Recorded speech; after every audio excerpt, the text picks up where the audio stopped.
All right, welcome. We're gonna get started here in just a moment. I haven't played this game in a while, so don't expect anything amazing, but we're certainly gonna try. I'm just gonna do a little bit of maintenance stuff here real quick, and we'll get rocking and rolling. Let's go to this screen here, and yeah. That should get us rocking and rolling here in just a moment.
Alright, looks like we got about 10 seconds left on this ad, and then we'll be good to go. So, ladies and gentlemen, welcome to Drake's 2000 show. Let's see if this works. I'll hit this button, and it should appear any moment now. No! Did it not? Oh, it's just taking a minute on there. Okay, there we go. All right. I was like, what? Okay, anyway, let's do a new game. We can start with a Type 2A. Battle of the Atlantic. Very hard. I think we're gonna start with like one of these guys, like this guy, right? September 1st, 1939. There's a Type 2A or a Type 2B beginning in the same time frame. What's the difference between a Type 2A and a Type 2B though? It looks like the B has like a deck gun on it. U-47 out of Denmark, it looks like. Or Port Wilhelmshaven? Wilhelmshaven? Which is also Denmark. Or it's probably Denmark as well, right? The cat. I do want to start in 39. I'm just not sure which one to start with. What ship to start with. I think he's got like ballast tanks or something on the outside. You know what? Let's start with the Type 2B. I kind of like the fact that it has a deck gun. The Type 2A looks like it just has like a little 20 mil on the front or something like that. So let's do this. It's a, oh, hold on. It's a Type 7B, not a Type 2. Ingriff, first of all, welcome to the stream. Thank you for the correction. You are right. It's been a long time since I played this game, and many patches since then. What do you recommend then, Ingriff? Should I start with the Type 7B or the Type oh, is that a Type 2A? Yeah, so that's Type 2A or Type 7B. That's a massive difference, isn't it? But they start in the same time period.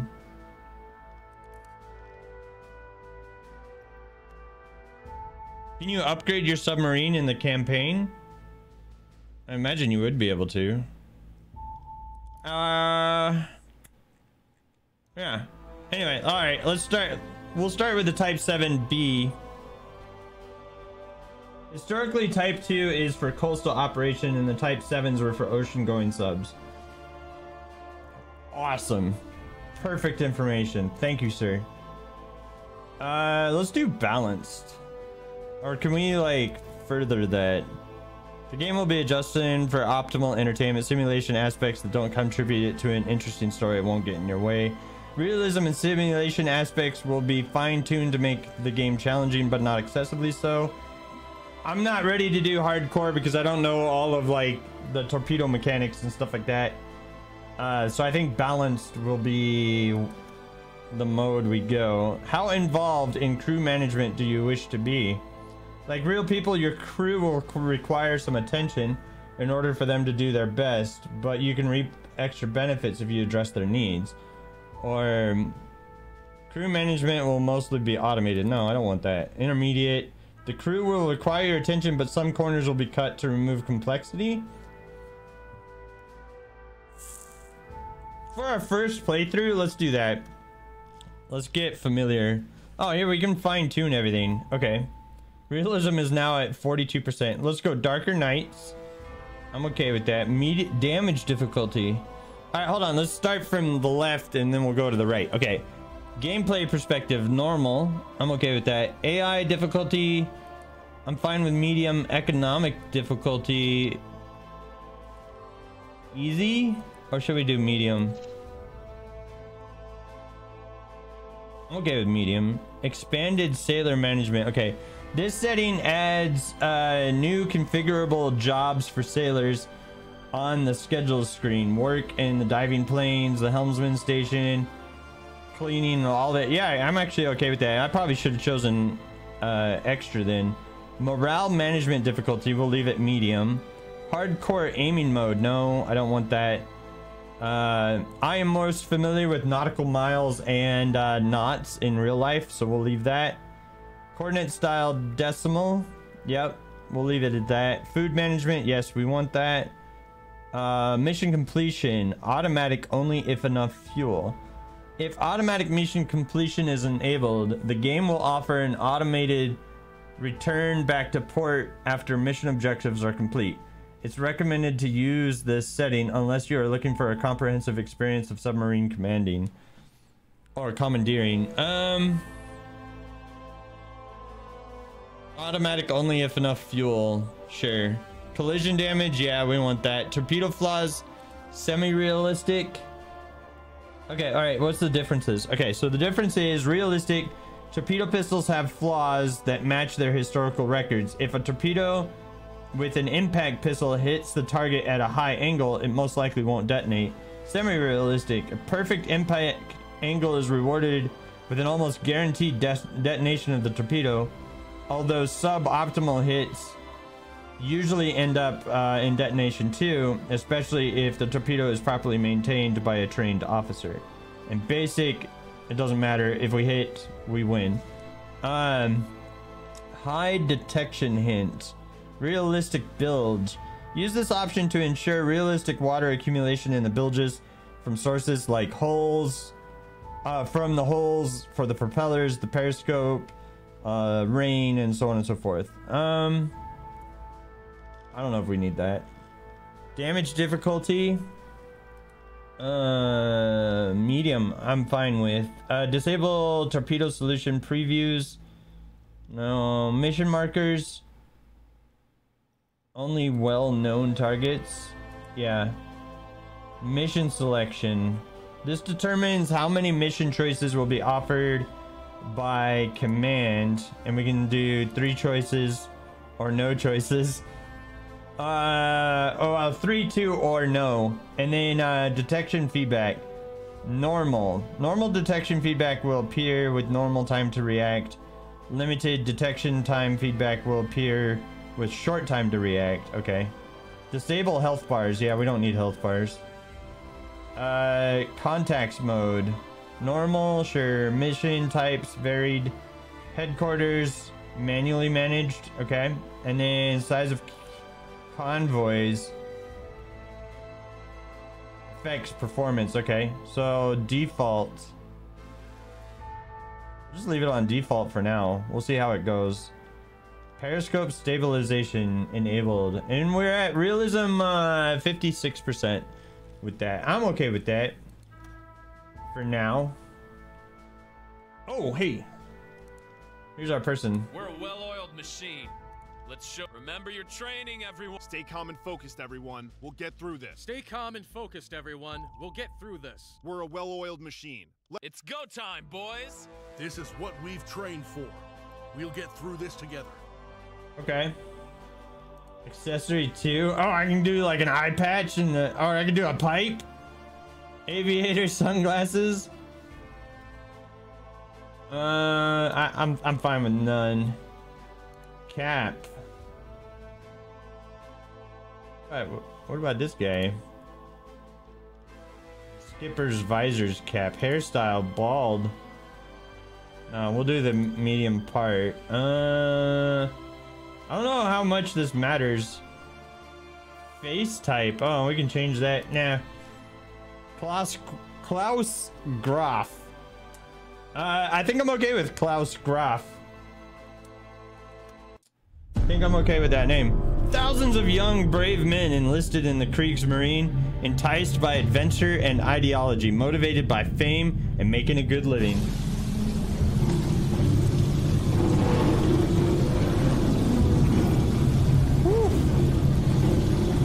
I would not want to be in that situation, I'll tell you that. Less than half of them returned home. Yeah, no thank you. Their lives in battles have become legendary. Ain't that the truth? Port of Kiel, September 1st, 1939.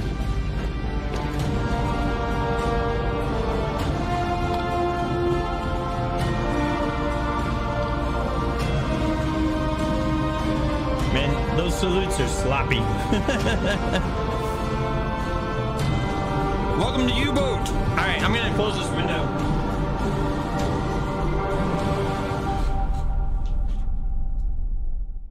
I had that window open because my cat usually My cat usually likes to look out that window, but she's not there right now. So, first of all, welcome to the Drakish 2000 show. If you guys are new here, I'm a variety streamer. I like to play a wide variety of games. Recently, we've been playing the game called X4 using the Star Wars mod, which is tons of fun. And then tonight, I wanted to give some U-boat some attention tonight because the game has come a really long way since the last time I played it. And yeah, I'm kind of interested to see like where all those changes have taken place and stuff like that. Mission, Captain. Stay safe out there. Good luck on your next mission, Captain, says homeboy over there. All right, looks like we got a little red devil as our mascot item up there. Friday, September 1st, 1939. Captain, before you go on your first patrol, I recommend you undergo training that will prepare you and your crew for the fight. Okay, click anywhere. Click on the highlighted officer in the port to start a conversation with him. Oh, hey, look.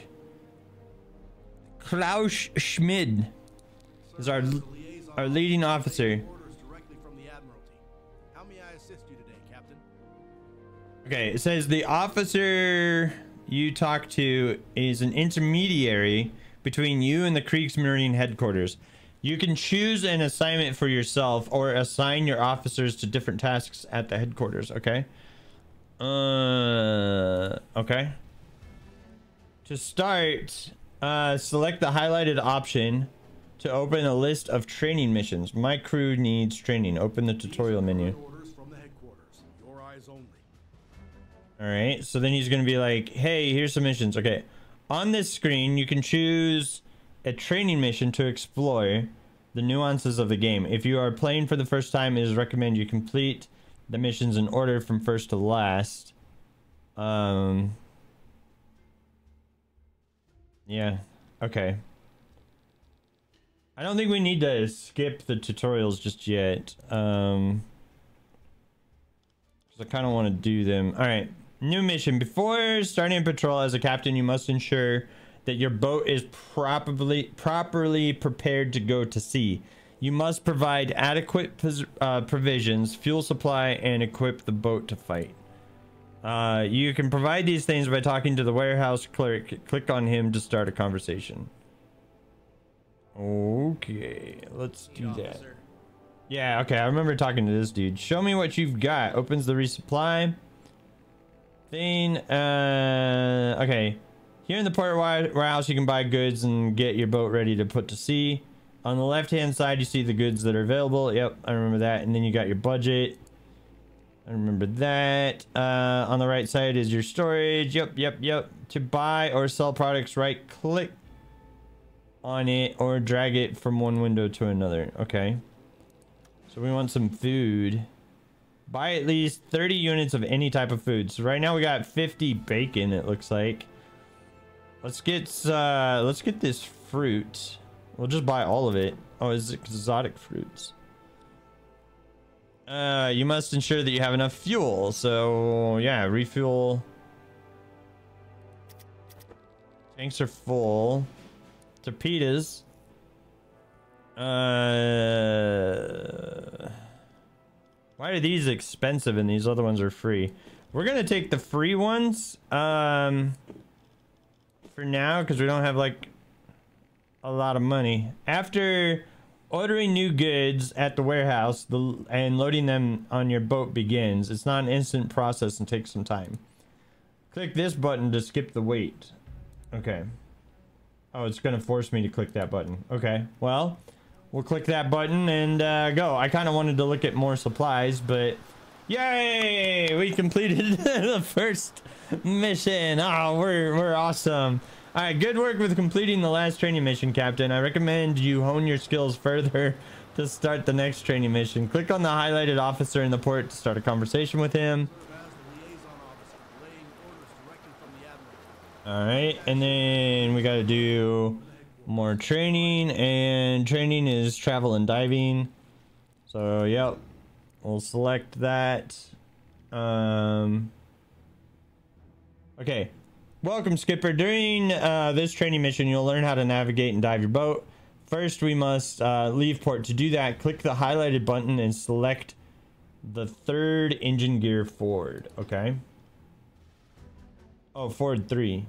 Half ahead. Yeah. But are we leaving our first officer Klaus behind? Holy crap, guys. It's like when they said darker nights, they weren't kidding, right? All right, good. Very good. Now open the map by clicking the highlighted button. It's up here. Is there a shortcut to that? The in-game map allows you to plan a voyage ahead. As you can see, your crew will automatically set a route to leave port. After that, after you are undocked. To test the diving capabilities of the boat, we need to travel to a more remote location with deeper water. I marked a good spot for you on your map. All the way up there, huh? Okay, so to right click on it. Having set a course for our boat, we must now wait until the boat arrives at the destination. This may take a few hours in real time though, so click the highlighted button to speed time up. Oh, it's gonna force me to do that, huh? We just... Yeesh. Alright, hold on. I got, like, the game sounds, I don't know about you guys, but to me, the game sounds really quiet. And yet, everything is,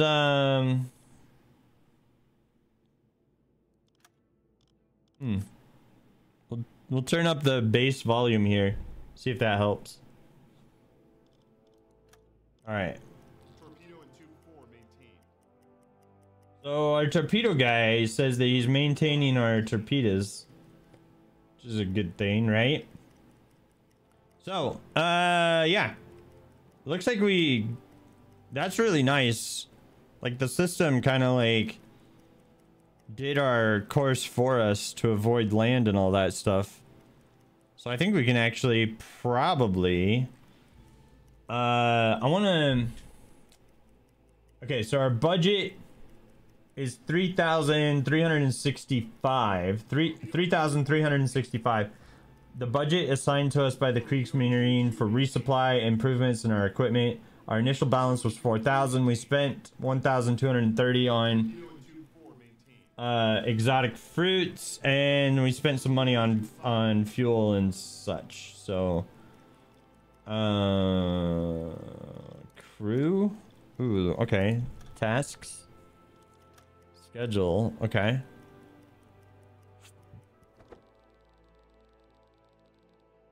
After you leave the port area, you can use a more powerful time compression buttons.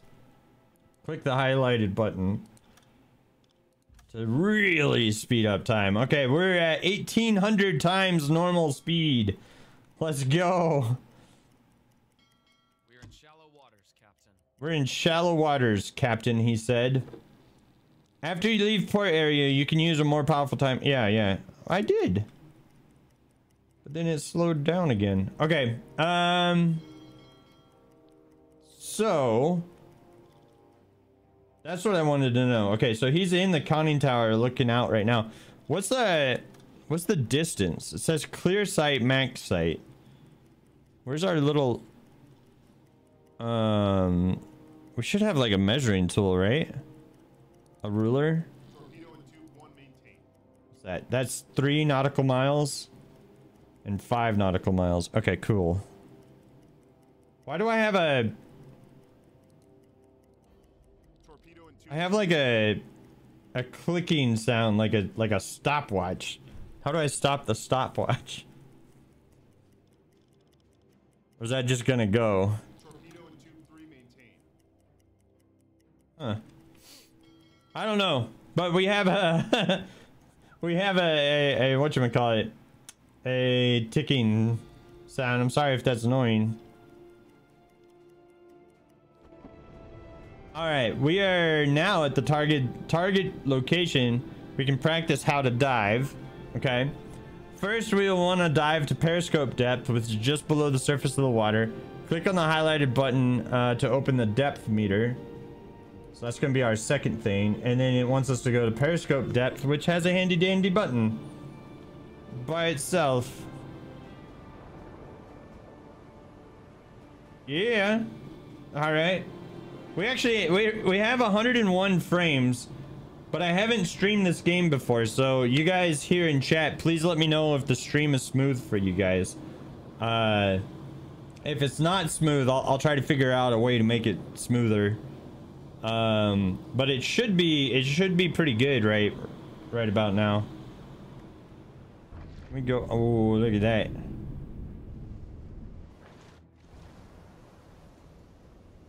I don't know, man. I think this is like one of the best submarine games out there. All right, well done, Skipper. Your boat is now at periscope depth. Hooray. We did a fantastic job, guys. Good job. All the crew gets a bonus rum ration. All right, remaining at periscope depth means staying just below the water surface, allowing the crew to extend the periscopes above the water to scan the surroundings. Okay, click anywhere. There are 2 periscopes installed on the submarine. The observation periscope is conveniently located in the control room. It's good for scanning quickly. It's good for scanning quickly the surroundings, and it's usually used by the regular crew. So like just standard crew. The attack periscope, on the other hand, is designed to perform precise torpedo attacks. It is much better at this task than the observation periscope, but it must be manned by an officer. Okay. Your submarine is extremely hard to spot when it stays at periscope depth. Although it is still possible to spot it at close range, it's also vulnerable here to detection methods that use sound waves for detection. Hydrophones and sonars. Okay, yeah, that checks out. Now let's dive deeper. Click the highlighted button again and open the depth meter again. I think we already have it open. And select the maximum safe depth button. Crash dive to the maximum safe depth. All right, boys, we're going under. We're going under. Let's take a look inside the sub, right? He's checking out the torpedoes. This guy's chilling. And we're going deep. I think, no, that's the pump. There's like there's a button for the lights. I don't remember where it's at. I'm looking right now. I thought it was here. Am I wrong? Like pump. My memory is saying it was like here, but I could be wrong. Ventilation. What's that? Oh, that's the workshop. Torpedo. We have an aft torpedo. That's good. Diesel compressor, electric compressor. Homeboy over here is cooking some stuff up. I thought there was a button for lights, or did they move it? 75 meters. I don't know. Am I wrong? Am I remembering wrong, gentlemen, ladies and gentlemen? Those are the dive valves, I think. Rosaline. Yeah, we got a ways to go before we get down there. Okay, he's operating that. I know there's got to be a button. I'm pretty sure there's a button. I'm just... Oh, this is new. I didn't know you could walk around. Nice. Echo sounder. Okay. Oh, hey.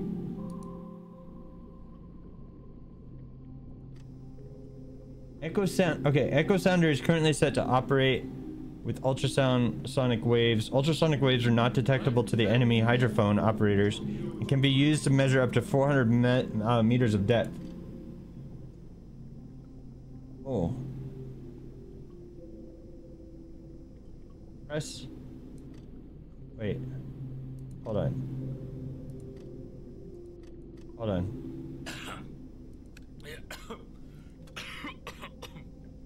125 meters.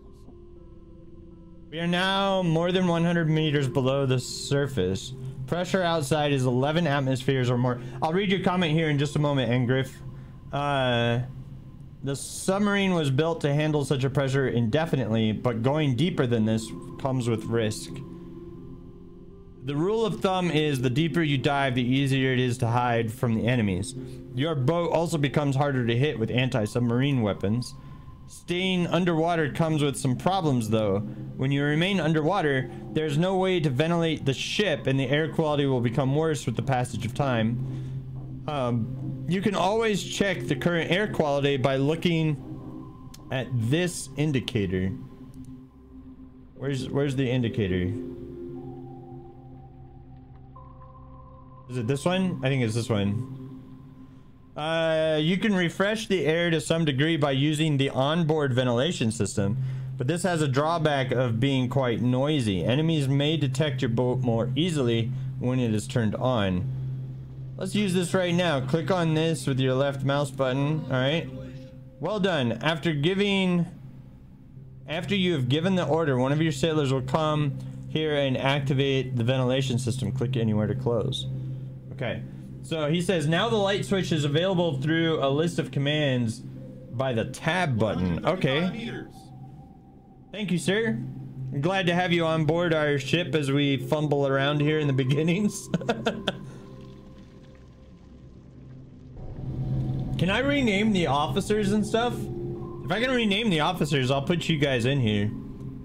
That'll be fun. All right, notice that the air quality of the ship starts to get better. The ventilation system won't improve it indefinitely though, as it can only recirculate the existing air.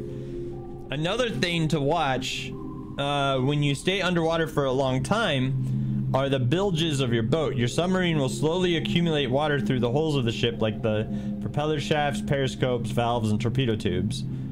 When the ballast accumulates, your boat will be less maneuverable and less responsive. Eventually, the ballast may sink your boat, but we will learn about that in more detail in the next training assignments. Click anywhere to get rid of accumulated water. Enable the pump in the control room. Please do that right now before we proceed. Okay. Klaus says, turn on the pump. And then No Name Sailor, I think, just turned on the pump. Yeah, he did. Okay. The pump slowly pumps out the water from all of your compartments. Please note that the performance of the pump is correlated to the pressure of the water on the outside of the boat. If we are deeper than 100 meters, which we are, it basically doesn't do anything useful. We must move to shallower depth to get rid of the water. All right. Oh, it wants us to surface the boat now. Let's go back to the surface. Please click the depth meter button and do the surface. All right, ladies and gentlemen, let's go to the surface. We'll head back up. All right, you said the tab. Ooh, look at that. Oh, you have to hold tab. Can I rename my officers? No. But at least not here. 140 meters.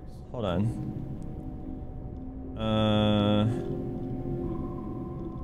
Oh, okay, that's cool. You can like give all the orders and stuff from here.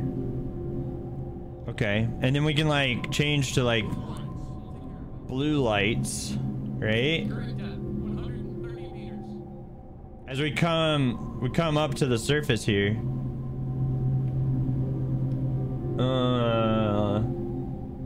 Okay.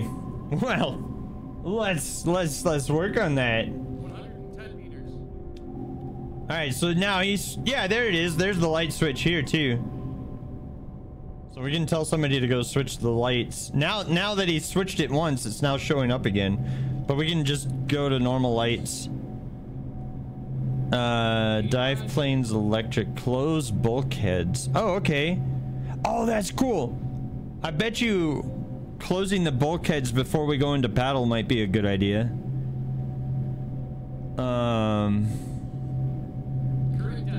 Nice. That's a good quality of life thing. All right, radio room. He doesn't need to be the radio room. Man the listening room. Yeah, man the listening room. Oh, and then you can like select which one of your officers is doing what. Okay. And is the blue icon or the blue meter? My face is in the way. It should be like right here, right? Is this blue meter that's right next to these guys? Is that like their stamina? Like what their rest status? It seems like it would be. Yeah, go ahead and rest. Our captain is gonna rest. Yep, okay. Alright, good to be back to the surface of the boat. Your crew had to blow water out of the ballast tanks using the compressed air reserves. You can check how much compressed air you have by looking at this notification, which says we have 70%. Compressed air is stored in special tanks under the hull. You can replenish it using air compressors installed on your boat. Okay, and then it's gonna take us over there. You have 2 air compressors at your disposal. One is a medium performance electric compressor, and the second is a larger one, high performance diesel compressor in the stern torpedo room. You may use one or both of them depending on the resources you have and the circumstances you find yourself in. And now it's saying please enable one or both. Alright, so we'll turn both of them on and we'll go from there, right? So this is our lovely little ship here. Well done, skipper. To surface your boat after diving, you need a minimum of 25% compressed air reserves. The amount consumed is not constant though. The deeper you are, the larger the ballast you have in the compartments to compensate. The more air may be consumed in the process. Well done, skipper. You've learned a lot today. Let's go back to port. On the map, right click the port icon and plot a course to it. Can I just like go to the map? Yes, I can. Fantastic. All right. Mission complete. Yeah. 1 day later. Woo! We did it, guys. Let's go.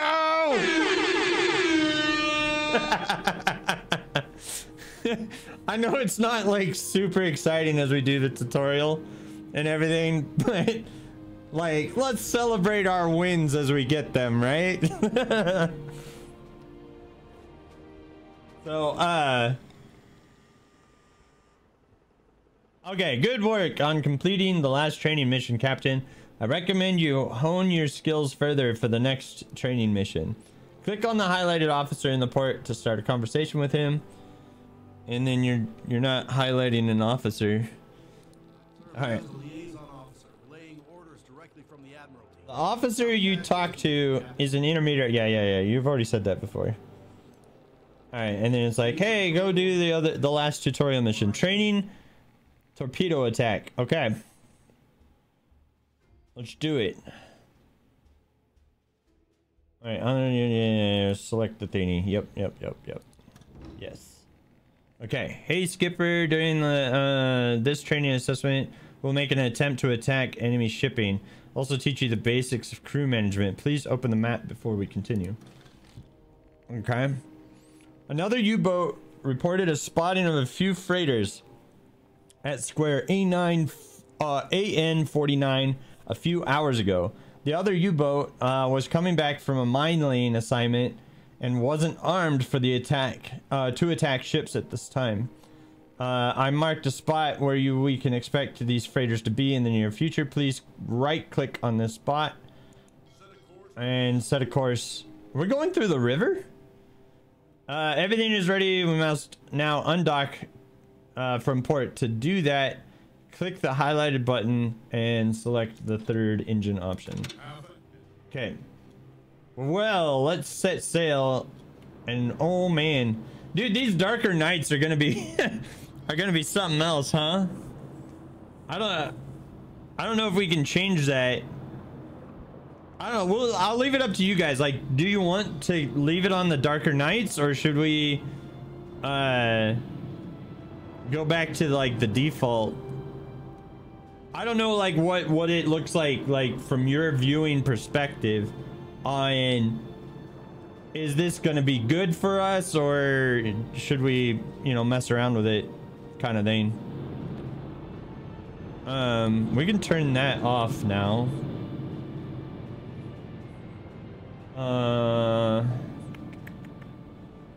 Let's see here. I think we should still have like plenty of food and stuff, right?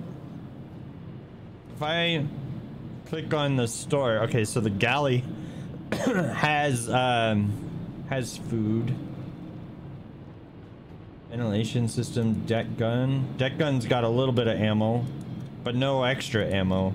It's only got 30 rounds of AP ammo. And then a flat gun has 30 or 3,000 rounds. So we don't have like a ton of ammo, but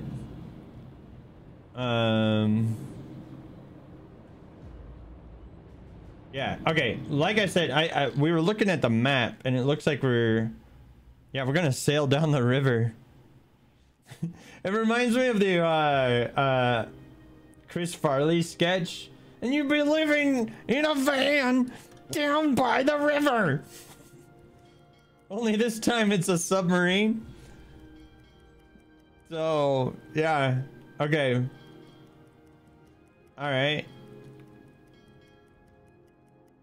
You know, I kind of want to see this. How do I get out of the map? I don't want to see this. This is Kiel Canal, formerly the Wilhelm Canal. Okay. Are we fully involved in this? What time is it? Oh, traverse Kiel Canal. Okay.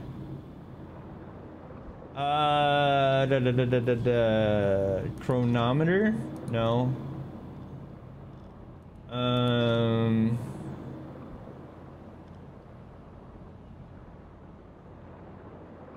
Okay. I imagine if I click this button, yeah, it will circumnavigate the canal. 11 hours later. Took us 11 hours to get through the canal. That's wild.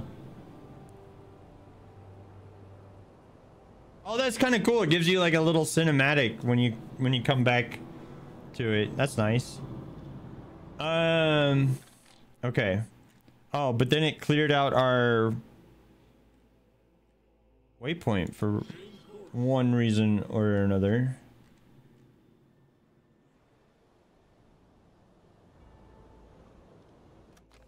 Okay. Hold on. I was kind of curious like what time it was, but it's not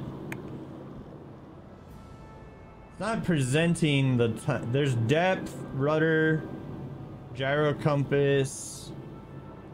We have no reputation yet. Okay. Oh, hey. We need our compressed air.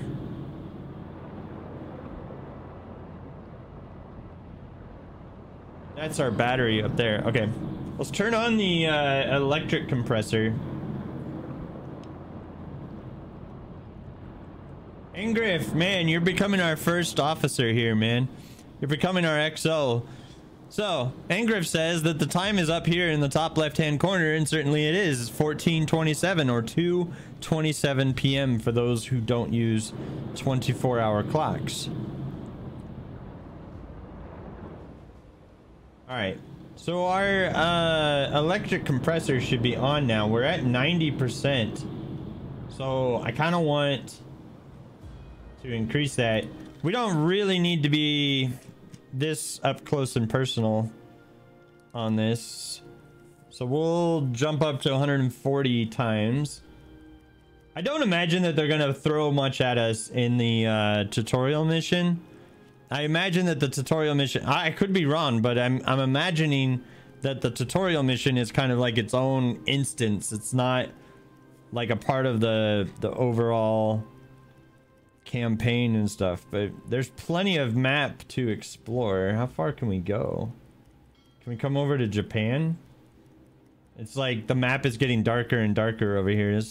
I don't know, it might be like because it's nighttime over there. That's probably what it is. And if we come over here to the United States. You're in shallow waters, Captain. Ooh. We are in shallow waters, he says. Oh, cool. If you zoom out enough. Mine lane. Oh, is this like missions and stuff? Alright, anyway.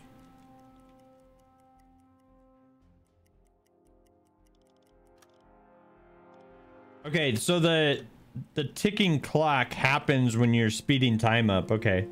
I got it. I was like, where's that clock coming from? I don't have a stopwatch going, but it's because of the what's it?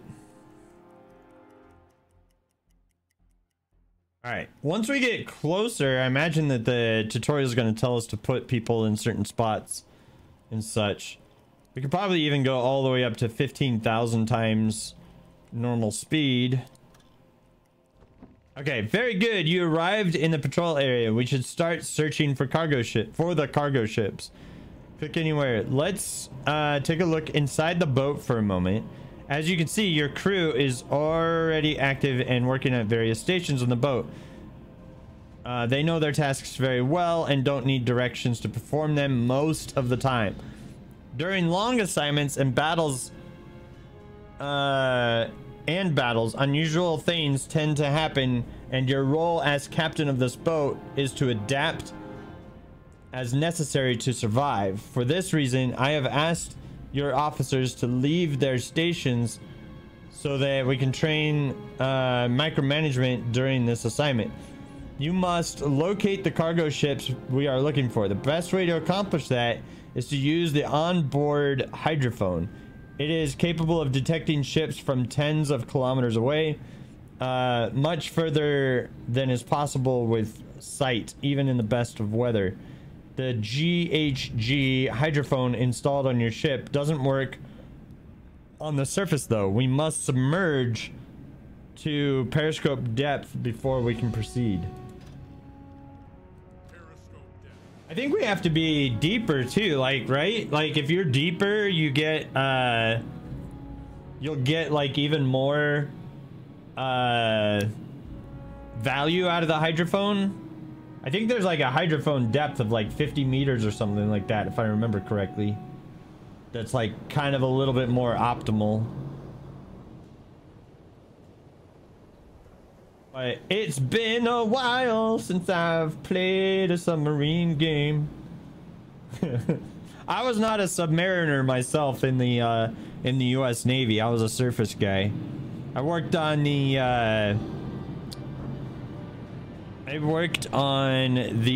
Sea Whiz, which was a 20mm 6-barrel Gatling gun in the Navy. We're periscope depth. Ready for surface observations. Switch to electric. Okay. The hydrophone can be manned by any trained officer, but your radio man excels at this task. Select Mr. Rosing. Captain. Okay. And then have him go onto that station. Okay. Fantastic. I couldn't pronounce his name, so we're going with just the standard name. Okay, good. Now let's give the officer some time to listen to contacts. You can use the time compression if you like. I'll let him do his thing for a minute as we continue to kind of explore. Okay, so here it goes. Oh, okay, so as we listen, the hydrophone detection range is expanding. That's kind of cool. So let's see what he comes up with, huh? Propellers detected. Excellent. Yo, I'm gonna call him Yohim. Yohim Russing hears the ship propellers nearby through the hydrophone. Captain, Captain, plot an intercept course towards the contact. To do so, press Control and click with the right mouse button on the blue arc on the map. Okay, well done. We are on a course to intercept our target. We must now wait until we get closer and the crew spots it through a periscope. To hasten our approach, consider utilizing the time compression feature. Are we even moving? Yes. Okay. All right. Well, let's time compress then. Right? We'll go 48 times. And it looks like we can probably even go more. And even more. Okay. We'll go to all the way to there. Woo! It is 7 o'clock in the morning. I wonder if we can see, can we see? Oh. There's smoke on the horizon. All right, there's smoke on the horizon. Fantastic. All right. Speed time up a little bit more. I detected that before you guys told me about it, so. Coaster, 310 degrees. Okay, shh. The sailor using the periscope has spotted a freighter. We can attack it now. The most effective weapon at your disposal are the G7 torpedoes that carry 280 kilogram warhead. Aside from their sheer power, it may rip a ship apart. They usually do not reveal your position to the enemy. They are your primary weapon. Yes, to use them, you first need to compute a course for the torpedo. Please select Officer Schultz before we continue. And put him on the attack periscope. Okay. Who's Schultz? Who are you? Okay. Well, either way, we've told him to go do his thing.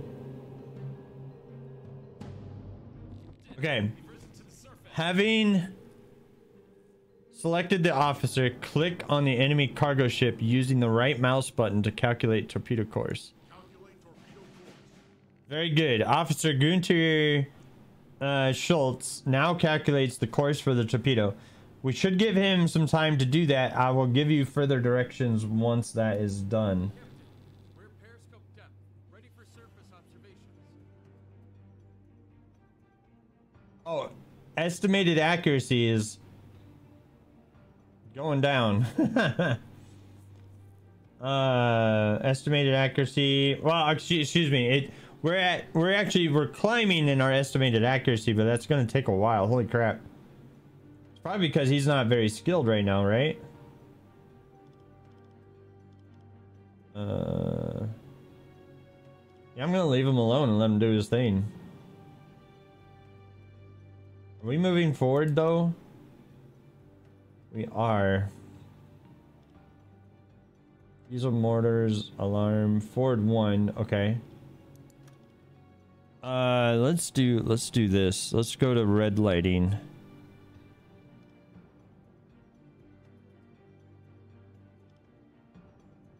Wait, oxygen usage? Night lights. Alright, let's switch to red lights. Oh, our accuracy is going up a lot faster now. It is definitely a British ship. U-47 is right there.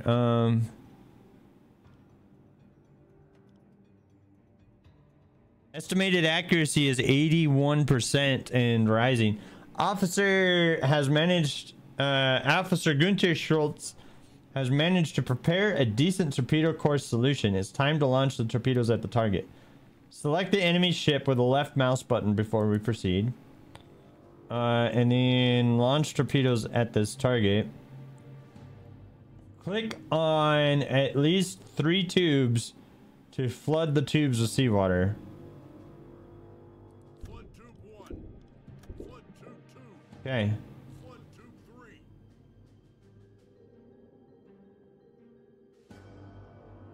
3. Estimated salvo spread. Okay. Before you launch the salvo, you should always wait until this light comes on. Gyro angle is synchronizing. Okay. Must always wait until that light comes on. It signals the torpedoes have the correct gyro angle set and are ready to fire. Okay. So I guess like we could skip that if we had like an emergency or something, right?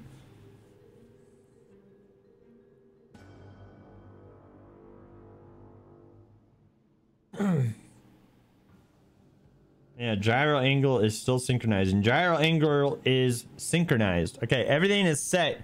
Hit the fire button, Captain.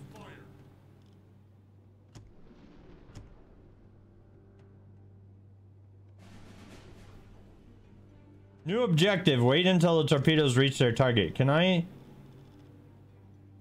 like... I wonder if I can... No, but we can. How do I turn... Ooh. Wait, why is the time speeding up on its own? I don't want you to do that. I don't want to do that either. Hold on. I'm messing this up. Okay.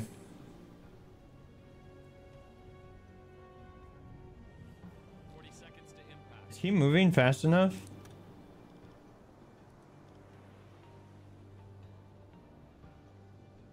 We got 3 torpedoes for this little ship. I'm concerned that the ship is not moving fast enough. 20 seconds. But that's the angle it told me to shoot. Maybe these 2 torpedoes will hit, but that one will miss. 10 seconds to impact. No. How do we miss? It's a miss. It's a miss. Well, that's horrible. Sadly, the previous salvo didn't sink the target. Our officer loaded a new set of torpedoes in the tube. Let's try again. Click on at least 3 tubes and flood them. Okay. Flood tube 3. I think it made us miss on purpose. Flooded. Tube 2 flooded.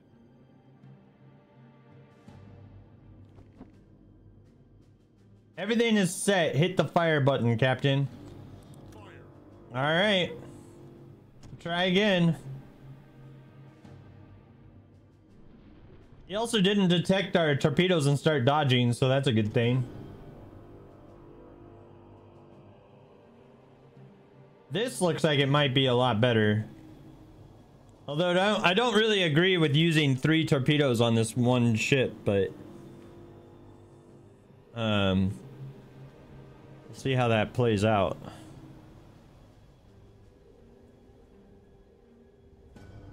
I can speed it up a little bit, let them... The torpedo has covered half the distance. 30 Yeah. seconds. See, that looks a lot better 20 seconds. this time around. 10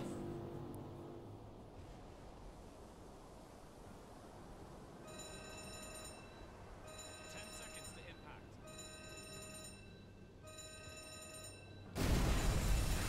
Bam! Well done, Captain. The crew has evacuated this freighter, although it didn't sink completely. Well, we got some more torpedoes. Give it some time.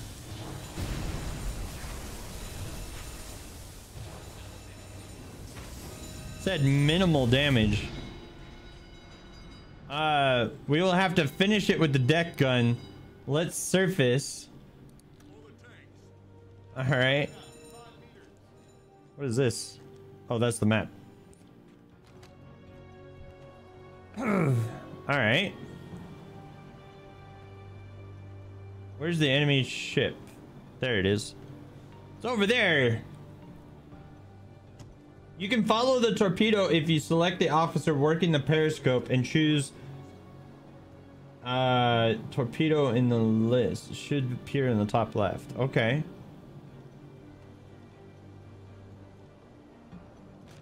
Pick Schultz. And put him on the deck gun. Is that how that works? Hold on. Lights. Regular lights. We'll go to regular lights. Good to be back on the surface. Select Klaus Graf before we proceed. Okay. And then it says put him on the gun. Okay. Okay. The other thing we want to do is we want to turn on our compressors. We're on the surface right next to an enemy ship, so I think like any hope of stealth is lost right now. Plus we just hit him with torpedoes.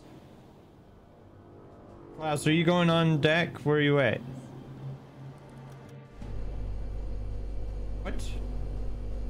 Oh, because I told... Oh, dang it. Okay, hold on. Ah!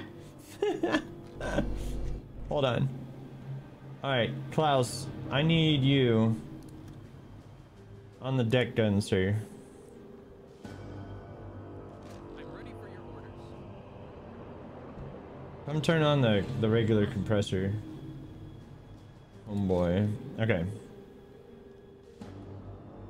I need some help here. Yeah. Alright. We'll get him a couple of extra sailors as well, and that should help Klaus out up here. Looks like they're sending Keller and Meyer up with us. Okay. Now, having selected Officer Klaus Graf, click on the freighter using the right mouse button Target this ship. to order him to start shooting at it. Okay. But I know that, like, we can shoot ourselves, right? Well, that was too low. Can I zoom in? Yes. Yes, I can. Oh, this... I think that was low still.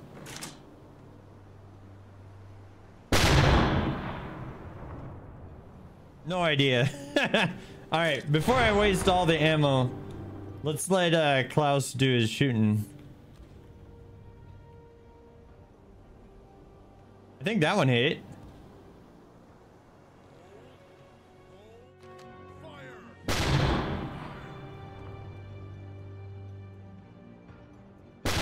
I wonder if we... Oh, we are at forward 1. I was about to say, I wonder if we... All right, now they're sinking. Okay, well done, Captain. This freighter is finished. Now select Gunther Schultz again. What are your orders, Captain? Okay, very good. Now send him to observe the surroundings on the conning tower by clicking on the small eye there. Okay. Tell my captain. Officer Gunther Schultz hasn't found anything yet. It's still possible that the freighter is nearby, but beyond our current sight range. Let's assign him some help. Your crew is composed of officers like Gunther Schultz, but also regular sailors. Officers can take direct orders, so on and so forth. This is basically training us on how to add crew to them. Schedules are... Regular sailors, on the other hand, usually follow automated schedules as they are too numerous to take orders from the captain one by one. They can also aid the officers in their work. That's exactly what we need right now. Each officer has a few bars next to his portrait. They represent sailors assigned to the officer. So click on the uppermost bar near Officer Gunther Schultz to assign him to as many sailors as you can. Okay. I need some help here. I need some help. Boom. Okay. Okay, so that's going to increase our sight range by a lot. Excellent. Gunther Schultz has found the second cargo ship nearby. It flies a Swedish flag but judging by its course, it is possible it's headed to an enemy port under our blockade. It may also be an enemy ship flying a false flag. We should check that. Click on the marked point using the mouse button. Okay. Using the right mouse button. Okay. All right. So we'll head over there. I think we're like doing a slow turn. Yeah, we are.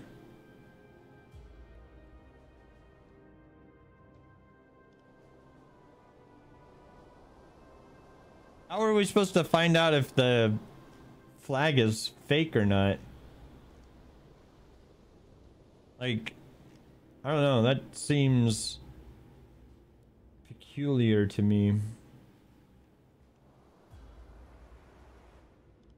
Alright, well, we'll fast forward time a little bit here.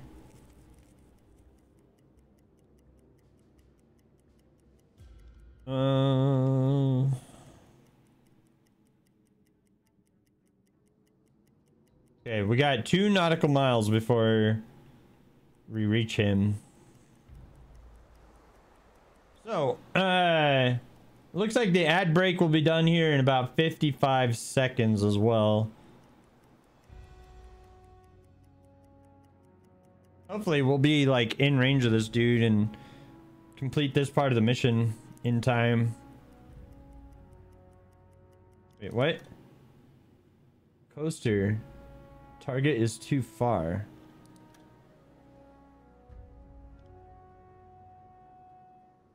Visually detected. Center the camera on there. Open target.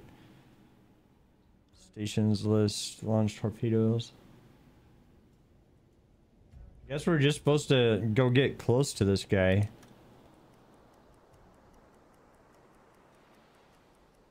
I don't like getting that close to a ship, but...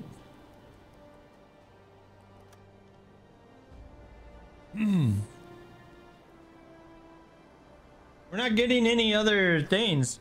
Welcome back, everybody. Sorry about the ad. Kind of snuck up on me there. I should have mentioned that it was coming up. But, does it just want me to go to that spot? Okay, hold on. We are close enough to send a boarding party to inspect that ship. Please click on the highlighted button to do so. Okay. Very well. Send your first delegation team. Send delegation to the freighter. Oh, very good. On this screen, you can select which officers to send to carry out the inspection. Some officers may have useful skills to consider when you send them on such missions. Okay. In this case, it's going to be a routine inspection and any officers will do. Please click on one of the slots below and choose any of the officers. Well, we don't want to send our main homeboy, right? So we're going to send Gunther. And we'll give him dynamite. Okay. Demolition charges. We're ready to go. Send the officer. All right, we'll send him with 2 crew members as well. 300 degrees. All right, delegation has been sent. Please wait for them to arrive.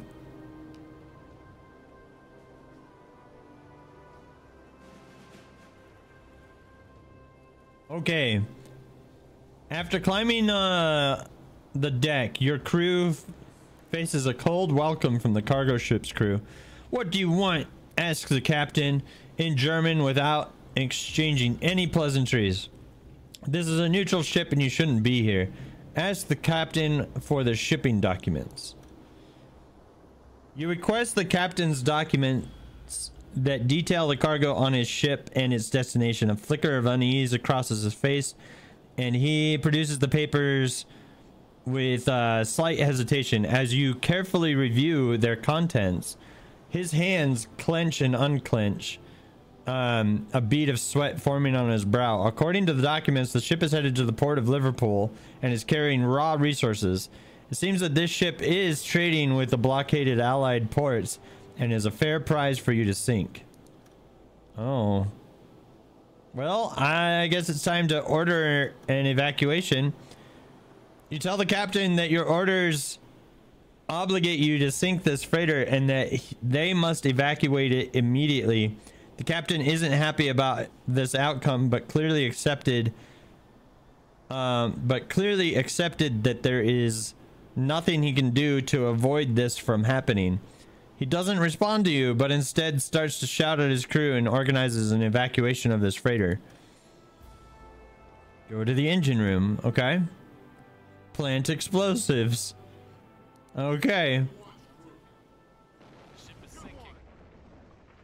Well done, Skipper. You can come back to port anytime now. Okay.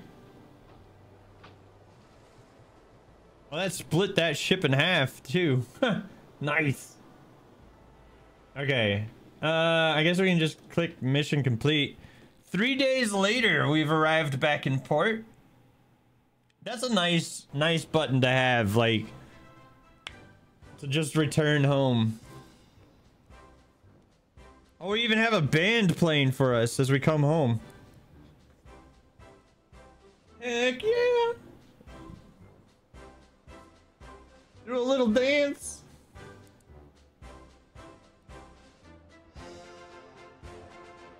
Heck yeah! We got the band. We got fanfare. Oh, the band stopped. Good work on completing the last training mission, Captain. I recommend you hone your skills further and start the next training mission. Click the highlighted officer to have a conversation with him. I thought we were out of training missions. This officer, blah, blah, blah, blah, blah, blah, blah, blah, blah. Yep. Yeah, oh, there's more missions down here. Okay. Yep.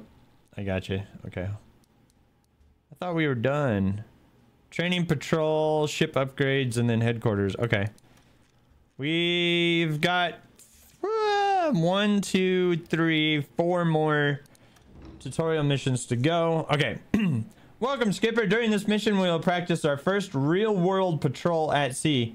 I will accompany you and do my best to ensure that we return in one piece. First, let's open the map and voyage ahead. I wanted to, like, get more supplies, but your orders are to complete a patrol in the squares, blah, blah, blah, blah, blah. Click on the marked point. Everything is good, blah, blah, blah, and get our engines going, blah, blah, blah. All right, let's set sail again, ladies and gentlemen. We'll head on out there.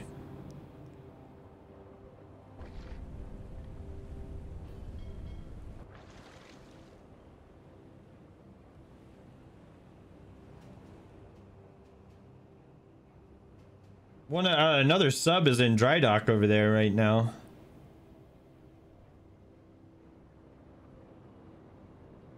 I wonder, like, can we tell, like, what sub that is? Or no? It also didn't let us, like, refill our fuel. Anyway, let's do this. Let's go speed up time. And we'll navigate the canal again. Yep, traverse the canal. It takes 11 hours to go through it, but we will be on the other side here shortly. It's kind of cool that the canal exists. Oh my gosh, that is dark AF. That is brutally dark. I can't even see jack diddly squat. As a result of the not being able to see anything, I think what we're gonna do, just for the stream purpose, is it under video? Can I change that back? Or is that detail just there now? Hold on. There might be a way for me to change it back. Shadows, temporary NVIDIA, level of detail, sky quality. Oh no! Is it gameplay? It might be gameplay.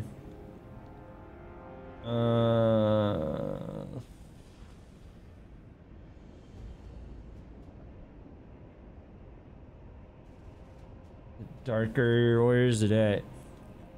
Darker nights. Okay, we're gonna take that off just so that you and I can actually sort of see something. That's still dark, even without it.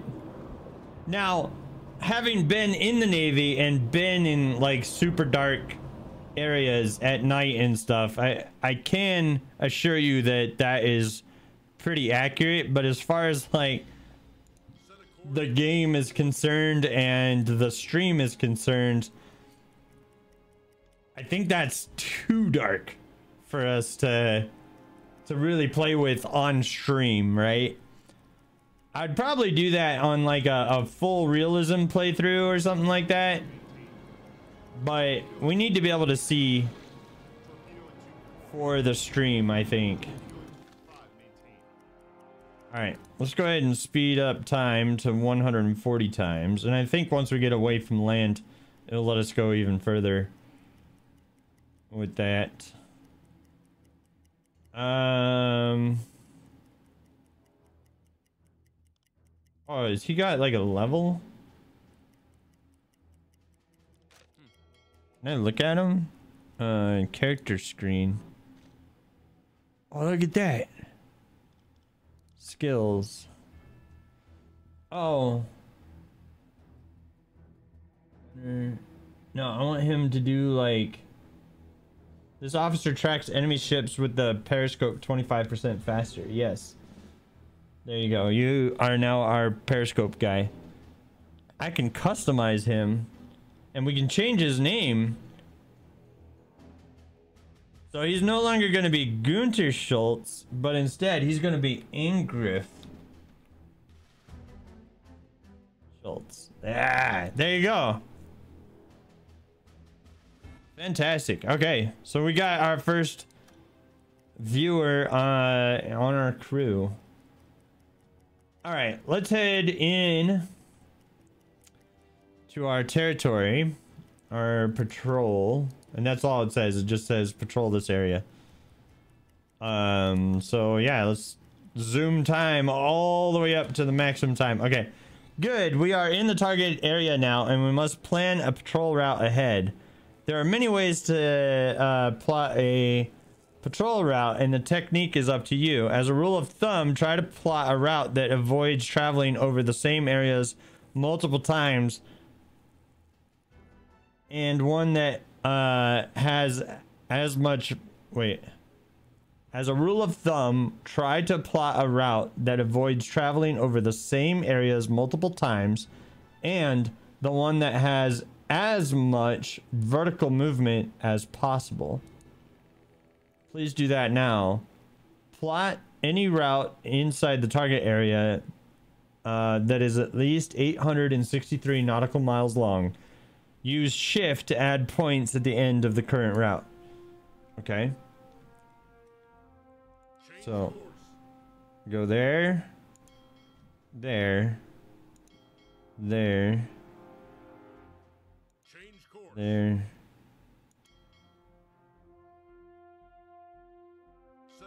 and then oh, it's okay. So it doesn't like that. Oh. All right. Excellent. Now stay sharp and follow the route. Okay. Let's do it.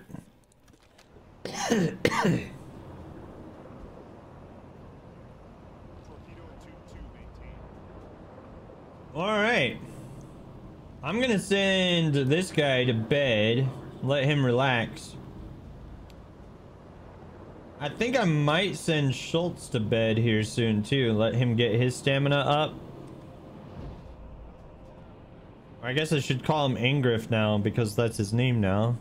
Ingriff Schultz. How How's our storage room doing? We have 17 fish left and 31 potatoes left. I personally hate fish, so that would suck. Canned bread sounds unfun as well.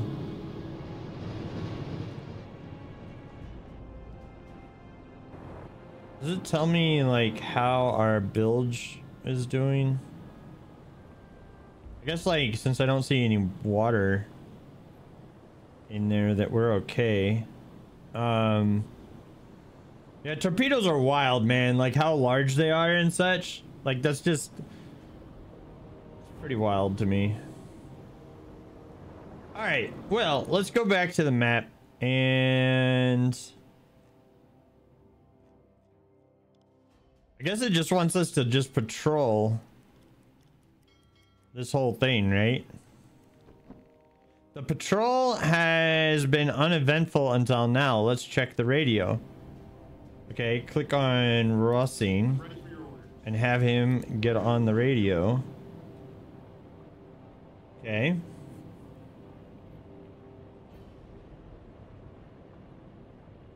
Get on the radio, sir. We need to see what's going on. Captain, there's an incoming transmission. Incoming from U455. Officer Rosin has found an ongoing broadcast. Click the highlighted icon to use the radio. Okay. Now order the radio man to receive and decode the message. So we'll do that. He's decoding it now.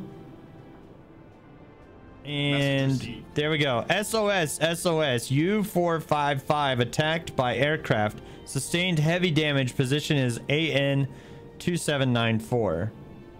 An SOS signal.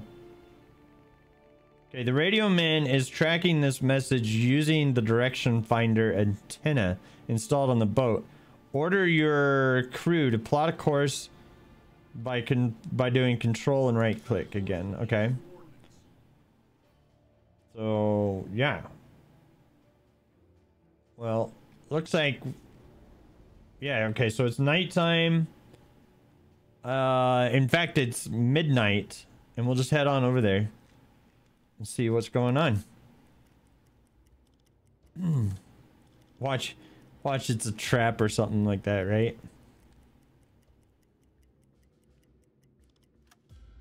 Alright. So, let's head on over here. We got 5 nautical miles left to go before we get there. What do we got? Plus 10 XP. Nice. And it's also now 2 in the morning. And I think we still got 5 nautical miles to go, so we'll speed time up some more. Now we're at 2 nautical miles, and now we're at 1 nautical mile. And 9 cables.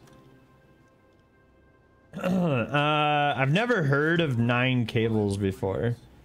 Your crew spotted the U-boat on the horizon. We should get closer. Okay. There is an aircraft on the horizon. They have to search for U455, the U-boat that sent the SOS signal. Remember that your main mission is to sink enemy shipping, and Kriegsmarine won't reward you as much for shooting down the aircraft. The best strategy when you encounter them is to submerge and wait for the aircraft to leave the area. In this case, we are going to risk it though, because the second U-boat is severely damaged and needs help from us. Okay, select Ingriff Schultz and put him on our anti-aircraft gun. Oh, what is that? Is that like the detection range? Captain, we've been spotted. Yep, that's what that thing was warning us about. Okay, Schultz, fire at aircraft.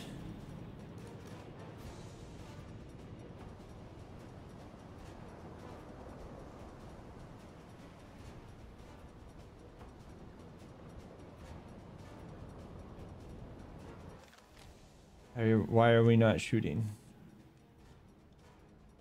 Okay. I told him to shoot at it, right? Oh, there he goes.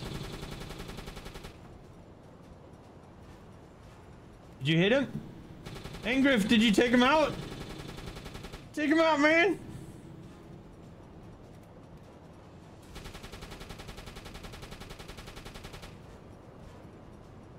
Let's go.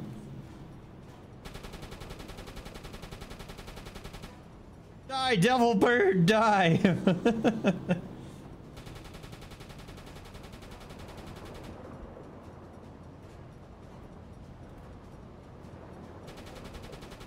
I wonder if it's like maybe we should take command of it or something and shoot ourselves. Oh, he's coming right for us.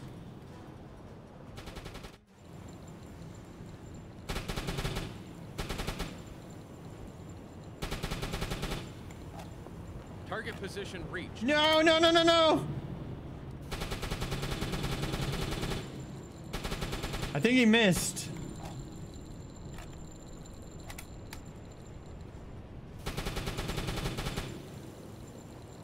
All right, I'm gonna get off of that and let Schultz handle that again. Dead slow ahead. Maybe if we slow down, it will help his aim.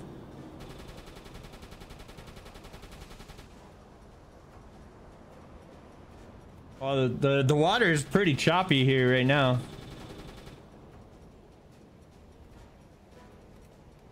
Unknown aircraft.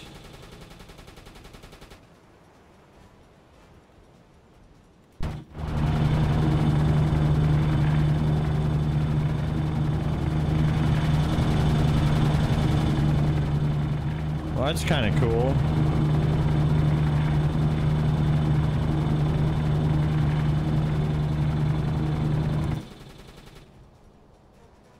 I don't know if Schultz is able to hit him though.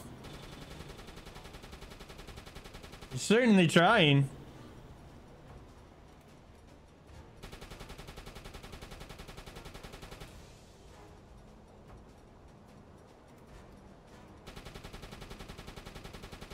Okay. Come on, buddy. Shoot him down. Let's go. Shoot down that aircraft. Yeah, he's on alarm, visually detected. It doesn't, we don't have a distance. We don't have velocity on him.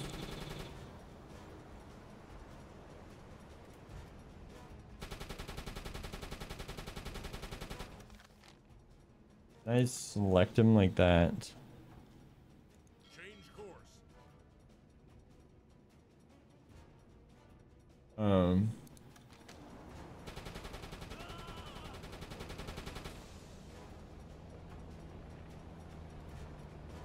No, he's bombing our guy again.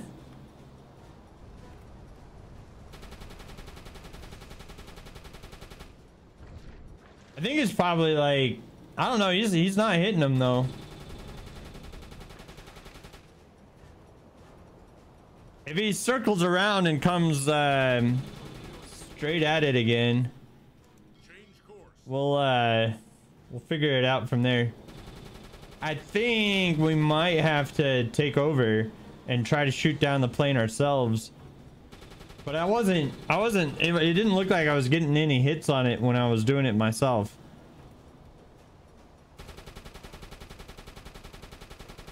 Yeah, because he should be circling back to do another. Oh no, where's the ship? Where's the other U-boat? Is he underwater?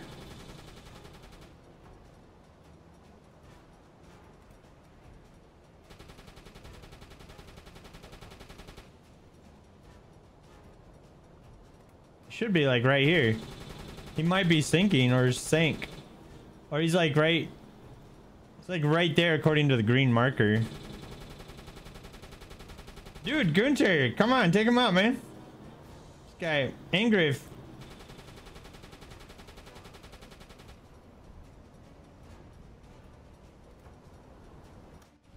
Are you being like, hey?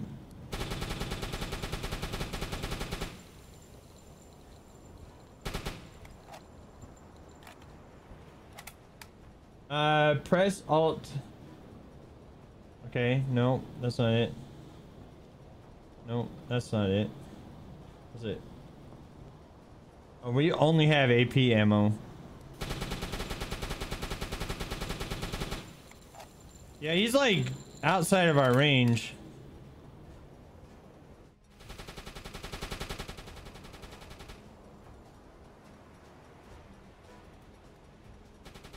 Oh, he's coming in on us. Oh no. Reload.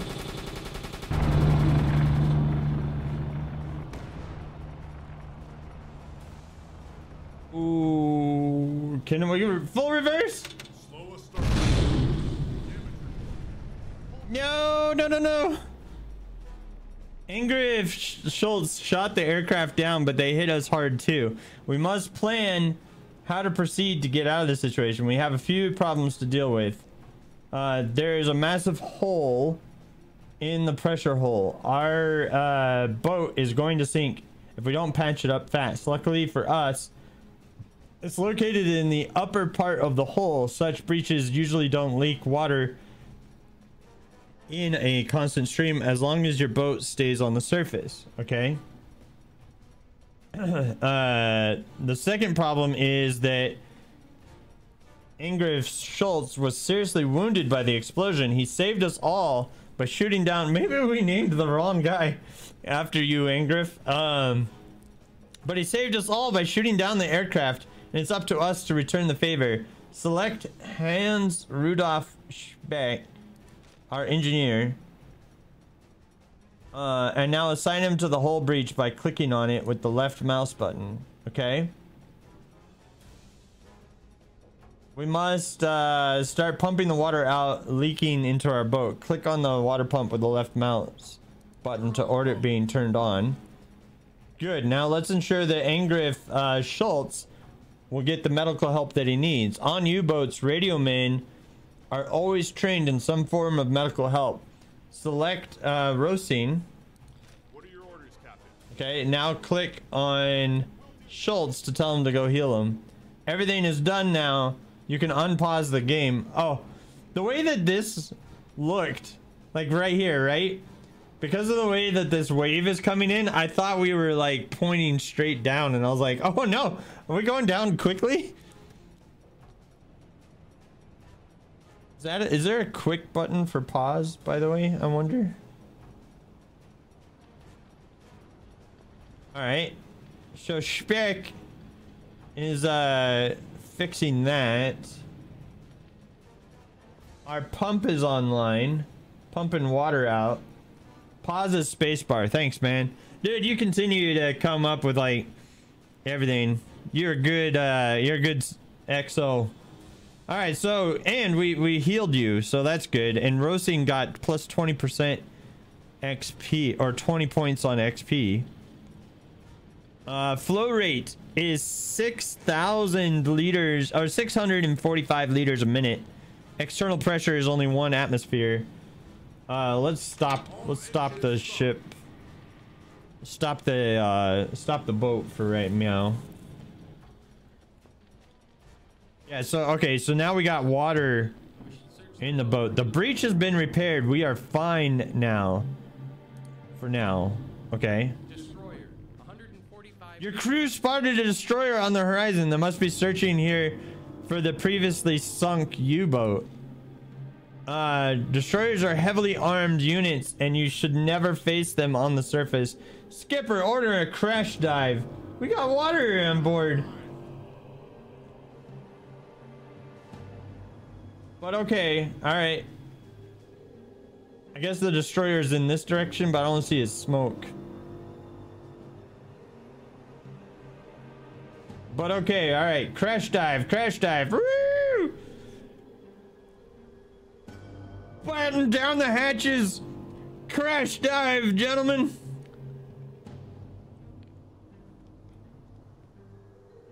All right. I want Oh, I can't tell him to rest right now. Why? Rosine, get on the hydrophones.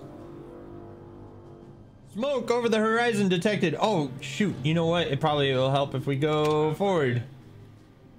Because then we can use the dive plane angled thingamabobbers. Switch to electric motors. The pump got automatically turned off, but we still have water on board that we need to get rid of.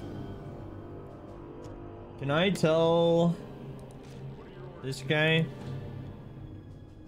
Oh, really? That would be like straight out bailing the water, huh?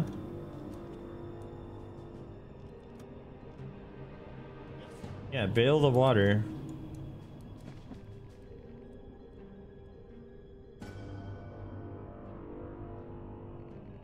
Press tab in order. Okay, press and hold tab on the keyboard to rig for silent running.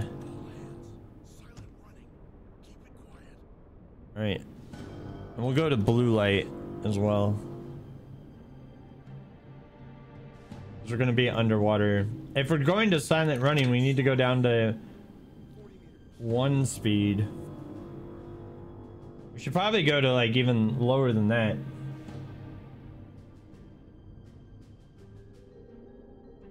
Yeah, switch. Do you want to use the electric engines on the surface? We're not on the surface though. We're 40 meters underwater. Yeah, switch. Yeah, confirm.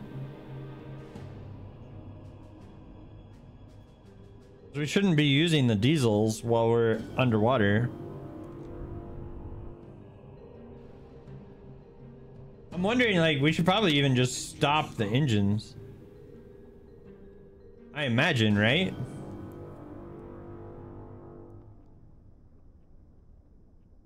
Give me a current echo sounder reading. Ooh, I didn't. Depth under the keel is 43 meters now. Ooh. I hear... Am I hearing propellers? Or is that just bubbles? The music is making it difficult to hear.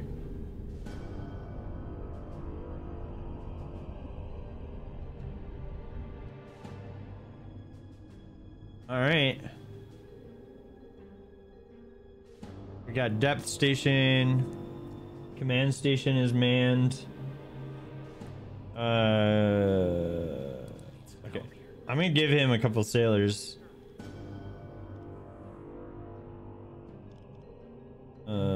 I don't think he needs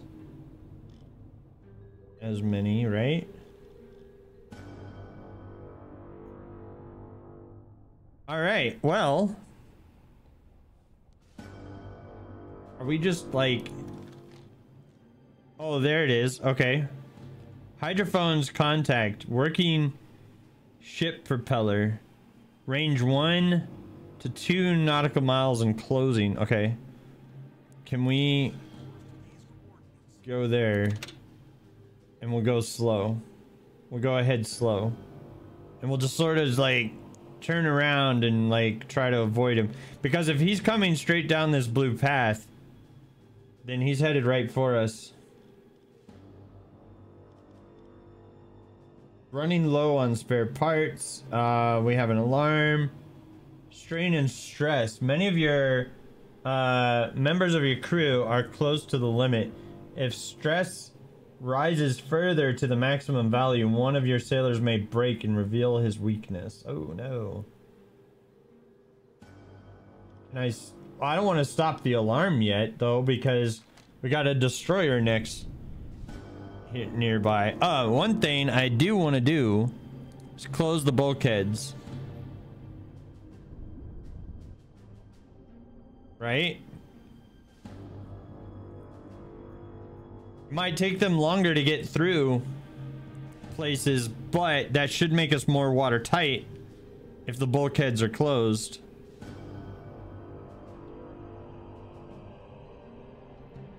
Okay, yeah, that one's closed now. That one's closed. That one is, yeah, looks like all but this forward one is closed. Now that one's closed. Perfect. Okay. The crew clearly becomes stressed. Considering that it is the very first patrol of your crew, you may shortly see who among it is up to the duty and who isn't. Take notes, Captain, and adjust the roster accordingly when you are back in port. Well, hold steady, gentlemen. We're gonna make it out of this alive. We're just gonna have to very slowly move out of here at 3 knots. We'll be fine. We'll be fine, everybody. Hold steady. Hold steady. Batten down the hatches. And all that. Can I tell you? I think he's still... Yeah, because that's our hydrophone range. Okay. This guy is 1 to 2 nautical miles. Speed is high and he's closing. All right. Well, if we head this direction, we should be able to avoid him. I did say crash dive, right? Go to the maximum safe depth. It should be like 150 meters. Or you know what? It might only be letting us go down to 40 meters because we have water on board still. That would make a lot of sense. Yeah, so you see we still have water. Click to toggle in order to carry the water to the bilges. Oh. Yeah, do that, guys. Do that. What's the depth under the keel? It's 43 meters. Oh, yeah. Good point. The last reading we took, it was like 43 meters. Give me a current echo sounder reading. All right, give me a current echo sounder reading. Let's find out. I don't see anybody moving to go do that though. Oh, is it because we've got the bulkheads closed? Yeah, it is. Okay. Hatches are no longer required to be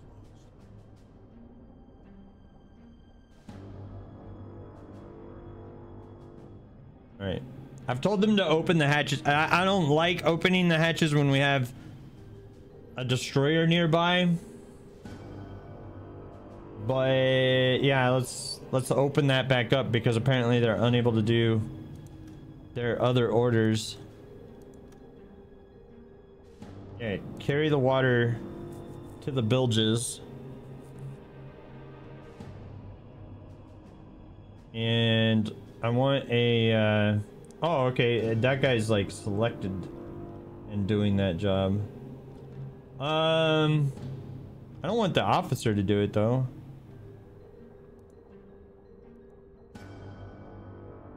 Yeah, so he's pouring it into the bilges. Okay. What about Graph? Is he doing anything?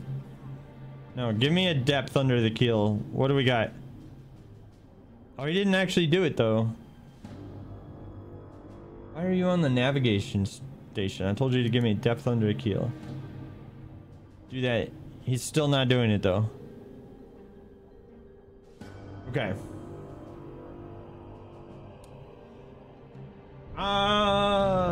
But the last time that I remember like taking a measurement, it was like 43 meters. Okay, it still says he's closing in, but we've been moving away from that for quite some time now. So if I control click, We have to surface the boat. This is our only chance. oh no! Quiet. They will hear us. Schultz, damn it, one of the sailors is having a panic attack. The enemy may hear him using the hydrophone. We must deal with it as quick as possible. Select Ingriff. And now click on the panicking sailor using the left to order Angriff to calm him down. Yeah, calm down, buddy.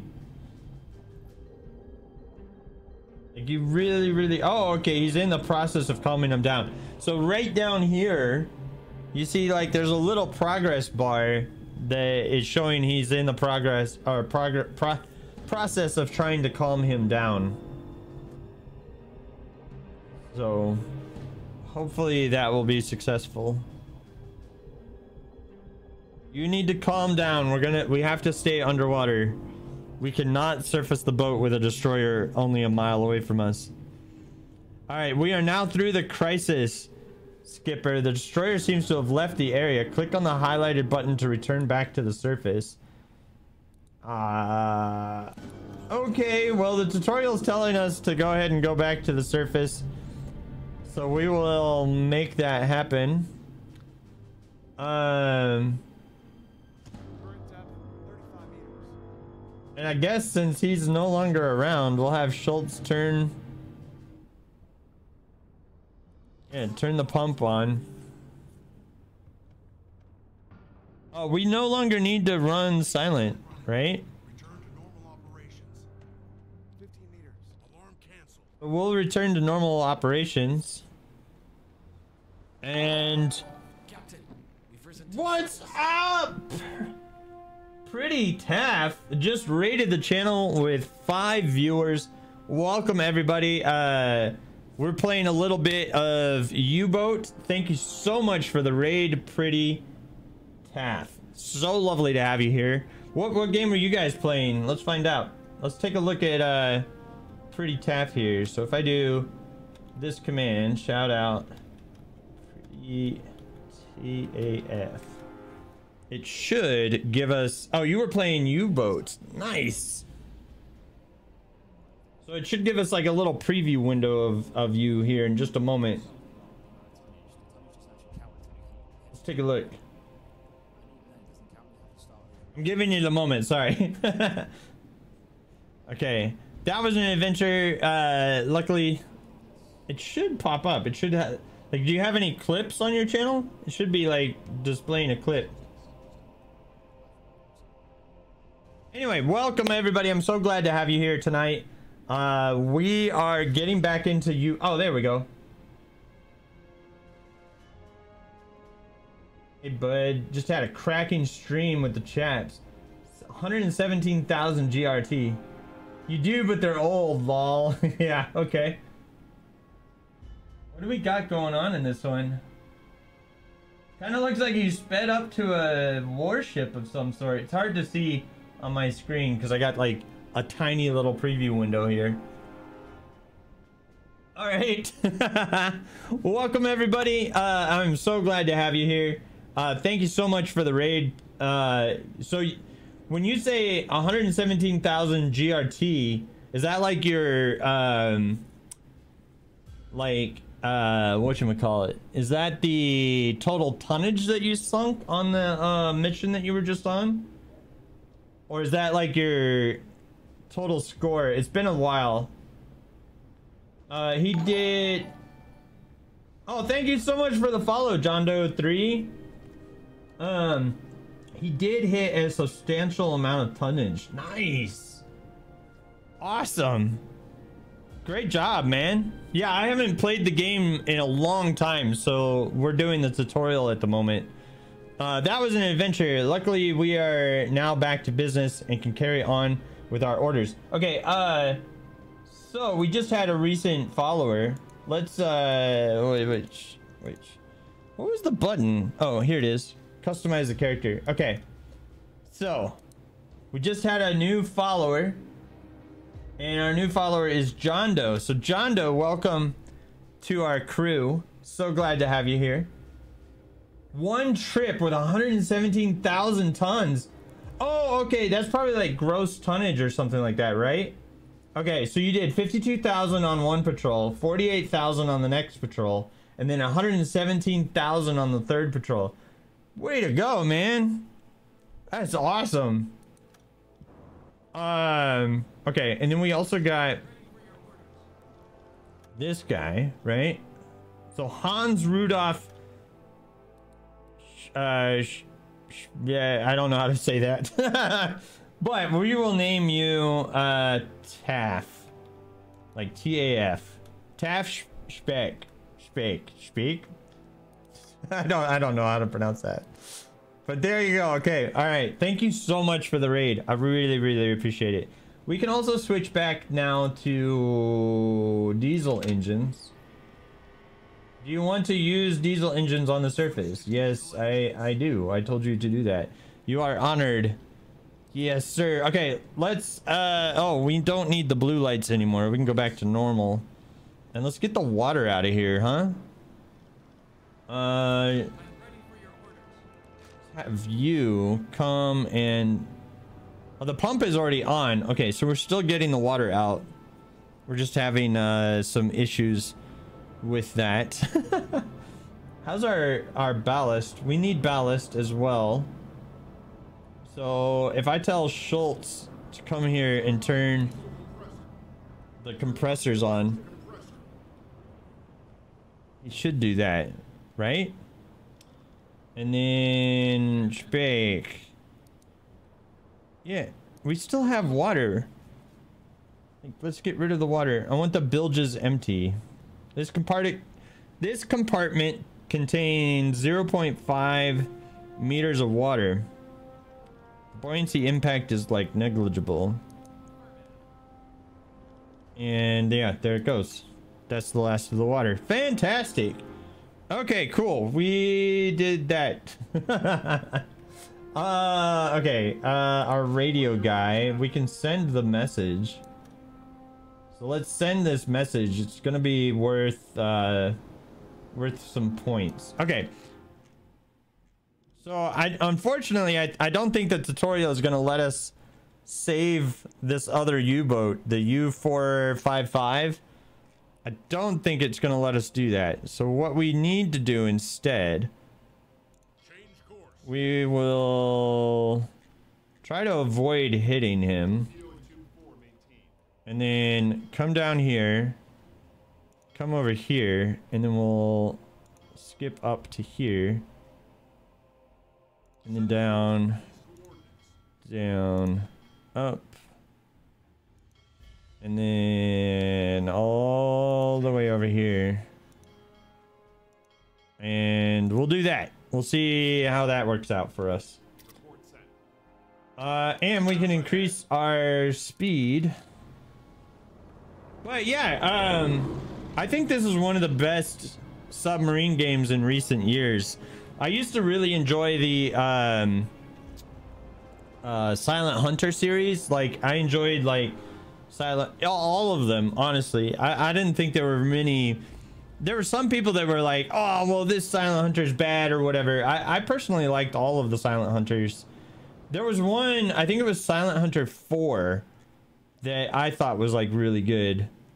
But yeah, it's been a while since I've played this, so we are very much a noob right now. And that will certainly show as we continue our campaign. But yeah, we're trying to do, you know, the tutorials right now and get all those situated and stuff. We got a nice Type 7B, and we've got 3 new officers on board. Oh, also Wolfpack, I don't know if I said hello to you, but hello, good sir. Welcome to the channel. I'm glad to have you here. I hope you're having fun. We're just... An inspection is required. Okay. Skipper, our boat was recently damaged by the enemy. There may be some damages on the boat which we're not aware of. You can assign an engineer or radioman to the command station inside the control room, along with a few sailors to perform a full check on the ship. Okay. How do I do that? Let's take our homeboy over here. And... No? I don't see an option like that. Helmsman Station. What are you talking about?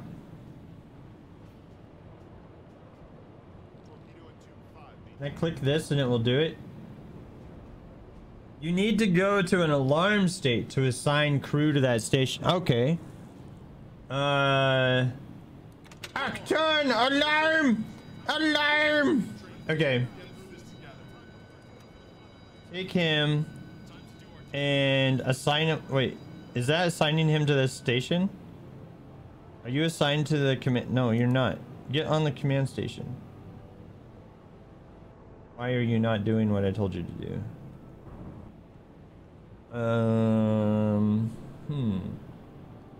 Operate torpedo calculator. We don't need to do that right now. Hold on. I'm trying to figure out. Yeah, he's on damage control. Okay, let's give him. I could use some help over here. Okay, so he is assigned to the command station. He's just not sitting down at it. Okay. Oh, and there's like a progress bar. I think he's looking for it now. Okay, cool. Okay, and we're gonna take Schweik here, and we're gonna tell him, oh, we have our electric compressor on already. We can tell him to turn on the diesel compressor as well. And yeah, we're draining a lot of diesel though.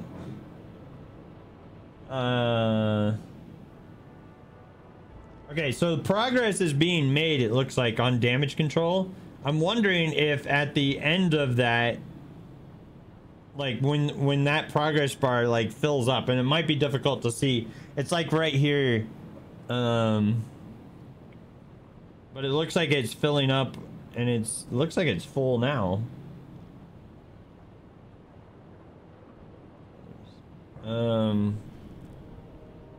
Please note the commands. Okay, it says yeah, damage, blah blah blah. You can assign an engineer, a radio man, to the station in the control room along with a few sailors to perform a full check. Please note that the command station is only available if there's an active alarm. To toggle the alarm, open the telegraph, F4,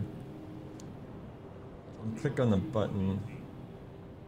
Oh, I guess they're still inspecting it because now we have a new progress bar going there. I want to take this guy and I want to turn our gyro compass back on. Oh no, Wolfpack! I'm sorry, you got botted. Try to say that again here in a couple seconds, and try it without the caps on this next one. Okay, we fixed that problem, but we still have a stress problem, and we're running low on supplies. Oh, okay, that's that menu. Okay, we can cancel the alarm now, and we get everybody back to like normal states. Can I improve our stress levels right now? I wonder if we can increase our stress level, or decrease our stress levels rather. We'll take our boy here. That station's being unused. I mean, now he's playing cards. So if he plays cards, is he gonna play cards with the rest of the crew, or? I want to try to reduce our stress. I figured, like, isn't there like hold on, I think there's a radio, right? Like we can turn on a radio. Okay, play music station, Will Heyman's radio station. Okay, and is that going to reduce our stress? We don't have like an indicator that it's reducing stress. Our visibility is 97%. Oh wow.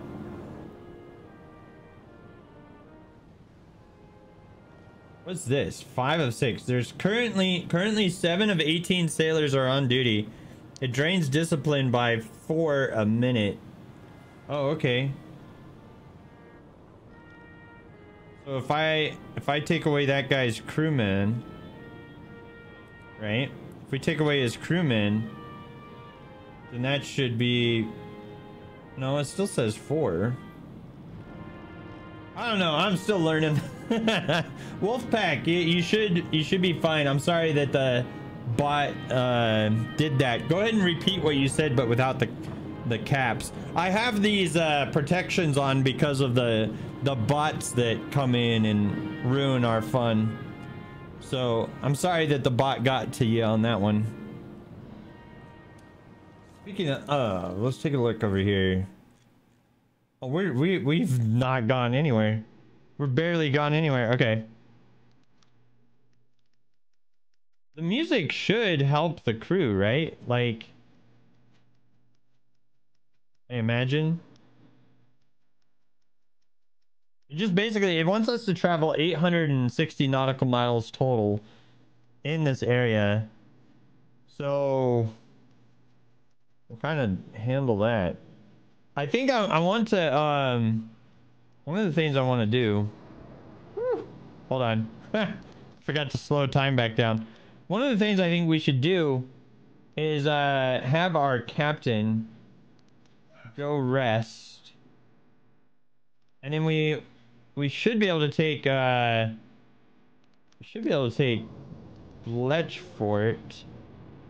and we'll put him on the bridge. Can he do that? No. Maybe he can't be up here. Hold on. Surely he can be up here. Thank you for your service, by the way. I hope you enjoyed your time in the Navy. It was a love-hate relationship.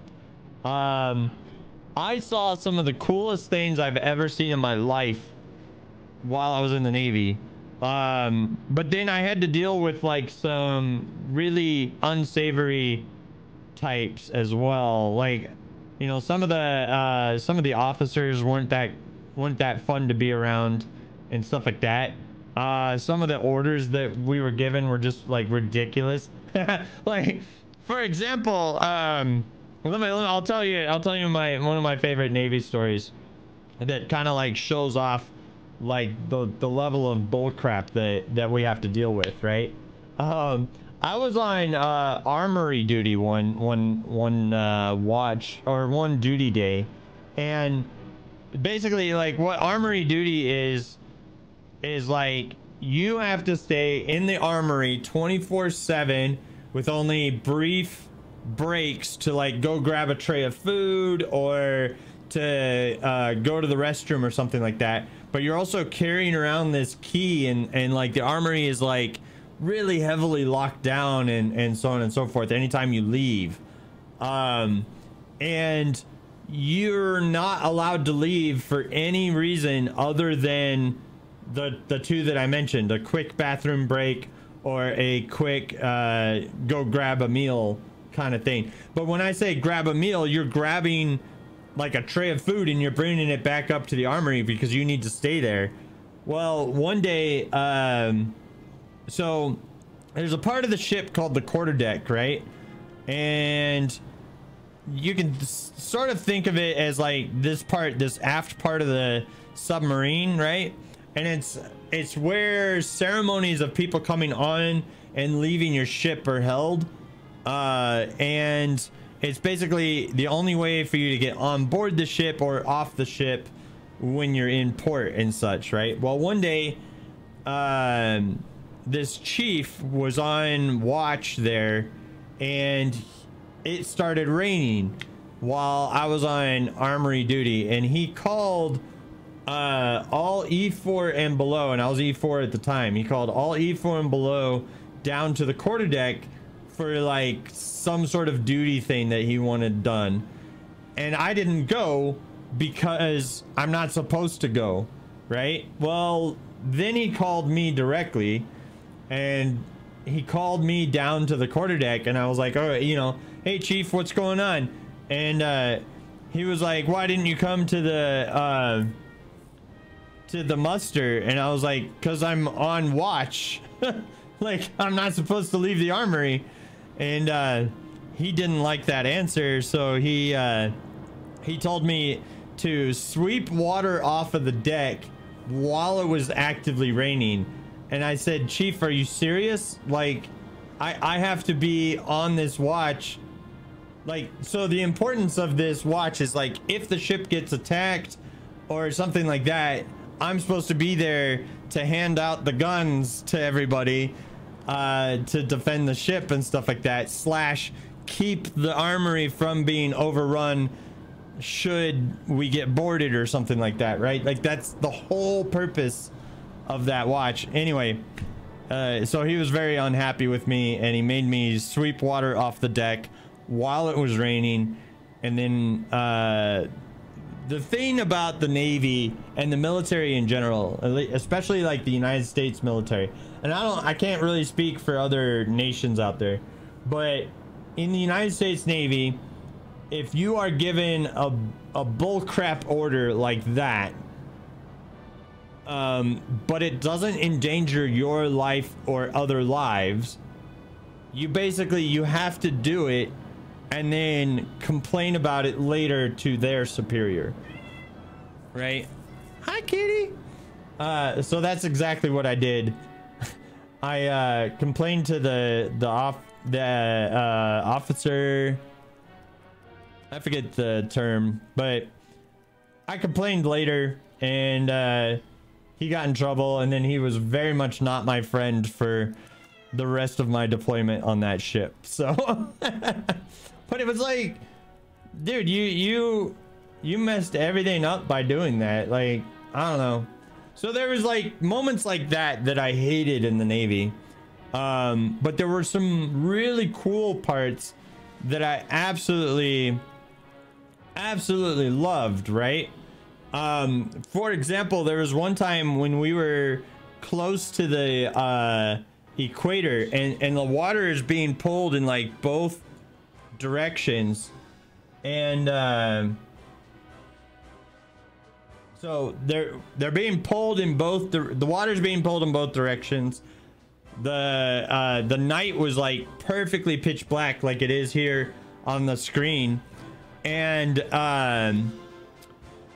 it was like, just like, there was no moon, there were no clouds, there was no wind, so the water was like perfectly flat, right? And since it was so dark out, the water was like pitch black, and we were out in the middle of the Indian Ocean, so you could see the entire Milky Way galaxy, and it was from horizon to horizon, and then because it was so dark, all of those stars were then reflecting off of the ocean as well, and so it literally looked like we were surrounded by the Milky Way galaxy, like completely surrounded by the Milky Way galaxy. And so it literally looked like we were in space. It was the coolest thing I've ever seen in my life, and even that description does not do it justice. So unfortunately, we're gonna have to do an ad break here, otherwise Twitch is gonna run an ad for me. We'll be right back after these messages. I'm gonna get ready for our next tutorial mission, and we'll just keep going. So, but yeah, so that was awesome.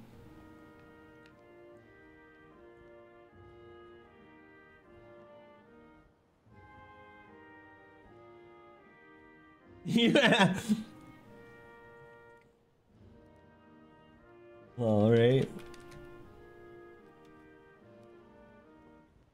After the ad, I will tell some. Yeah, after the ad break, I'll tell you about the bad weather that we experienced. All right, so we need to talk to homeboy over here. Yep. And then it's like, hey, we need more training. A guide to recruitment. Okay, this one should be easy. I think the other one should be easy. Yes. Guide to recruitment. All right, during this mission assignment, I'll explain how to prepare the crew for the challenges ahead. Over time, you'll have to recruit new sailors. You can perform all recruitment tasks by talking to the recruitment officer at a port. Please do that now by clicking on him using the left mouse button. Oh, there he is. There's the recruitment guy. Let me know if you want to see their files. Captain, these men could be on your crew. Okay, show me their files, please. Have the potential to be valuable assets for your crew. These crew members... Oh, man, and they cost a lot. Ugh, oh, my gosh. Okay. This is the list of candidates who can be recruited to your crew. You can click on each candidate to see details about them. The column on the right shows the cost of recruiting a new crew member. Keep in mind that this cost may vary between ports. It's usually cheaper to recruit sailors closer to your home base. This list usually contains only sailors, but if you have space for more officers in your crew, they may appear there from time to time too. Okay. You can close this view for now. Okay. Bam.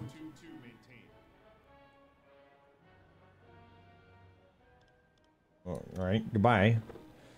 After you recruit new sailors, they may need to be assigned to your crew. To do that, open the crew list by clicking on the highlighted button using the left mouse button.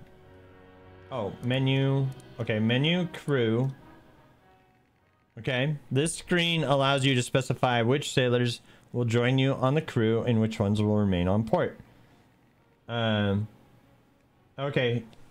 You had a co-worker talk about going into the spaces that are apparently between the holes on some Navy ships to remove rust during rough weather, to do inspections and scrape up the rust. It sounded like a nightmare. Oh, sorry for the repeat. No, I didn't see the repeat, actually, John Doe. But welcome back, everybody. Sorry, it seems like we lost a lot of people in the ad. But, yeah, so... you know, I'm sure that probably... So, there's you know, bad weather at sea is just absolutely nasty, and do not recommend. All right, I'll talk about it here as we complete this tutorial too. All right, the three labels on the right specify in order the number of officers, the number of sailors currently on board, and the number of survivors you have taken onto your boat. Okay, you can close this view for now, but what if I want to get two more people, like you, and then we have a full complement of crew, right? Oh, we want to take this guy off because he's anxious. We'll replace him with somebody that we don't know. But we don't want Mr. Bernard on our ship again. All right. Bam. Close this. Okay. Good work with completing the last training mission. Oh, hey, hey. Another one in the bag. All right. Let's go talk to homeboy over here. And yep, my crew needs another training. All right. Ship guide. Thingy. Okay. Hello, Skipper. This time I will quickly explain how to upgrade the boat. Ship upgrades can be ordered in the port warehouse. Okay. What do I need? I want to upgrade my boat. Okay. Currently in upgrade mode. Click on the devices on your boat to open a list of upgrades. Okay. Well, listening room. Please click on the listening room. This list contains upgrades that are available for the selected device. Please click anywhere to close. Some upgrades on this list may be currently locked, and that is technology. That means that technology is needed to install that upgrade that is not yet researched, but is available for research at the headquarters. This will expand over time. Okay, can I put this thing in there? Or The green check mark probably means that we have that one in there, right? But yeah, so I've been in some really nasty weather when I was in the Navy. Good work on completing this mission. Yay. Okay. Talk to this guy. So there was one time where so I was stationed in Sasebo, Japan, and it is the world's second most weather protected harbor in the world. And our captain at the time was like a very gun-ho, tip of the spear kind of guy. He was like, we are the tip of the spear, and he kept like trying to motivate us with these ridiculous speeches that he wasn't very good at giving. And then so there was a typhoon, which is basically a hurricane in the Pacific, that was coming our way, and he was like, oh, we gotta, you know, get to sea and race this typhoon down to Okinawa to pick up the Marines to take them over to Iraq. And I was like, we can only do 18 knots max, and we're shaking the ship apart if we're doing that. And so like realistically we could only really do 15 knots, and so, but we were also an amphibious ship, so the amphibious ship has a flat bottom ship so that it can go into shallower water than a standard ship and do its mission, right? Well, flat bottom plus inclement weather equals a shitty situation, right? Well, as we were going down, we got caught in the typhoon, and we were experiencing 41-foot waves, and the bridge of the ship is 45 feet off the water. So just to give you like some perspective of that, the propellers spent more time out of the water than in the water, and you could hear them like go like whoom, whoom, whoom, whoom, as they were coming up out of the water, and then it would slam back down into the water after we got done with that wave, and it would just go dum, dum, dum, dum, dum, dum, and it would just shake the whole ship, and like everybody on board was like super sick. And then because we were like having all of these problems, the and the ship that I was on was still a boiler ship, right? So we had trouble maintaining boiler pressure as the ship was heaving up and down and stuff like that.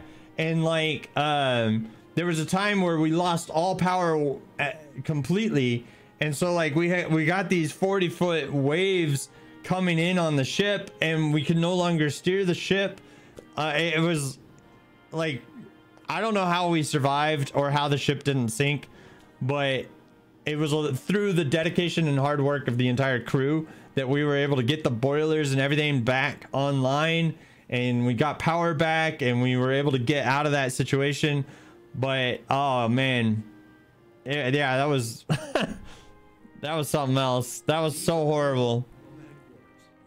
So when you say I have a healthy respect for the ocean and I don't want to go too far away from land, yeah, I get that. I get that. All right, guide to the headquarters. All right, hello skipper, I will give you a quick introduction how to aid Kriegsmarine by assigning your officers to help ongoing research and other tasks. Please open this screen, the headquarters screen. Okay. Welcome to the headquarters, Captain. Here you can delegate your officers to perform special tasks such as organizing reconnaissance or developing new technologies. Click on the blank document in the bottom part of your screen. Okay. Good. Now click any icon on the map by using the left. Improved torpedo pistols. Hey, all right. Not enough reputation. Okay, well. The document you see on the left describes the project currently being worked on by headquarters. Click anywhere. You can assign an officer to complete it by clicking on the empty spot on the page, and the officer must not be assigned to participate. The officer must not be assigned to participate in the next outing in order for that to work. Okay, that's all you had to know, Skipper. Good luck. Mission complete. Do we have enough for any of this? I don't think we do. Ammunition. We don't even have like one reputation point. So no, we can't do that. Can you ask what fuel you used for a boiler powered ship? I'm just curious. You know, that wasn't my realm of like I didn't deal with that. I was a weapons guy. So I'm not sure, but I'm pretty sure it was diesel. But I don't know. That wasn't my area, so I can't say for sure. I think we're done. Liaison officer, relaying orders directly from the Admiralty. How may I assist you today, Captain? Good I luck don't on think your our crew needs a vacation yet. We haven't really done anything. Maybe your new crew. Let me know. Show me their files, sir. Valuable assets. Do we have an officer? Are these guys officers when they have like the hat next to them? I think they might be. One thing that we do, okay, I think we need supplies, Lead officer. right? So show me what you've got, and it opens the resupply menu. And then, okay, like 2 replacement parts. That gives us, oh my gosh, that's expensive. Holy crap, that's expensive. Lubricant. Normally, a U-boat contains enough lubricant. However, sustained high RPM operations can wear down your engines. Without timely application of additional lubricant, worn engines will produce black smoke, which is a dead giveaway to your location. Well, that's not good. I don't think we need food right now, right? We should be good. We did use like a ton of that ammo. Small caliber HE ammo. Yep. There we go. And then we'll have like some HE and AP in there. That'll be good. Fuel. All right. Refuel. And torpedoes. Yeah, see, I knew we didn't have all of our torpedoes. We'll grab the free ones for now. Looks like we're gonna have to buy a couple of the money ones too. So these ones are tier 1 and they cost us monies. Oh my goodness, we don't have any money, ladies and gentlemen. There we go. We're down to 78 bucks. So the other type of fuel that we had on board was JP5, but the JP5 was for, so on the ship that I was on was called a landing platform dock, and what it does is it has 2 flight decks for helicopters on the back, but we can also land Harrier jets on there if necessary. The problem with the Harrier jets is they ruin the flight deck when they land on our deck, because our deck's not really designed for them. It's more of like a they can land there as an emergency if necessary kind of situation. But yeah, so we had room for 2 helicopters on the back, but the ship was also, so like I said, it was an amphibious ship, right? And it could sink itself by about 20 feet, and it would take on water in this area called a well deck, and you could take on landing craft, amphibious tanks, amphibious like armored personnel carriers and stuff like that, to go like land on beaches and stuff with. So that was like our primary purpose.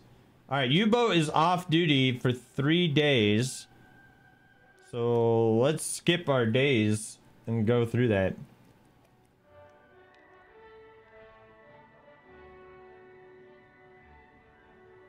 But John Doe, yeah, man. Feel free to ask any question you want about the Navy. I'll happily answer what I can. Speaking of, what's next? I think we need to like talk to this dude to get a mission. Serve as the liaison officer. I'm here to pass on orders from the Admiralty. Are there any orders from the Admiralty? These are current orders from the headquarters. Your eyes only. The Battle of the Atlantic has begun, and our U-boats have a crucial role to play in it. Our submarines operate close to the British Isles, planting mines on the shores and patrolling shipping routes. Our mission is clear: to win the tonnage war by blocking Britain's naval shipping. The British Empire is powerful, but their power heavily depends on naval trade. The British claim they have a new wonder weapon that makes our submarines obsolete, the Aztec, but we have ideas of how to overcome it. Our U-boats will attack from the surface at night and use wolf-pack tactics when possible. We hope to keep France out of the conflict, so French ships are only to be sunk in self-defense. This will not be an easy battle, but we will not falter. We will win the Battle of the Atlantic. We will win the Battle of the Atlantic. So it amazes you that landing craft with large doors for unloading can handle rough seas. So you wouldn't necessarily like launch your landing craft with really rough seas and stuff, right? Like in World War II, for example, the D-Day landings were delayed because of weather. So, you know, ideally you would want, I think they can handle up to 4-foot waves, maybe like 6-foot waves, but you don't want your landing craft like handling much more than that. I kind of want to go out here, or do we want to go closer to, oh my gosh, I think I want to go out here. Yeah, difficulty high, low, medium. Okay. Yeah, let's go out to the low difficulty as our first mission. So we need 25,000 GRT. Right? Request a new set. Oh, it costs us 1 reputation point to do that. No. I'm fine with these missions. Okay.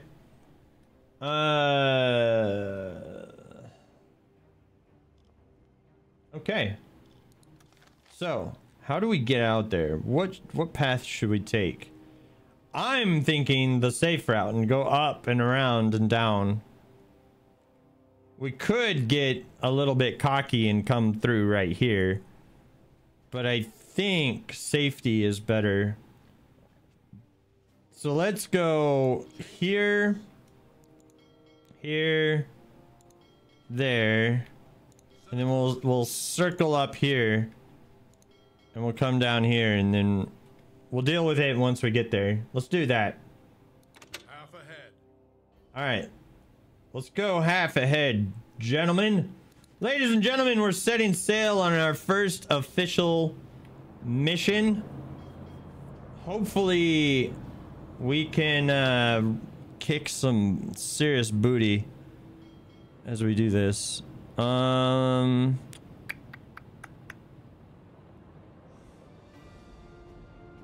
Okay, I wanted to check, like, first of all, I need to check the time.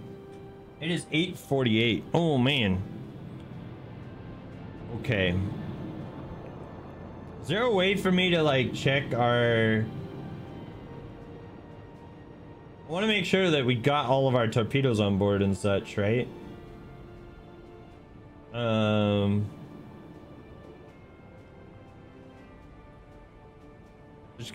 There's surely like a menu here somewhere. Journal, crew, headquarters, campaign, U-boat Topedia, which is kind of funny. Save our game. Okay. New game file. Sure. As you can see, like the last time we played was in 2022. It's been a while. All right. Kiel, 1939, save number 1. I'm willing to accept that. All right, let's head out. Let's do 48 times speed. Torpedo in tube 4 maintained. Torpedo in tube 4 has been maintained. I know that there's got to be like a Torpedo in tube 1 maintained. thing. Well, that's our budget total. Oh no, it's transverse the canal here, come back out on the other side. I like that the canal is there, and I also like that we can skip the canal. That's lovely. Okay, but I think it resets our plot when we do that skip. Let's come up here and we'll skip, and once we get there, then we'll set our search pattern.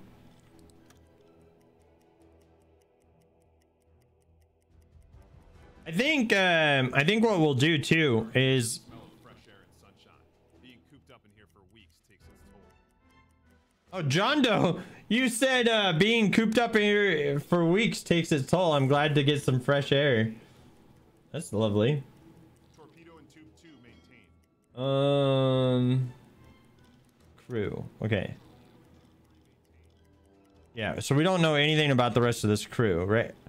Oh, okay. I was like, Bernard, you better not be on board. That's all of our crew. Okay, these are our officers. Okay. Tasks. Oh, man. So we can like really get into it. Okay. So we have 8 sailors on duty in the morning, 8 on the evening shift, and then 8 in the in the other thingy. Oh, and then we get bonus points, huh? Nice.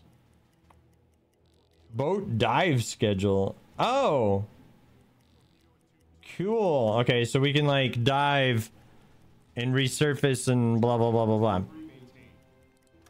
All right, let's speed up time here.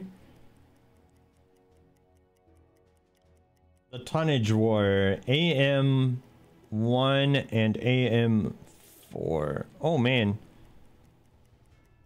Okay. Oh man. All right, so once let's go to 15,000 speed on the time, and we'll kind of rush over here and we'll see what we can find. And they're doing their duties. They're going off and on duty on their own. Okay. Oh, what? What's wrong with you? Officer Emil Bleikrot reports a problem in the galley. Upon opening the stores, he found a layer of mold growing across the canned bread. It appears the batch has been affected by the damp conditions. While the affected portions can likely be cut away, leaving the remainder edible, this development will undoubtedly be a serious blow to morale. The men will be unhappy if we order them to consume this food. You will lose 50 units of canned bread. Or we lose 8 units of canned bread. Oh, man. Guys. Alright, you're the crew on board. Do we scrape the mold off and keep the food, or do we throw away all the food?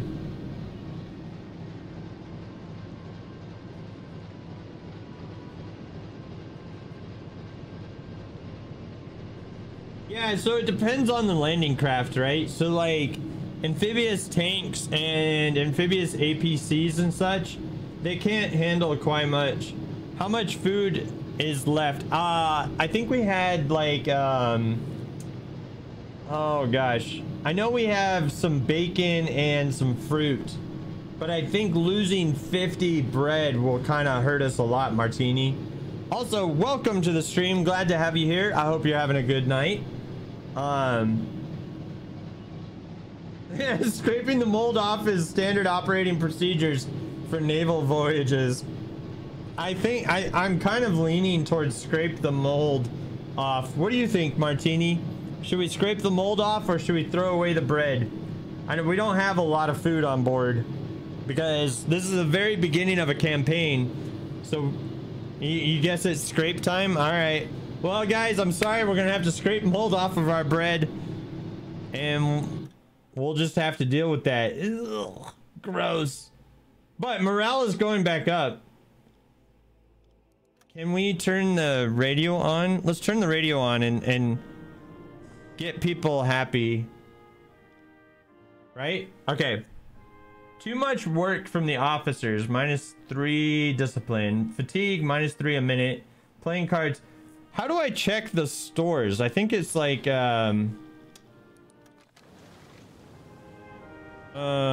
if we come... Oh, we got some, hold on. Let's get, like, turn the pump on. And then, yeah, okay. The storage room, right? Thanks for the follow, Martini. We'll name a character after you here in a minute. Yeah, see, if we threw away our bread, we would have only had 41 fruit left. Right? Oh, we got bacon here.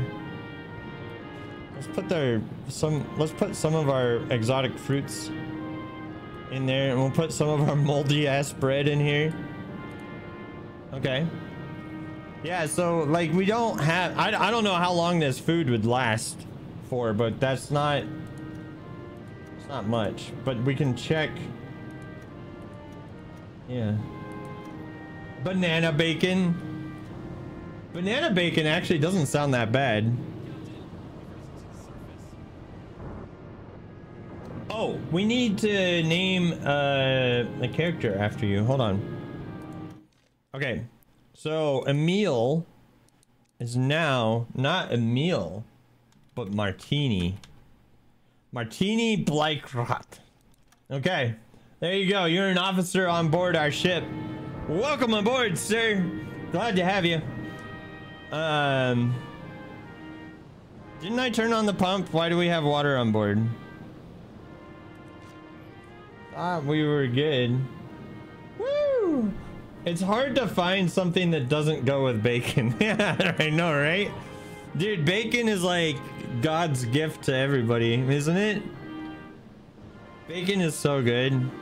Man, dude, like, but there's apparently there's a trend that I'm gonna have to check out at one point or another where if you melt ice cream, like completely melt it into like a liquid state or whatever, right? Then you can use that with pancake mix to make ice cream pancakes, and it's supposed to be like amazing. Like, that's all you need. You need pancake mix and melted ice cream, and then put them together and ta-da, pancakes. That's apparently a thing. So, okay. So we got... Discipline is going up. It will be full in 1 day, 16 hours, and 32 minutes. We have normal lighting, which gives us plus 10%. Music is going, which gives us plus 4. Playing cards is plus 7. Varied dishes is plus 8. Too much work from the officers is kind of weighing on our guys. And fatigue is weighing on our guys. But only one of our guys, I think Martini, is the only guy that's hurting right now, right? Martini, Blackfrot, direct order. Okay, direct order switch. This switch designates the current action as either a direct order or standard action. Direct order mode. When activated, this mode prioritizes the selected action for continuous execution typically without interruption. This is crucially important. Oh, this is crucial for important tasks that demand sustained attention. Standard action mode. In this mode, the action can be paused or altered based on crew schedules, so on and so forth. Wonderful. And you are currently maintaining our doodad over there. Okay, so let's speed time back up now that that crisis is averted, and we'll head over here. I think once we get into our patrol zone. Okay, congratulations, we've reached our patrol area. Good job, crew. Yeah, oh, so yes, closed captions. Yeah, you won't sleep if it's a direct order until you pass out. Oh, wow, okay. I didn't know it would go to that extreme. Okay, now it wants us to travel 1,070 nautical miles within our marked area. Optional, sink enemy ships with a gross registered tonnage, so that's what GRT stands for, of 4,000 tons. Okay, so one thing that we want to do, I wonder if we should wake up, should we wake you up, John Doe? I'm kind of feeling like we should wake you up. Your stamina is pretty low, but I feel if we wake you up, we can get a hydrophone reading.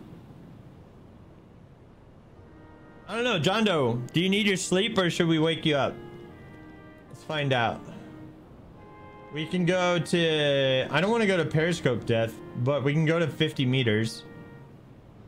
You're very hostile if you wake you up early. All right, well, you know what? We need you to take a hydrophone reading. So we're gonna let you get enough sleep for us to go, you know, we'll go down underwater here. What we'll do is we'll get down to 50 meters and then we'll wake you up. Okay, we'll give you a few more minutes of sleep, John Doe, and then from there we'll oh, you guys not even, oh, he's resting, but he's not, he's actually awake right now. Oh, now he's laying down. Never mind. I should probably name their last names after you guys so it's easier to tell like who's who, right? I don't know, we'll figure it out. But we're gonna go down to 50 meters and then, or hold on, perform a routine check on surroundings with the hydrophone. Oh, just do that. Yeah, and then you get ordered to go do the thing that I told you to go do. Phenomenal.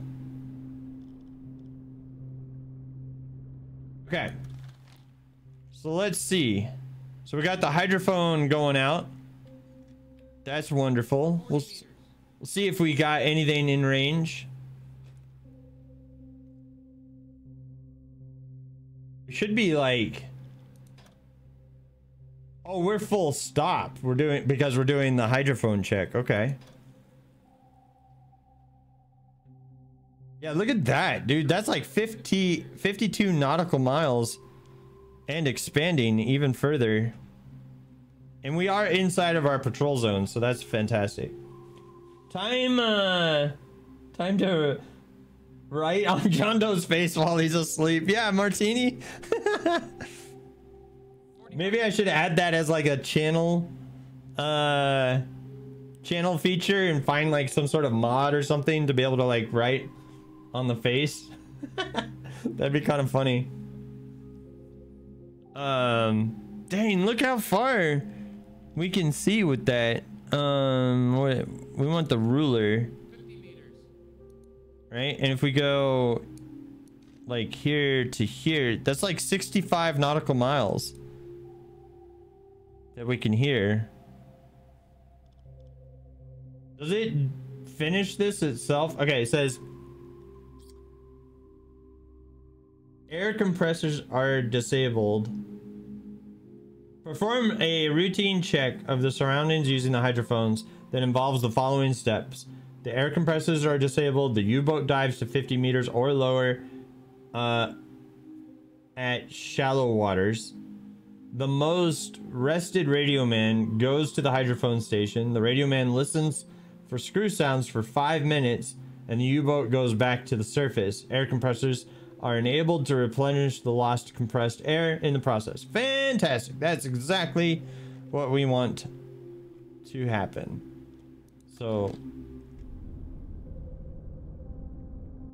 it's pretty dark out there in the dark water. But yeah, let's I guess like that's all in progress right now. Yeah. What's the yellow mean? Is that his rest? Oh, that's probably what that is. That's probably his rest, right? Because our guy, Graf over here, he's got low stamina as well. And as a result, it's probably just showing us that he's got... Yeah, okay. So that bar underneath the name, because here's Schultz. Yeah, I'm going to have to name these guys differently. I think I'm going to name them differently. Okay, so this guy, instead of that, he's going to be... let's do Schultz. Ingriff. What we'll do is we'll use their first names. Yeah, Ingriff. Okay. And then you are John Doe. So you're gonna be Rolsing. Can I copy paste this name? That'd be fantastic. Control C. Control. Oh no. Oh, look at that. It like gives the whole. Wow. So your name would be all that code. All right.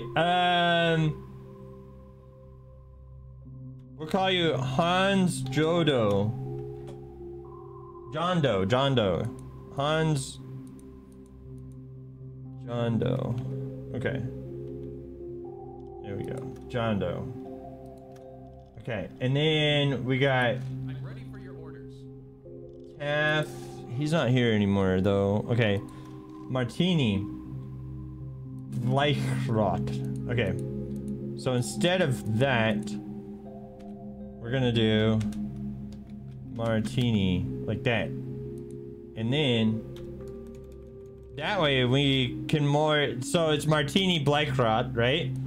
But this way we'll know who Martini is more quickly.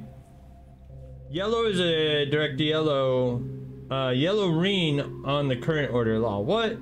Never saw copy paste weirdness before. Yeah. So it copied like the code of the character, right? Like as I was scrolling down through the, I didn't leave it on screen for that long, but when I copied the name over, right? It gave us the whole spiel.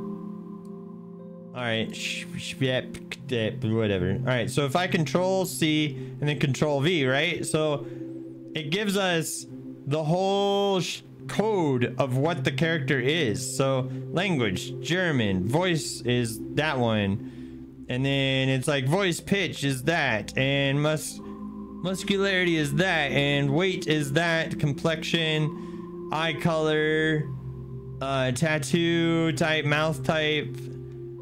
Type 8, fate, his fate is 0. Like it gives us like the whole code of what the character is. That's wild. Okay, so this is ship. Oh, hold on.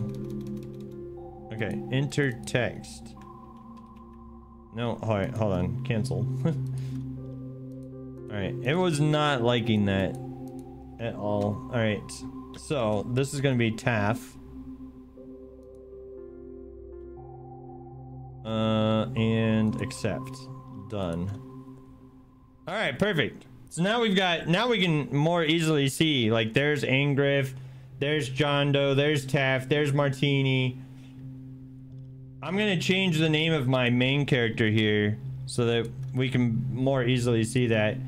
So instead of Klaus Graf, we're gonna do Drake Franz. No, it should be Franz. We'll do it differently. Franz Drake. And then that way we know like where I am. Okay, so there I am. There's John Doe. There's Angriff. Martini is our engineer guy. Who's asleep? He's asleep. Never mind. Now you can find out my fate. Yeah, apparently your fate is 0. Whatever that means. And are we still working on that? Like, if I fast forward time... Are we just gonna pop... Okay. We just pop right back up. And we get back to rocking and rolling. Oh, I like that. I like that a lot. Okay. So... Let's do a bit of a patrol then. Come up here. And then we'll skip over to this side. And we'll come down. And then up. And we'll go back up. We'll go back up. Perfect. Alright.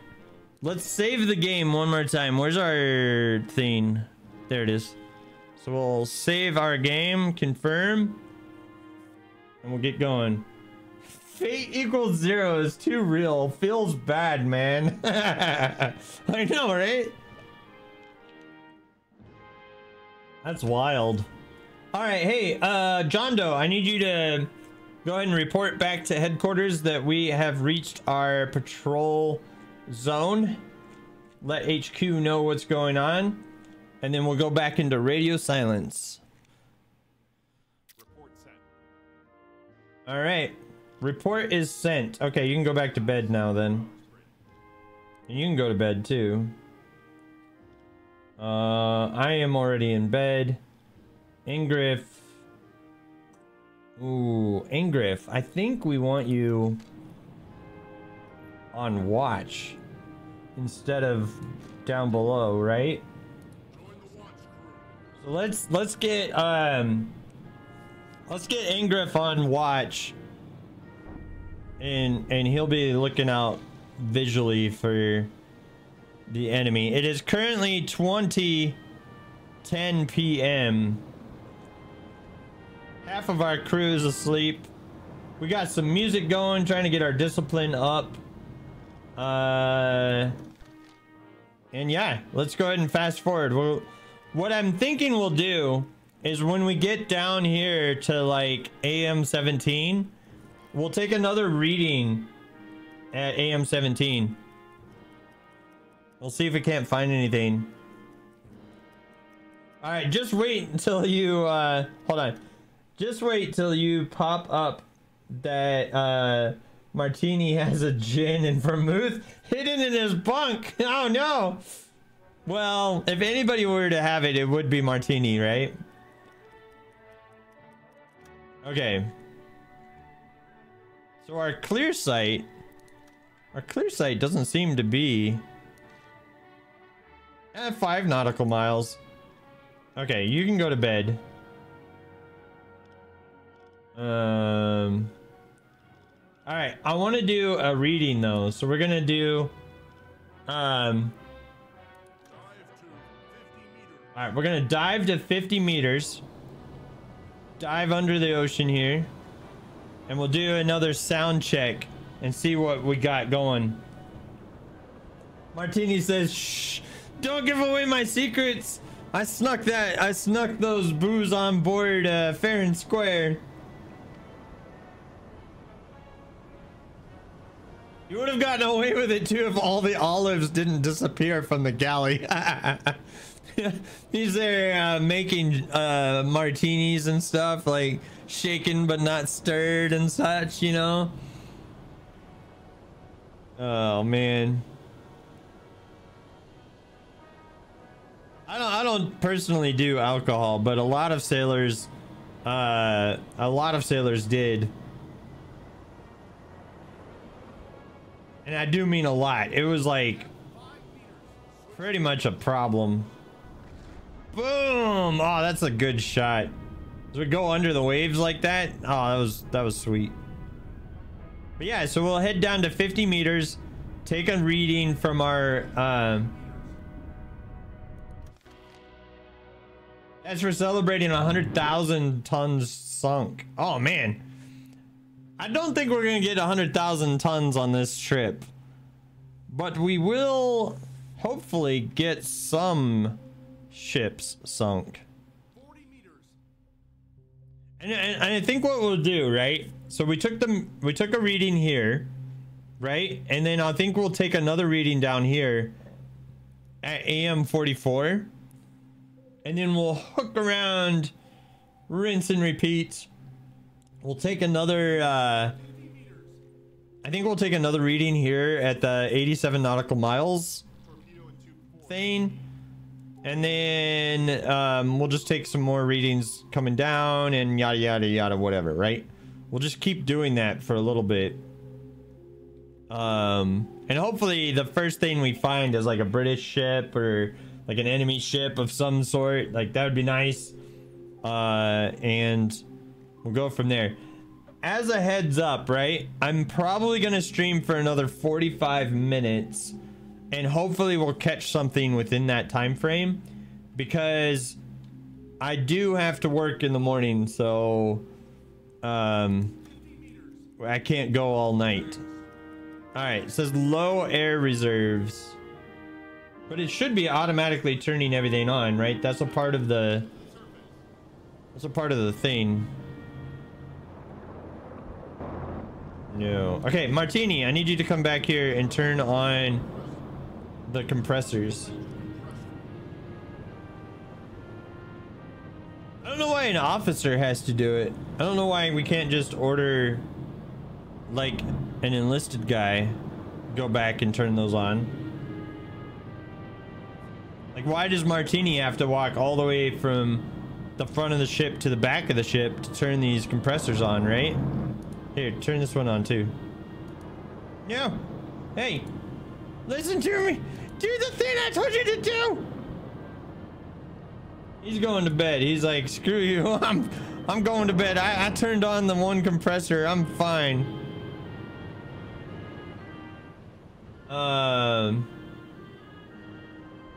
Okay. How's our fuel? We have 3,200 nautical miles left, and our total route is like half of that. Ooh. Shouldn't require an officer. Are you sure you aren't on silent running? No. Oh, those are two green. Okay. We shouldn't be on silent running, right? Stop direct orders.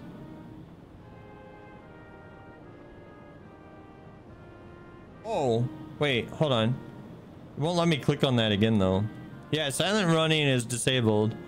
Alarm is disabled. Ugh, yeah, I'm still figuring things out, but that's okay, right? Let's give you 2 sailors. Oh, fuel usage minus 30% if we gave you 2 sailors. So we gave Taft 2 sailors to work on the engines, and that seems to be helping them out by quite a lot. If we get minus 30% to our fuel usage, yeah, additional sailors on the engines require 30% reduction. Diesel compressor is on and we're using 9, but that increased our range to 4,600 nautical miles under our current usage. Okay, cool. So yeah, we're gonna speed demon down here. Low navigation accuracy. Oh, okay, well, Angriff is on it, so I'm not concerned. But we came down here. So we came down here and we'll do another reading. But now we're down to... We're draining discipline now. Oh, okay. We have too many sailors. Alright. Well, I'll take away his crew then, I guess.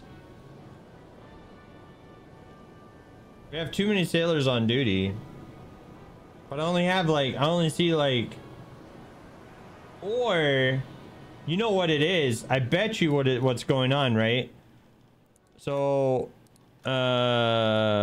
squads. So we have 8 sailors on duty at each one of these shifts, right? And if I add like 2 sailors to this guy or 2 sailors to that guy, that probably brings that number up to 10, right? Is that how that works? Shouldn't require, the enlisted guy did it, but 2 officers had to confirm it and handle the paperwork. Yeah, I know, right? That's how that goes. Yeah. All right, so we'll take another hydrophone reading and we'll see. But is that how that works on the crew, right? Because it says 6 out of 8. Oh, 40 meters. I think I get it. Okay, so we got, no, we have 1, 2, 3. We only have 3, so where's these other 3? Oh. Okay. So they're still assigned to me. 50 meters. Remove all sailors. Yeah. Boom. Okay, now we're down to 4 sailors being active. And I can subtract 1 sailor from there. Now we're down to 3 active. Okay. So those grayed out sailors we're still counting as being on duty. That's wild. 45 meters. Like why are they counted on duty if they're not out on a station? I don't know. All right. So we're going to speed past that. Doesn't look like we're getting anything 5 meters. on that. Okay. So we'll get our compressed air back. We're getting discipline back, which is fantastic. Music, normal lighting, base value +2, and fatigue is -4. I don't understand why we're getting fatigue though. Okay, we're gonna increase that, and well, okay. I say I don't understand why we're getting all that crap, but okay, don't know how the crew works, still a noob, and haven't ran the type 7B. You just run out and shoot your 5 torps, and then you use your AA gun for fun. Yeah, I mean, that's fair. That's a strategy, right? Okay, hey, John Doe, speaking of John Doe, we have you on Captain? on radio right now, but we don't need you on radio. I need you to, we need to do another reading, right?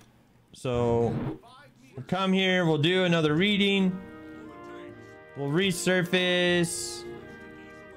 Missing workers on the conning tower.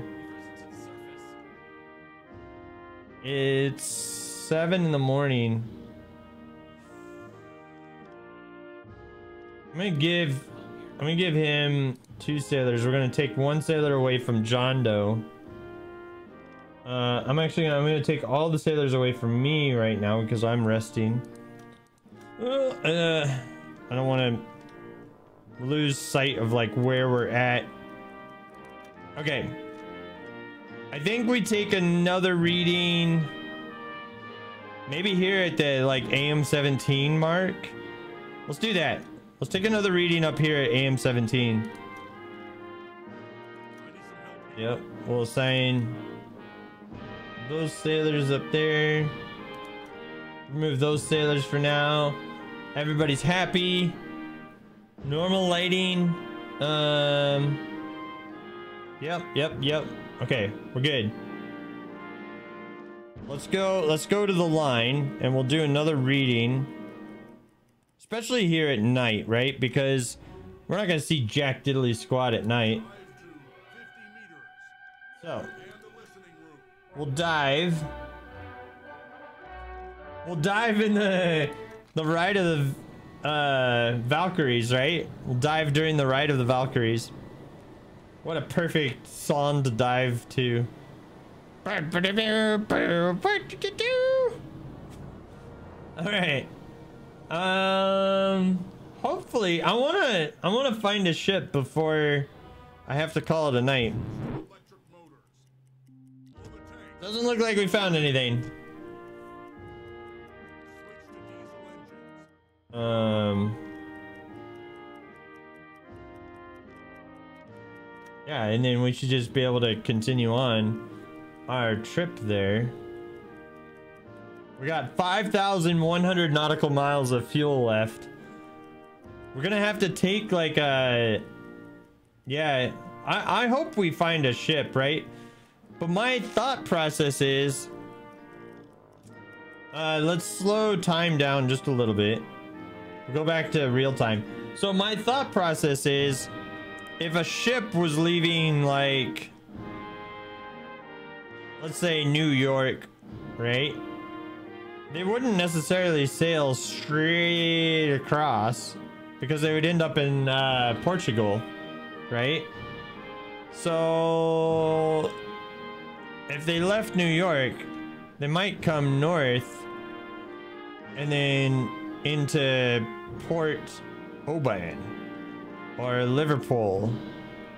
And they might have to come through here to do that. So I don't know. Maybe it's time for another reading. Let's take another reading. See if we can find a enemy ship. No, we did not. That's unfortunate. They definitely follow some kind of shipping lanes. Yeah, we just need to figure out what those shipping lanes are, right? Oh, wait. We gotta... Okay.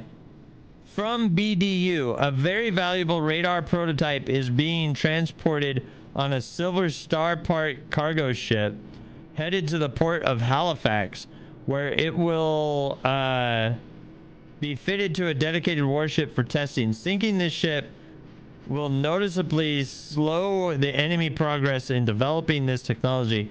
We estimate that it's currently passing through the square AM-159 with a course of 296. That ship is moving in a convoy traveling at a speed of 8 knots. Confirmed. Okay, hold on. Did I pause the game? I was supposed to pause the game. Yeah, okay, there. It's paused. AM-152. Where the hell is that? AM... Well, these are like all the AMs. AM 64, 65, AM 93, 98, but then it goes into like BF. What? 152. If I zoom out to there, okay, there we go. Here's the 100s and stuff. Oh, you know what? It's probably AM, and then here's AM 152. There we go. Look at that, guys. We found AM 152. If we go to the center of AM 152, and he's traveling in a convoy, but if we go to the center of AM 152, let's save too. Go to the center of AM 152, then we can take another reading and we can see if we can find that ship. Is there a log maybe in the journal? Is this it? No. Oh, wait. Can I enter comments? Okay. Well, hold on. I gotta do like a captain's log thing. It is 27 September 1939. Okay. So, activity. 27 September 39. A ship receives what our U-boat receives valuable intel.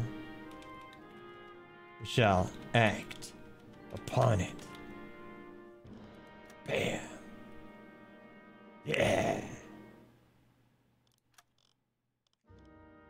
Okay. Yeah. Oh, awesome. Okay. We got our own little journal in there. I didn't specify what intel, right? I kept that vague. But is there a spot for me to see Like, I want to read that message again. If we come here, can I see the message again? I want to see the message again. Well, we can unpause the game and start our new course to try to intercept. So he said he was on it was in 152, right? With a course of 296. So if I'm in 152, no, we're setting course here. Bearing tool. Okay, so he's heading in 296, which is there. Assuming that he's in the center of the thing, he's heading northwest.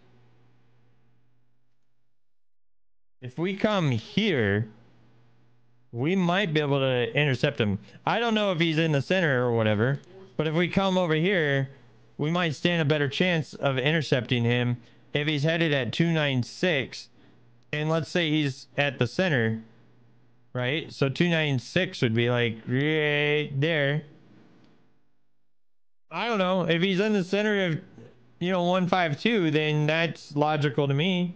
What about you guys? You guys are my officers in the crew. I think that could be like a good intercept course. We'll give that a shot.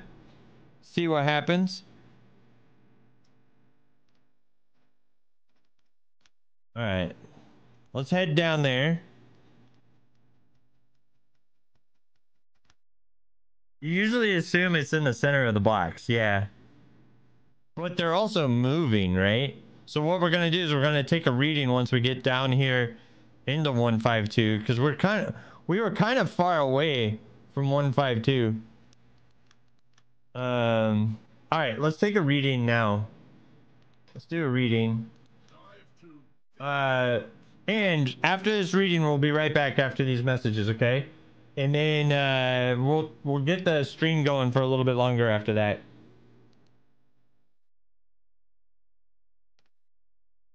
Cause I want to find these bad guys, man.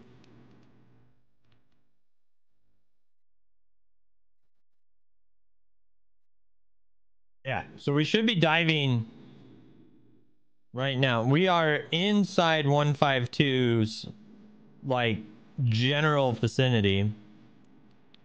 We'll listen for him here, and then we'll listen for him over here as well, and we'll kind of like spread it out, right? And we'll hit the different spots and see what we find. Oh, look at that! Current depth, 45 meters. Speed medium, range 26 nautical miles.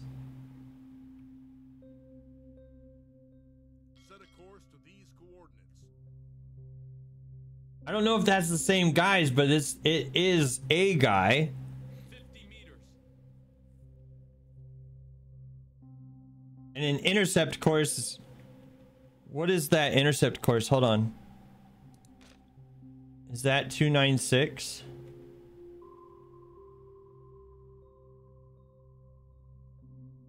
It's actually kind of close to 296. So our intel might have been off. Like, the intel doesn't necessarily have to be 100% accurate, right? So that's 296 right there. And that's an intercept course with 296. I think this is our guys. I want to read that message again. Is there a spot that I can read that message? Patrol these grids, yes. A very valuable, yeah, okay. A very valuable radar type, blah, blah, blah, is Halifax. A Silver Star Park cargo ship. Silver Star Park cargo ship. What is that book? U-Boat-opedia. Does it show me? I don't think that's the thing I need.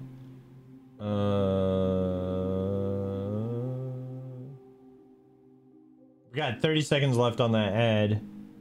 I hate ads. I hate ads. I wish I didn't have to run them.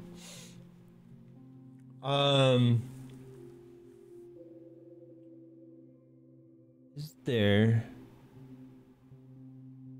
like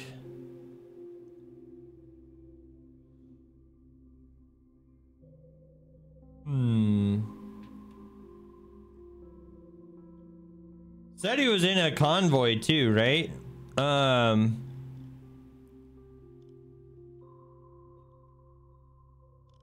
What is that? Full map, world map, and tactical map. Welcome back, everybody. Sorry about the ads. I freaking hate them. Okay, what I was talking about during the ad that you guys were unlikely to hear, right? Is I was wondering, like, okay, well, we're getting hydro contacts over here, and we have an intercept course right there at 200, look at that, 296 degrees. And if we bring it down, it's pretty accurate. I think these are our guys. They may not be in AM-152, but I think these are our guys. I think this is that convoy. Now, the other thing that I'm going to need to figure out is how to look up the ship. It's like something something star whatever, right? So yeah, we're gonna get on board. I'm gonna cut the music though. Stop music. We're gonna cut the music because it's too risky to have the music going right now. Okay, Ingriff, I need you up on the conning tower instead of down there, and we're gonna give you 2 sailors to help out. So Ingriff, he's gonna head up top and watch out. He doesn't have, yeah. Actually, John Doe, I want you on the hydrophones instead of the radio. I need you on the hydrophones because we won't be able to hear much. I don't think we'll be able to hear anything. Never mind. Can we just not hear anything? If we're at... Yeah, I don't want to change our speed either because this is the intercept course that it gave us for that. Okay, let's try it. See what happens. Right? Woo. Yeah, because our clear sight is 1 nautical mile. Oh god. All right, I'm gonna do a let's do this. Let's go down to periscope depth. You can only use the hydrophone at periscope and below. Yes, that's right. We literally just did the tutorial on that, didn't we? And we completely forgot that. That's okay. That's okay.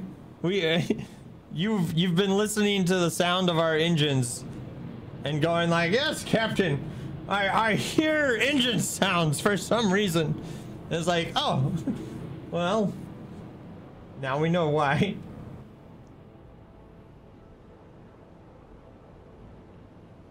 Okay. But I don't want to change our course just yet, right?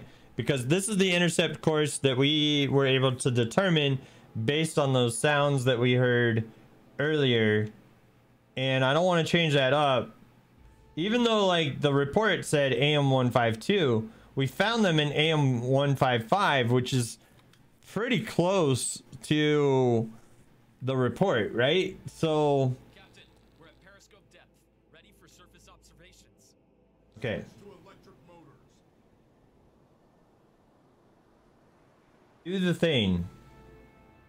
We still don't have hydrophone though. We're switching to electric motors right now. Propellers detected. There we go. Okay. Interception is not possible. No, I don't believe that. Go there. Medium. Closing in. 18 to 38 units. Oh my gosh. Okay. Oh, that's why we didn't see the hydrophone thing. Look how... All right. I'm really good at this game, guys. I'm really good at this game. Say, okay, so hold control and then right click and it says interception is not possible, but I don't believe that. I don't believe that. I'm gonna keep going where we were going and we'll just keep going this direction. Let's see what happens if I speed it up a little bit. Yeah. Okay. This is still accurate. It is 2037. Oh, why don't we have any?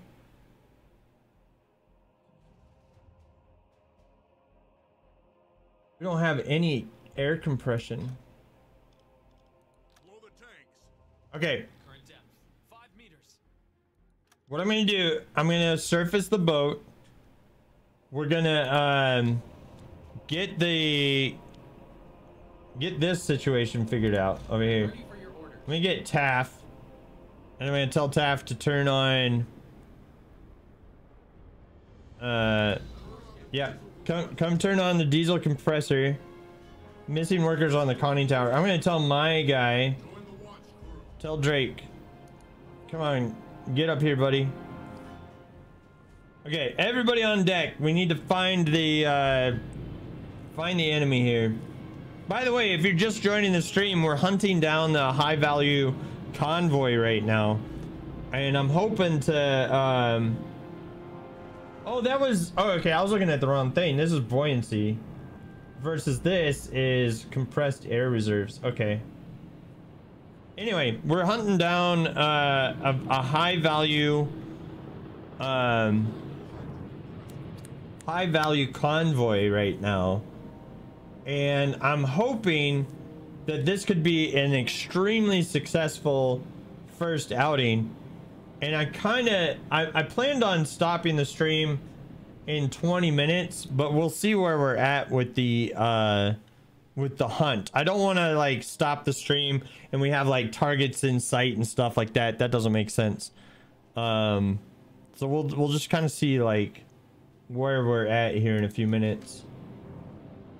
I want to get our compressed air back operational though real quick. All right, Taff, we're gonna give Taff 2 sailors so that we can use less fuel here. It's kind of like an all hands on deck kind of situation right now. We could probably give people some rest and stuff, but I don't know. This is our intercept plot, 13 nautical miles away. Let's speed time up a little bit. We'll do it a little bit more and a little bit more. New objective. Sink the Silver Star Park. Yes, we are trying to do that. Okay. Let's go to periscope depth. Man the attack periscope.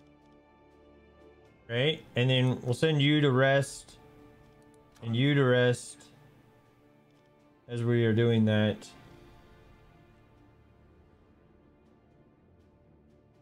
I want to take another reading and see where they're at, so that's why we're going to periscope right now. We're gonna take another reading, see if we can find them, and adjust from there. This should still be like a pretty decent you know, intercept course, but we'll see how that actually plays out. And our discipline is back up to 100%, which is fantastic. Air quality. Captain, we're periscope depth. Ready for surface observations. Okay. Switch to electric motors. I'm ready for your orders. Go to John Doe and go to the listening station. Mr. John Doe, get us a reading, sir. All right, the hydrophone thing's going out. We don't have a reading just yet, though. Did we lose them? We should be intercepting them, like, right here. There they are. Oh, man. Are they headed right for us? They're headed right for us. Change course. That's the intercept course now. Yeah, they're headed right for us. Oh, man. Okay. If that's our new intercept course. Oh, man. Dude, and these guys are going to have, like, friggin' destroyers and... Oh, okay. Oh, man. They're going to have, like, all kinds of escorts and stuff. This is going to be a very scary, risky first mission. Holy crap. Okay. Yeah, 2 to 5 units there. 13 to 28 units there. 5 to 10... No, 2 units there. Definitely 2 units. It doesn't have a range. But that's 5 to 10 nautical miles. The new intercept course says it's going to be an intercept over here. But I think what we do is we come here and then we hook back, right? Maybe that's what we do. Yeah, South Park. It's headed right for us rules. Yeah, exactly. Oh, man. And it's at night, too.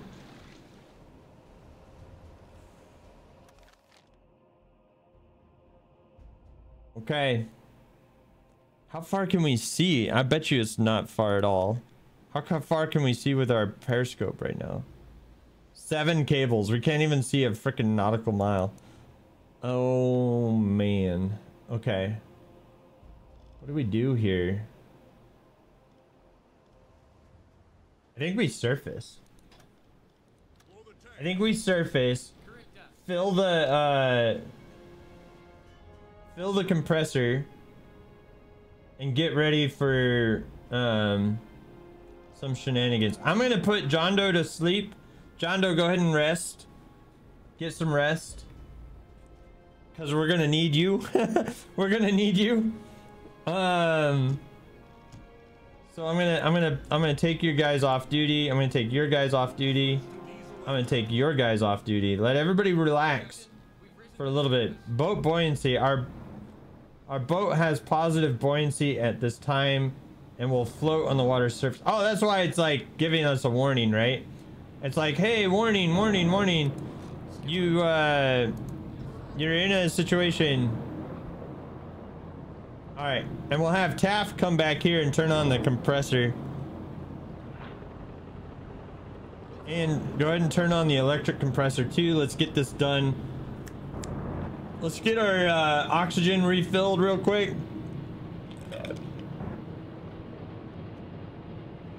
Get a drink, everybody. Get a drink.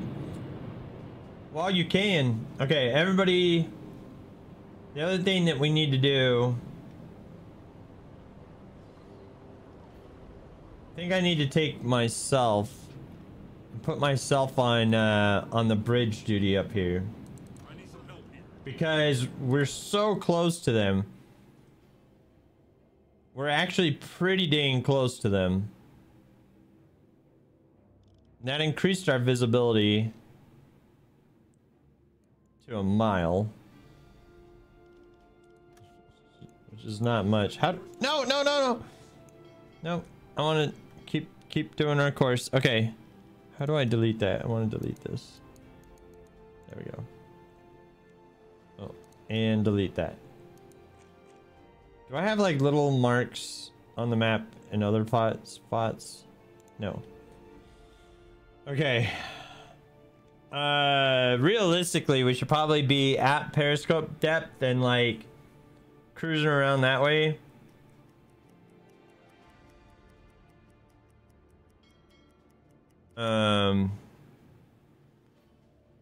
Okay. Woo, all right, speaking of being at periscope depth, the question is, do we go back under now that we did our turn and we try to find them?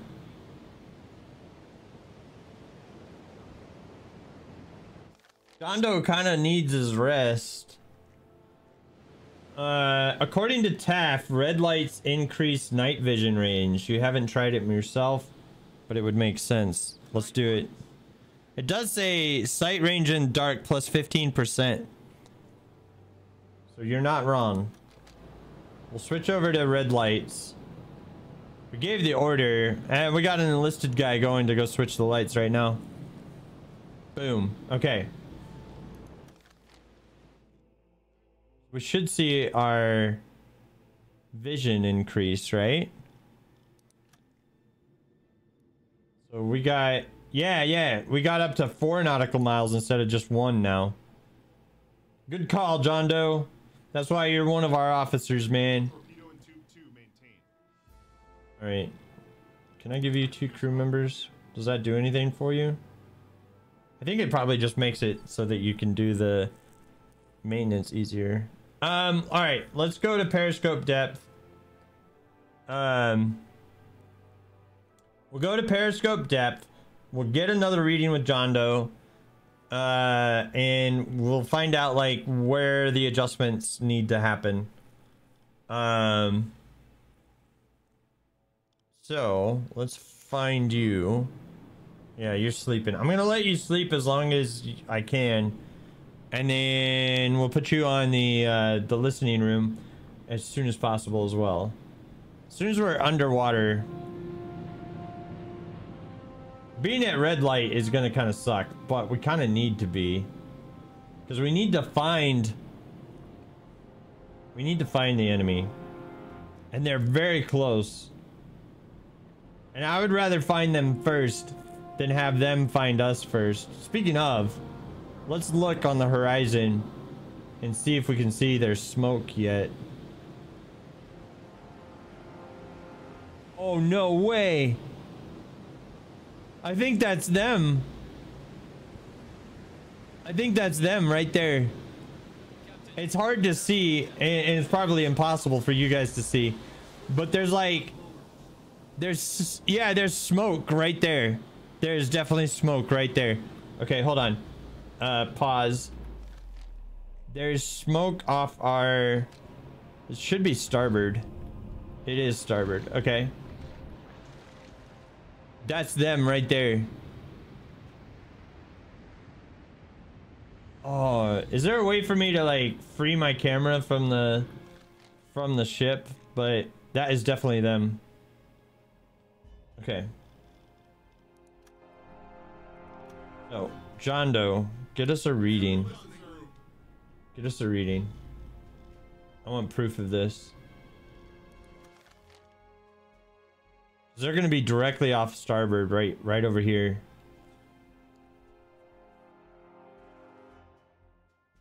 And I think they're coming right for us. They're headed right for us. South Park rules, right? Yeah. Oh, look at that range 2. Yeah, so we moved. Okay, hold on. Let's reverse. Let's go reverse 3. So my thought process on this is I want them to sail perpendicular to us, right? I want this. I want this to be us. I want this to be them. And I want to go like that. I want to go back up a little bit. I want them to go right past us. Yeah, 2 to 5 nautical miles. Speed medium and closing. All right, we're gonna save too one more time. I'm not the type that save scums, but you know, if I mess up royally and we die here, I don't want this to be the end of our campaign already on our first mission, you know? That would be kind of bad. All right.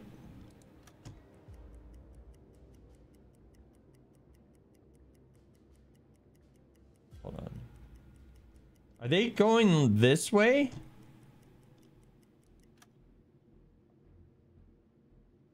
Medium and closing.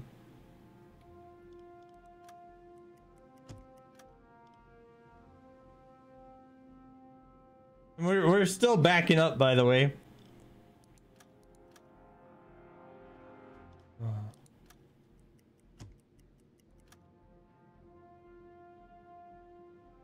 Medium and closing. Okay. Can we stop? Engine stop. Convoy in sight. No, no, wait, no, what? Alarm. Take your positions. We're a well-oiled machine. Let's show the enemy what a U-boat can do. Okay. Change course. No, don't change course. I don't want to change course. I thought. We have reached our target. Hold on. I need some help here.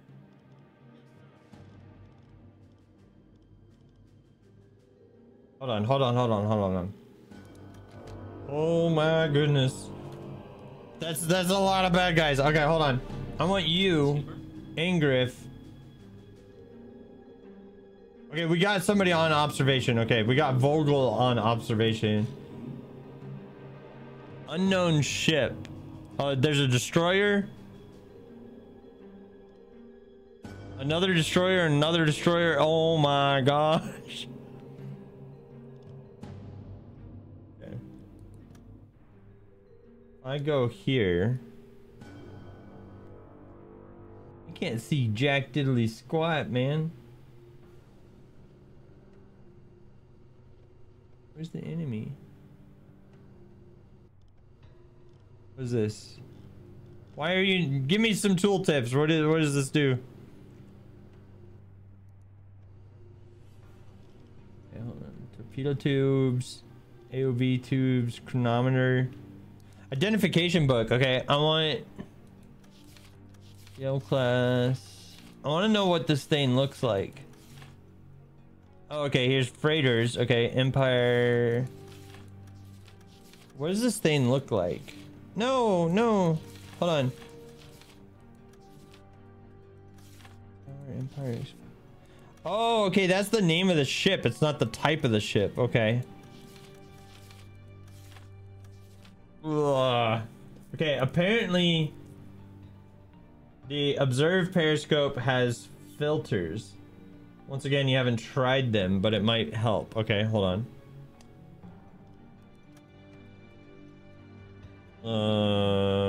Who's on? How do I use that periscope though? Because homeboy is over there. Maybe if I get Angriff on it. Man the observation periscope. Yeah, let's get Angriff on the observation post. Okay.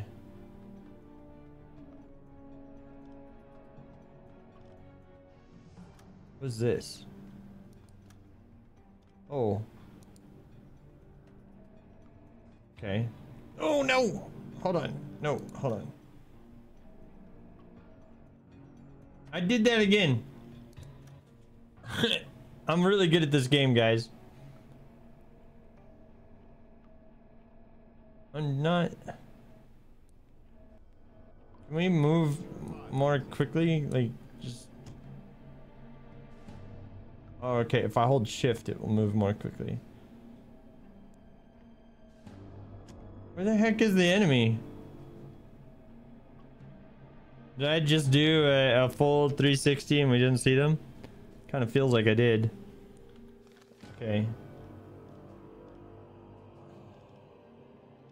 Okay, that's a warship. That's a freighter. We don't know who it is. Oh lordy. Okay, hold on. You torpedoes. I'm gonna flood these. Flood tube 2. Flood tube 3. Flood tube 4. Actually, no, because we're gonna have to. Tube 1. Flood tube 2. Yeah, we have to set their. Oh, okay, all right. I don't want to throw all of our torpedoes at the same target, right? I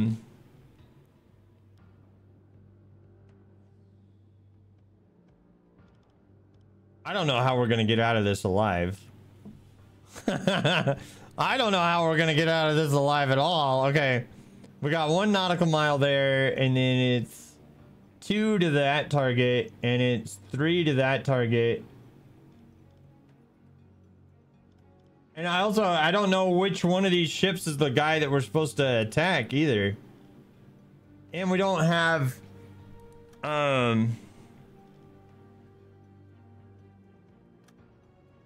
yeah, okay. Franz Drake, figure out a calculate a torpedo course to this guy. And this guy looks big, so I'm gonna have Angriff calculate a course to that ship. Oh man, this is way more complicated. I've bitten off way more than I wanted to chew on our first mission ever.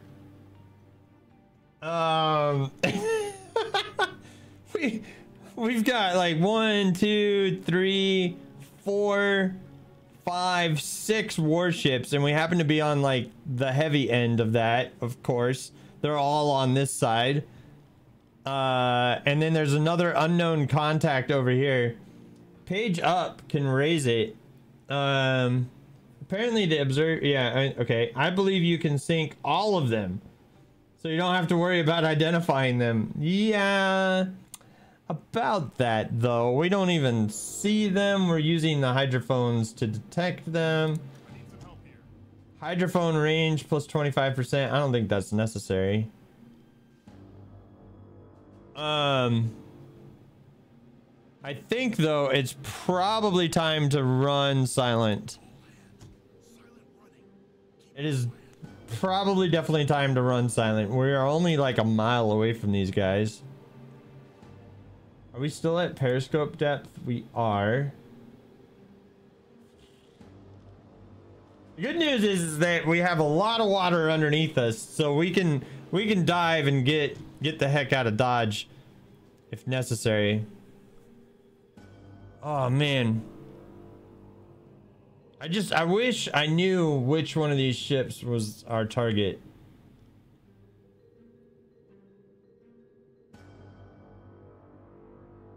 Okay, I think we're gonna stop. All engines stop. We'll stop, but we're gonna have to. Okay, I have no idea how we're gonna do this. We're in a bad way, but I think what we'll do, we'll launch torpedoes on whoever A is, right? We'll launch like 1 torpedo on that guy. We'll try to launch like 1 torpedo on each, is what I'm thinking, because if I have my bow torpedo launchers, well, I didn't want to go into that view. I want my, what is this? What? Oh, it's because he's calculating the thing and he's locked onto 1 target. Okay, never mind. I get what you're doing. Torpedo tubes. We haven't collected enough data, so you can't do the torpedo tubes. Okay, well, I think we have 4 torpedo tubes, right? I think we have 4. No, what are you doing? Get back. Get back on the attack periscope. Dude. Holy crap. Okay. Move your thing. If there's a way to identify them without checking the name visibly, you don't know. But I have faith in you, Captain. Oh, man. I don't know. Bit off way more than I can chew. Where's all of our contacts? We lost all of our contacts. Shoot. Calculate torpedo tubes, and we'll get Hans on that one as well, or Yondo. Oh man, it's also the middle of the night. It's like perfect timing for an attack, but it's also it's a detriment to us too, because we don't have clear line of sight to the ship. And we can only see, it's like a really dark night too, right? We can only see 5 cables. And we lost contact on everything for some reason. Operate attack periscope, operate observation periscope. Let's do that. Oh. That like zooms in page up and page down. Adjusts my thing. Yeah, if we raise that. What angle is that? Let's use this thing. He is 30 degrees. Okay.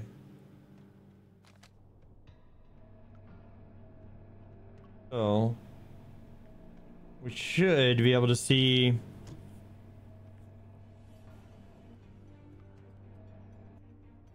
Should be like over here. But he's beyond visual range.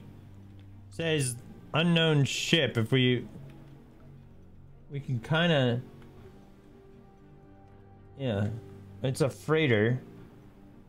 Identification book. Okay. Oh, okay. All right. Yeah, we can't see him from here though. Okay. No, I need you on the observation. Need you on this. Does our message say journal? Does it say Port Halifax? Very valuable on transported on the Silver Star Park cargo ship headed to Port Halifax. Dedicated warship sinking the enemy. It doesn't say if it's like Norwegian.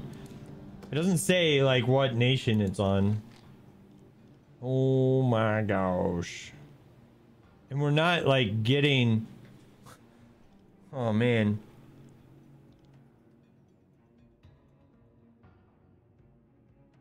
I wonder if we go like ahead really slow. N gives you a free camera, but it does have limited range. Okay. So if we do N, oh, free camera. Oh man, can't see jack. Oh, it's also snowing. That's why we can't see anything. Yeah. All right. Never mind. I can't see jack. All right. But we're gonna go forward and we're gonna see if we can't get like visual confirmation on this ship. Oh man, I kind of want to like sneak in behind this warship, hit this guy, hit that guy, hit that guy, and then hit this guy or something like that with our stern torpedo on our way out, right? I don't know if that's gonna work, but that's kind of like, and now we lost that guy too. This is rough.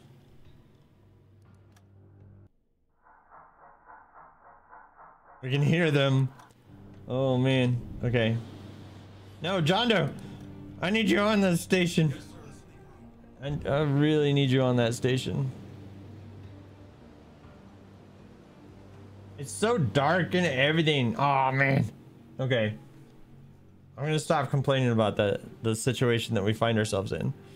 But we lost contact on this guy and we're no longer doing a torpedo calculation on him. A lot of what is about to happen will depend on your settings, to be honest. If you have auto targeting on or not. We don't have auto targeting on. Well, I say that, but like we have semi-realism on. We're like 50% real. We're not full real because I'm not I'm not a boss like that. Let's target this guy. Calculate torpedo course. Calculate torpedo course.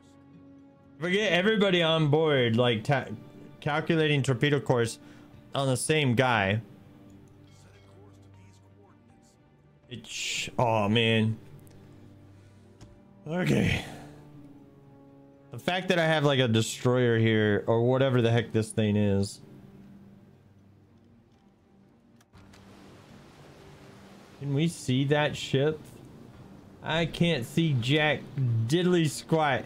And I know you guys can't either. But alright, if we go into free camera mode and our ship is facing this direction, and we fly our camera over here somewhere. I'm not seeing anything. There we go. Here's a ship. Yeah, this is like one of those little tribal destroyers, isn't it? Or is this like one of those trawler things? Anyway. So the cargo ship should be around here. There we go. No, that's the same guy. I did a 360. Oh, lordy. Okay. It's so dark. And we can't see shit. Oh, man. I don't want to, like, completely miss out on shooting these guys. Set a course to these coordinates. Can I set a course to intercept that guy? No, you're not gonna give me an intercept course to that guy. What if we turn slightly? Yeah, because you can up the gamma for better vision. Maybe not realistic, but it's good for learning. Yeah, I think if we did that, we'll hurt our skill in the long run, right? I'm fine with the fact that we can't see it. It's pretty realistic. You know, we got snow coming down. We've got no moonlight whatsoever. Like, this is the perfect time for us to attack, but at the same time, it's kind of brutal for a new captain. So we still are plotting, but we're only plotting with the one dude now. Let's speed up time just a little bit. Okay. Can we change our course a little bit? Speed up time. Oh man, we just don't have any vision though. Why don't we have any vision? Like, why is it so bad right now? Like, it was fine. We can only see 3 cables ahead. We used to be able to see like a nautical mile, and these guys would have been in range. That. Okay. All right. There's our ship. We're not going to be able to get a torpedo solution if we can't see them, though. And I don't know why did our vision get down so freaking far? Yeah, he's on damage control. I need somebody who's better. If I take him off, will we get somebody better on the periscope? Is Angriff the problem?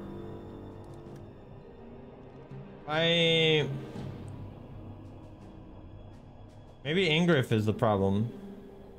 Can I what can I tell you to do? That get off of that, maybe?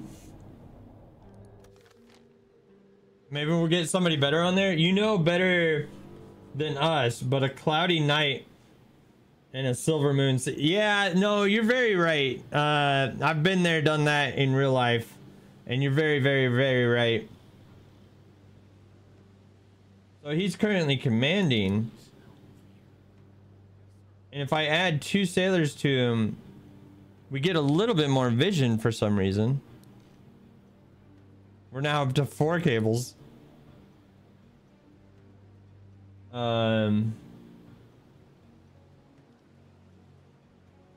Yeah, okay, so Corvette, freighter, Corvette, freighter, tanker, freighter. Yeah, I mean, like, we're right in the thick of it, too. That's the thing. Slow ahead. Let's go to slow ahead. I don't like going that much faster with all of these, dudes. When you had to do this one, you stocked it for a few days. In daytime, you were able to determine the name. Yeah, but we're also like at the end of the stream, right? Like it's 10:15. We've already been streaming 15 minutes longer than I planned on. So I kind of want to launch some torpedoes.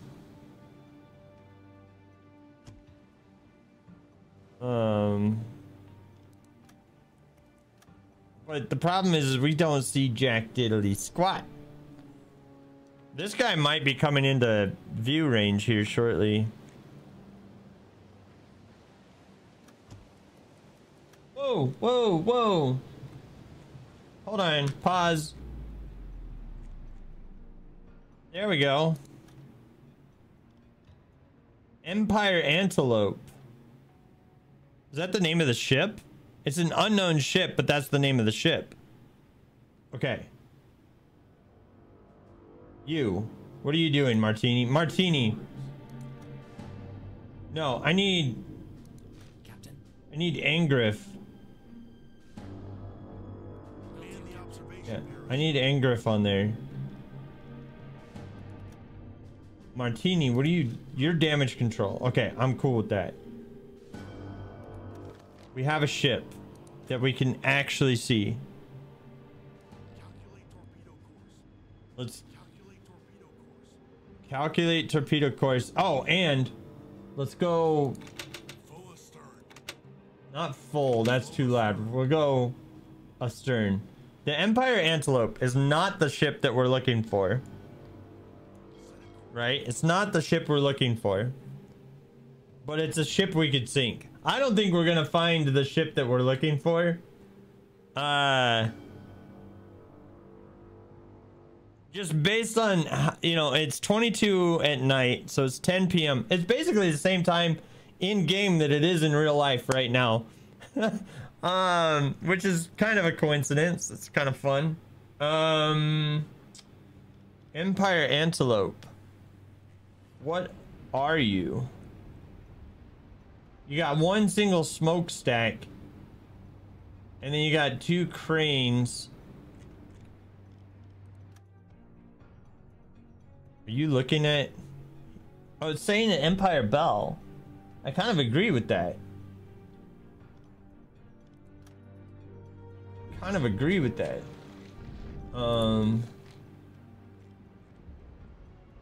Yeah, 1 smokestack, 1 small superstructure, and then 2 cranes. So,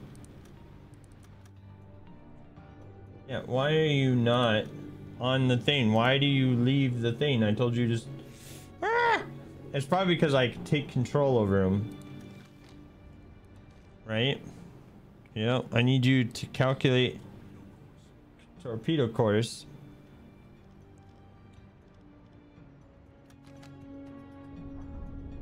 Oh, man. Alright. And we'll unpause. We're not gonna have a lot of time to shoot this guy. And as soon as he gets shot, we've announced our location, and all hell's gonna break loose. So yeah. Launch torpedoes, we don't have a thing on him yet. Woo. Okay.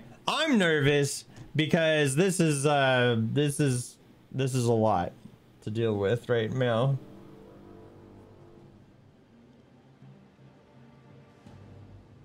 And we're only at 10% accuracy. We're going up to 11. Our crew is very, very new at this, but Martini and Yondo and Drake, we got this together, so we're gonna make this happen. Freighter similar to Empire Explorer. Okay. Can we recognize that? Oh, he's at velocity is 6 knots. He's about to cross. I think we need to turn again a little bit. We'll turn just a little bit. This is going to be a very close range shot. I wonder if our torpedoes will even arm in this distance. 41%. Oh man. We need everybody to hurry up. The AI in this game can't see if you can't see. At least the AI in the game can't see you if you can't see them. Is that true?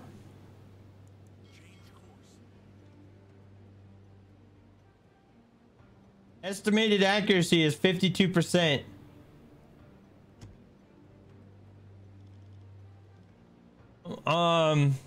Where's our torpedoes? Hold on. Do I have to be in this view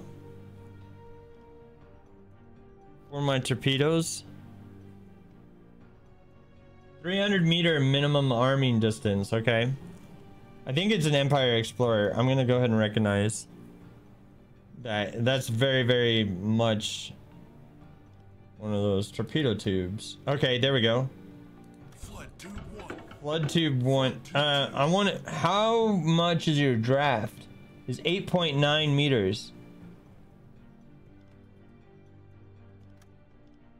8.9 meters. Okay. I want magnetic. And I want to go to 9 meters. Maybe 8.5.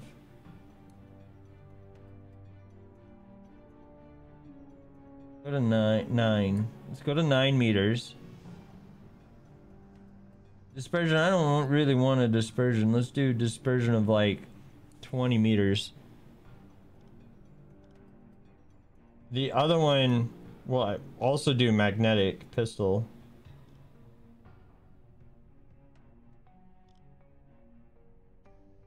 Okay. But our thing, gyro angle is synchronizing. We gotta wait for this thing to finish. Okay, it's done. All right, ladies and gentlemen, our first torpedoes of the war. Fire. 40 seconds to impact. 40 seconds to impact. Okay, hold on. 30 seconds. Hold on. 30 seconds to impact. You. What? Why? I wanna. I can't tell my guy. Why am I here? Hold on. What is this? Why is that still there? I want you on that. Empire Antelope. We got 2 torpedoes. This is stressful.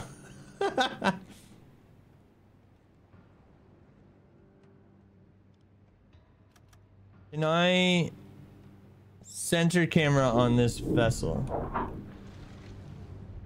Okay. We can't see jack diddly squat. But okay, here we go.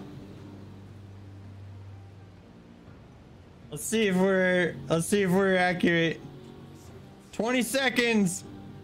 19, 18, 17, 16, 15, 14, 13, 12, 11, 10, 9, 8, 7, 10, 9, 8, 7, 6, 5, 4, 3, 2. It's a hit.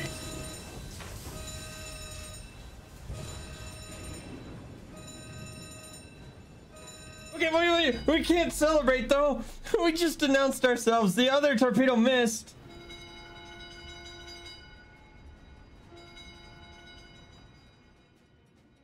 There's another ship right behind us. Okay. Empire Raven. Calculate torpedo distance. Let's go this way. Forward 1. We okay.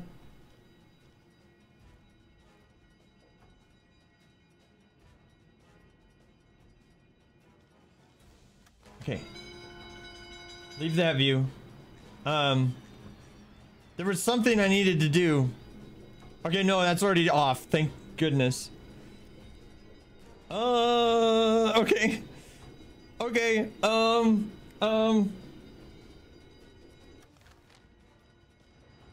I hope you sink. Do we need to put another torpedo into him? No. I don't think we do.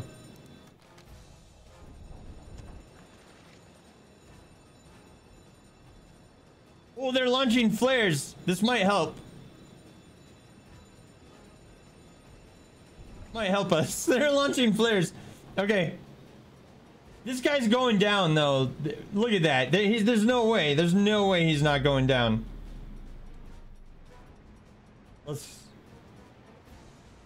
We missed with one torpedo, but we got him with the other one. Yeah, he's on fire all over the place. Can we see underwater and see the damage that we caused? We knocked out his propeller. He's not going anywhere. Look at that. Look at the hold. Look at that. Yes. Yeah, man. Crew, I'm so proud of you guys. I'm so proud of you guys. Chat, you are awesome. Look at that. That is a big hole underneath his hull. He is definitely gonna go down. That is phenomenal. That's our first torpedo of the war, and it was successful. I love everything about that. Let's see if we can cause some more damage and survive. That's the key point. Okay, that guy's got his searchlight on already. He's looking for us. I'm willing to bet that we can take out Empire Raven.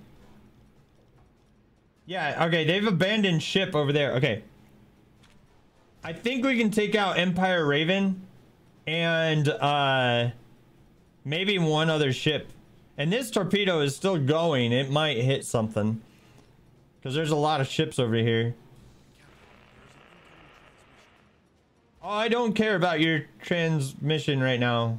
Yeah, radio silence. Like, let's be real here.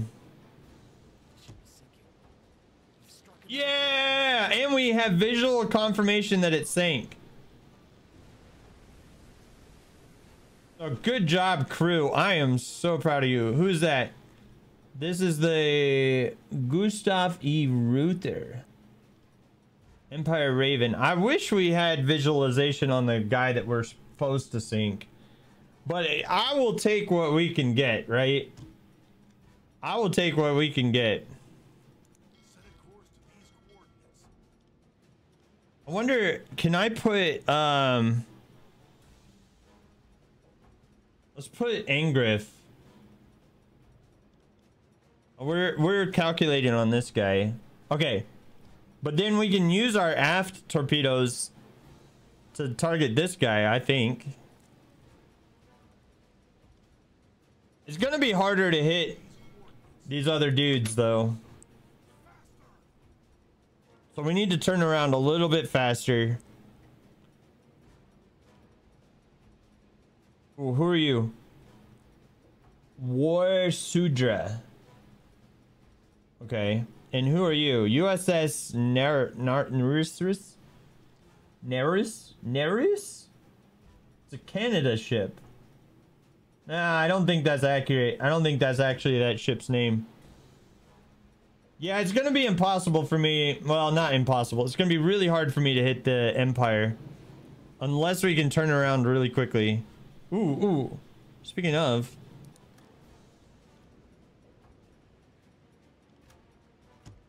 Can we refill this? Who's on torpedoes? Wait, hold on. Why do we not have a guy on torpedoes? I know it's loud to reload torpedoes.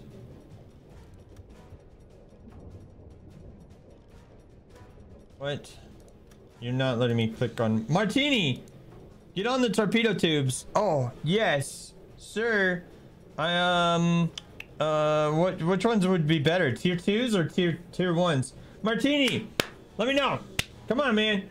You're our weapons officer. Do we put in the tier 1s or the tier 2s? Okay, tier 1, standard issue, steam powered Kriegsmarine torpedoes with a P1. Go T1s. Okay.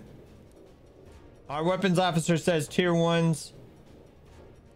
Are you sure you want to start moving the torpedo in there? Yes. Yes, I am. Okay. Because we need our weapons. Okay. And we should be ready to shoot on this guy.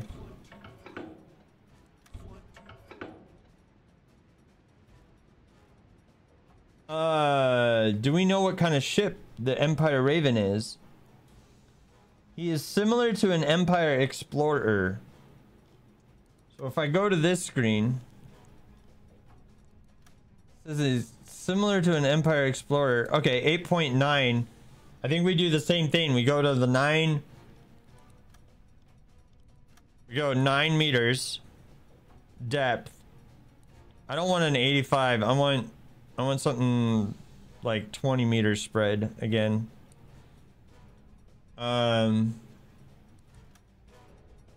Yep.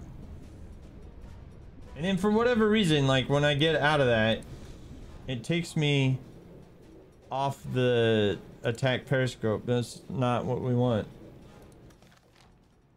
Okay, you, Franz Drake, yes, do your job. Okay. Unpause. Torpedoes are currently actively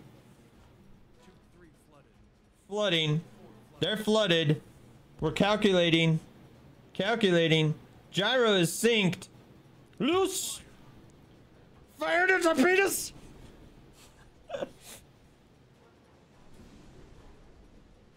Okay. Those torpedoes are out. So we need to take what ship is this guy? Hold on. Oh no.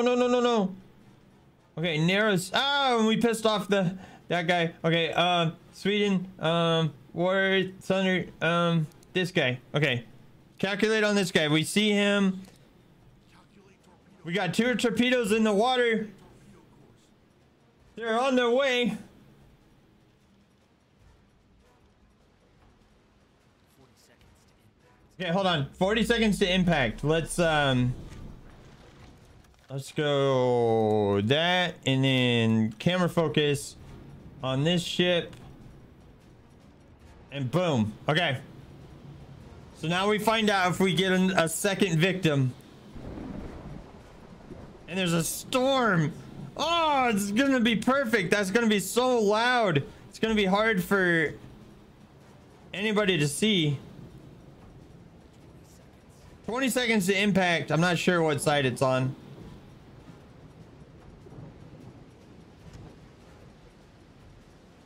Oh, 10 seconds to impact. Yes! Okay, only one explosion, so we missed with the other torpedo. But we got the depth. Look at that. That's a hole in the bottom of the ship. Lots of fires. And it looks like the other ship exploded. Yeah, and they're abandoning ship. And it's going down fast. 2 ships, 2 torpedoes. Well, 4 torpedoes. Objective complete. Oh, okay, we won the mission. All right, that's good. That's good. Okay, I was like, objective complete. What? I thought like it was saying like, hey, we sank the ship we were after. But yeah, okay, Empire Raven. Okay, we have 86% accuracy on this other guy. We don't know. Oh, we don't know what kind of ship he is though. I gotta go into this view. And we gotta... I don't know, do we just guess? Is he another Empire? Hold on. Let's take a look. Is he another Empire? He's gonna be behind us. Where's the bow of our ship? That's the bow. That, no.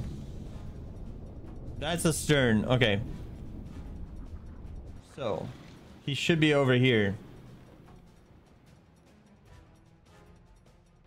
It's a little bit cheaty, but I can't hardly see jack squat. Okay, let's look at him this way. That also kind of looks like an Empire. Gustav E. Reuter. Okay. Yeah, I'm gonna say... Oh, we got warships. We got warships. Okay. I think what we're gonna do is we're gonna launch our torpedo at this guy. And he is similar to an Empire Explorer. So we're gonna say that, yeah, okay, he's just an Empire Explorer.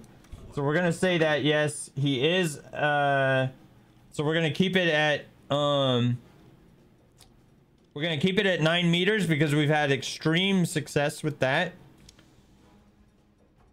And we will fire our rear torpedo at him as he goes by.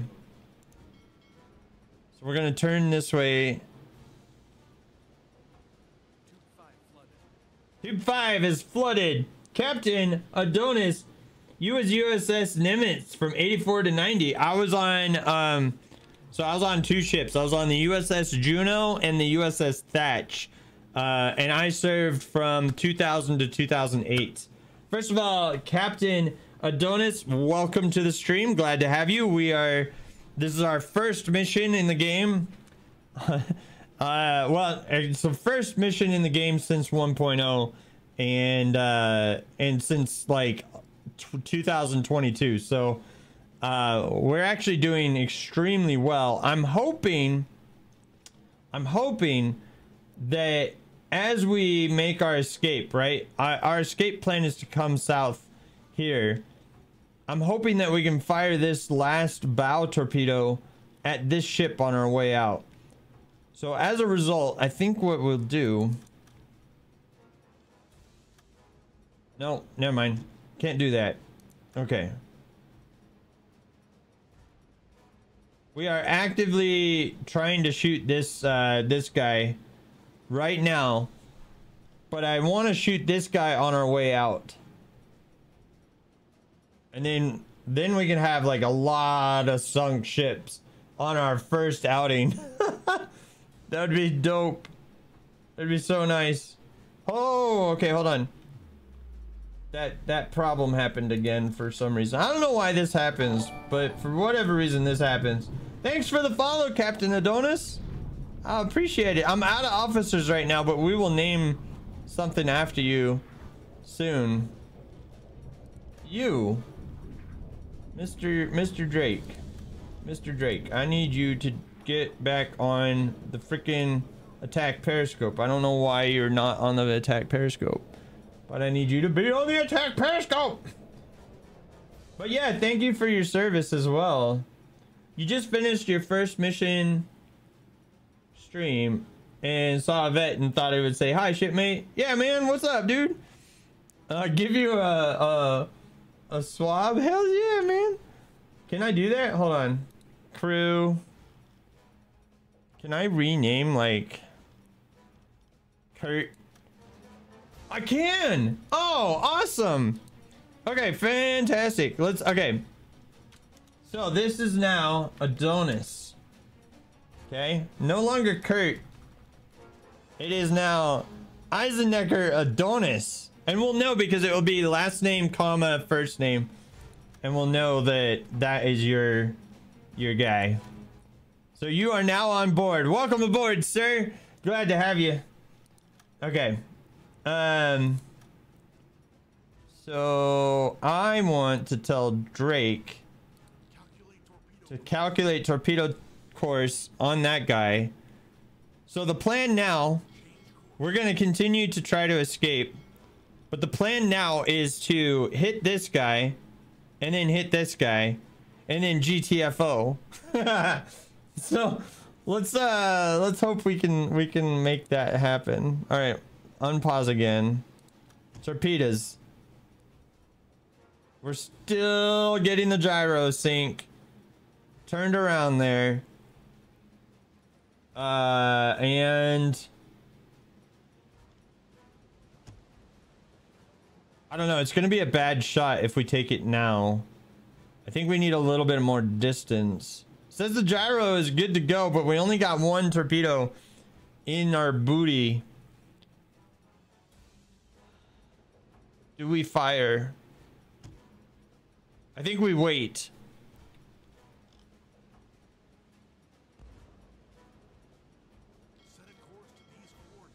I'm thinking we wait. Now, one of the things that I think might be working in our advantage, right, is that we sank this ship and then we sank that ship. So we've sank ships in multiple locations and I think it might help us out. And the reason why I think it might help us out is because now we might have confused them as to where we're at. Because they were sunk in weird locations and not in like a logical pattern, right? And they might even think that there's multiple U-boats here. Okay, he's doing a turn. I think we can get him right now. Let's fire. Okay, the butt torpedo is out. 40 seconds to impact. I want to select. Why are you not letting me? Whenever I have the torpedoes up, it doesn't let me select the other guy. Oh, speaking of, pause and go here. And I wanted. Why don't I have the crew up anymore? What is going on? 20 seconds. I don't. I'm missing like part of my UI right now for some reason. Why am I missing part of my UI? 10 seconds to impact. Is there a way for me to like reload from here? I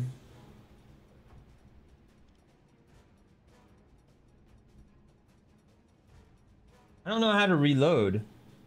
Where did you base your sub at? I think I'm at Willem's Heaven as well. Yeah, you have to go back to the map and then back to first person. Oh. Okay.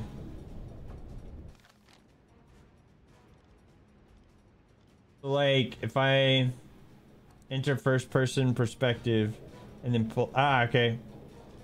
There we go. All right, Martini, come here. Put tier 1 in there. But I can't tell him to keep doing that, unfortunately. I don't know why. Okay. But we are calculating on that guy. I want Angriff to target on this guy. Let's see if we can get. Is it? Oh, look at that! Looky. Okay. I paused it at the right moment. This torpedo hopefully is not a dud. It is not a dud! And it's right at the engine room. Oh man. and at the right depth. This guy is screwed. Oh yeah, he's going down.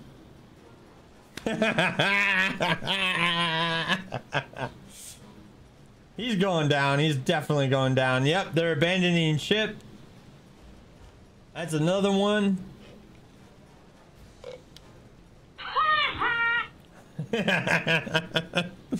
Oh man. Yeah, that's another one. That's another one down. Okay. Dude, and he's like full gray for some reason. I don't know why. Okay. Hold on. Stop. Actually, go back. Reverse. 81% accuracy on here. What is it? Does it tell me? Similar to an Empire Tower. Okay, perfect. That's exactly what we want, because we already know the depth that is being really successful at sinking these guys. And that depth is 9 meters. We are doing very, very well at 9 meters. Fire. Shall we fire? I think it's time to fire. Fire. Boom. Okay, that torpedo is out. All right. Ignore the rest of those guys. Get everybody calculating.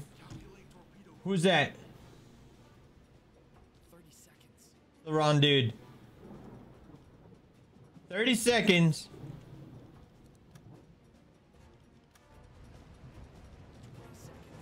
20 seconds.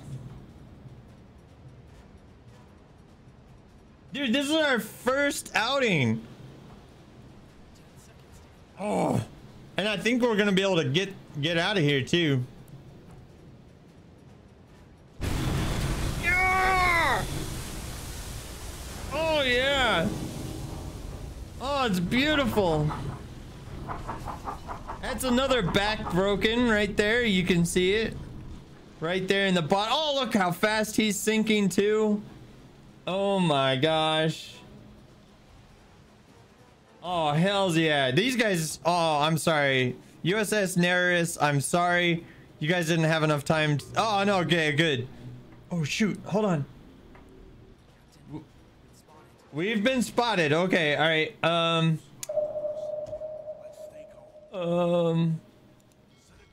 Do we have enough time to get like one more shot off?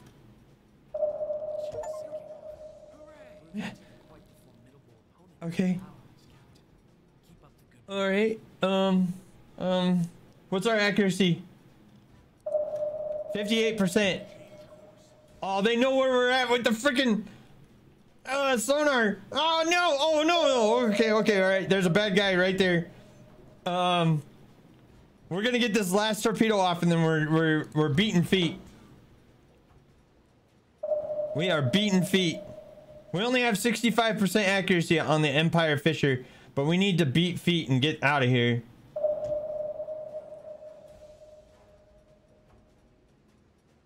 All right, sinking, synchronizing. Oh, he's turning away. This is going to be a really impossible shot. I think we hold this shot. Hey, Slake, what's going on, man? Good to see you. I think we hold this shot. Yeah. Okay. All right. We're holding this shot. I was gonna fire it, but no, we need to hold it. Let's crash dive. And then we're gonna swap course. Oof, the channel can be brutal. Yeah, okay. There we go. All right. 20 meters. I was gonna load torpedoes and everything, but no, it's time to go super quiet. Okay. Dead slow ahead. Dead slow ahead. 40 meters. We're at 40 meters. Okay,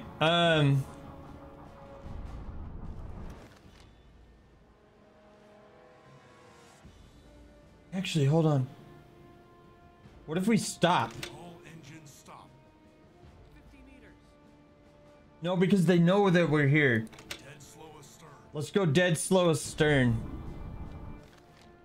Because they knew we were here. That's the problem.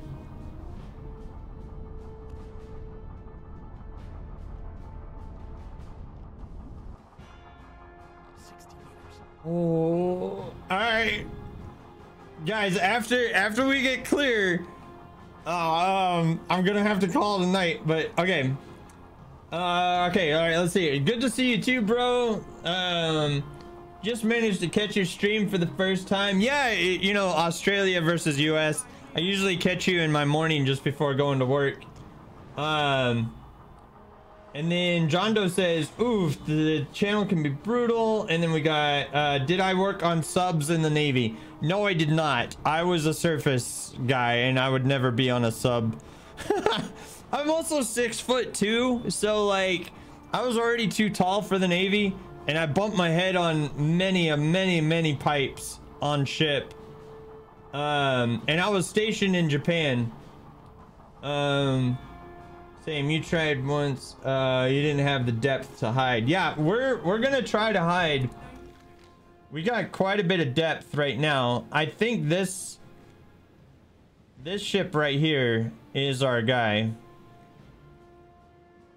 We're gonna stop backing up. We're gonna be quiet. Let's be very quiet. Everybody, be quiet.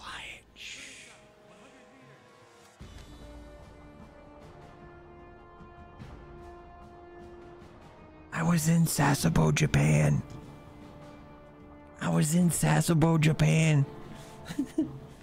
Be very quiet.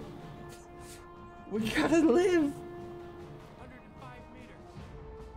You met some Navy guys when they came into a bar you were working at, and they were docked in Kobe. Okay. Yes, we are set to silent run, and we are silent running. Okay. I wish we had like decoys. Our current depth is 100 meters. We're going deep, man. We're going deep.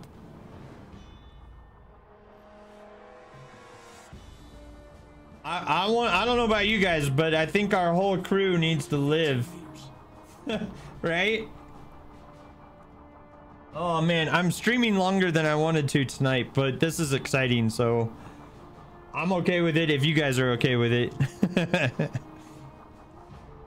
Always wanted to see Japan. You've never heard a bad thing from people who have been there. Yeah, it was really good. And here's the thing, right? Like, so Adonis will know what I'm talking about because he was Navy as well.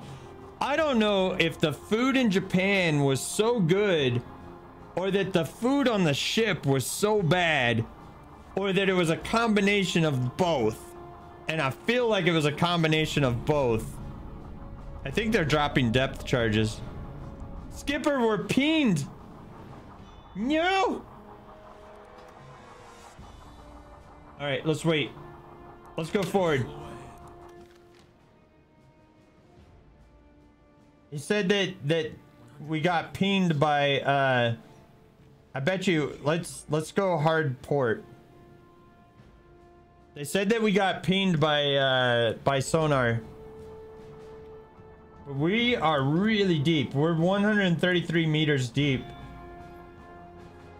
You were on a carrier, so the food was like college dorm food? Yeah, okay. No, that's true. I was on a smaller ship than you.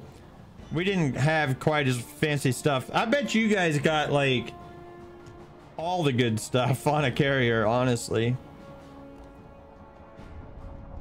Ooh. See, the bonus thing that we got going on that I think is gonna hurt them in the long run is the fact that we have this storm above us too. But I think this hydrophone contact right here, this guy right here, I think that is our destroyer. I said that, and then I heard the sonar ping, right then and there. Oh man, he is like right on top of us. Oh man. I'm gonna just try to get us to safety and get us out of here. We sank a lot of ships. I don't know if it's gonna show us because we're underwater, yeah. But I don't remember. Like, what did we do? We got like 5 of them or something? We got a bunch. So I'm really happy about it. No, the food was bland. You heard small ships have the best food, but subs had gourmet food. So, I was on an amphibious ship, right? And our crew complement was normally 450 people. That was like our standard crew. But then when we took the Marines on board, we got an extra 1,000 people on board our ship. And I'm listening to the game. Anyway, when we had the Marines on board, the quality of the food increased by a lot. So I always liked it when the Marines were on board. Because we ate pretty well when the Marines were on board. Are we going backwards or are we going forwards? We're going forwards. Where's the front of where's the bow of our ship? I want to take... I really want to find the Silver Star Park. I want to find this guy. What if we come up this way? And we pop back up and we see what these guys are. Can I plot a course to that ship? What about to that? No, it's not letting me. Oh, because I'm... Intercept not possible. Yeah, I don't believe you. I'm wondering if they know where we're at. Noise 90 points.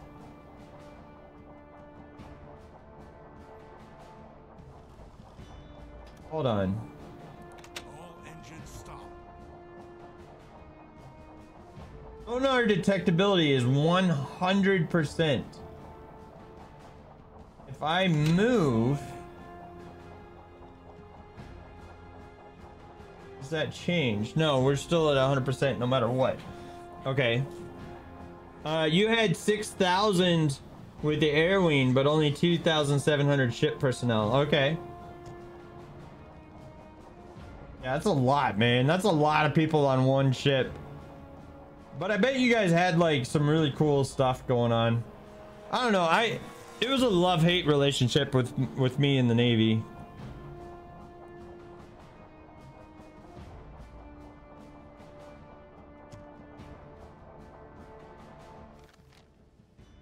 I'm tempted to go.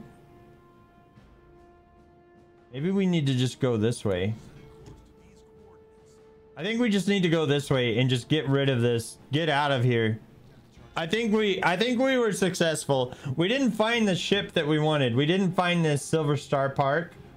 But there's now like a ton of destroyers right above us. And I think it's time to let well enough be alone, right? And GTFO and survive, right? As the meme goes, right? Survive! Okay, so Slake says, yeah, but those people probably weren't working over there. Okay, so John Doe says, I've heard that as long as you're respectful, the people are welcoming and it's a beautiful place. Yeah, but those people probably aren't working over here and didn't have to deal with any racism. Okay. So, speaking of like, there was one night when I was on shore patrol in Japan. And you have to wear these like shore patrol bands around your arm. And there was this Japanese local guy who was like drunk off of his ass. And he came over here and he stole my armband off of my uniform. And I was like, what are you doing? And you know, he started laughing and I started laughing. And I was like, can I get that back? You know, and I got my armband back, but it was just like, I don't know, it was weird. But to be honest, the people I've talked to only visited. Yeah, so that's the other thing. My perspective is from like 2003, 2004, and 2005, I believe. I don't remember. I know that I was there. I may have been there in 2002, but I know that I was there in 2003 and 4. But yeah, let's try to escape. I don't know if they know where we're at just yet, so let's speed up time. What happens if we speed up time? Are we still detected? It says we have 3% detection right now. Yeah, 3% chance of detection right now. I think it's just time to just get out. Get out of here.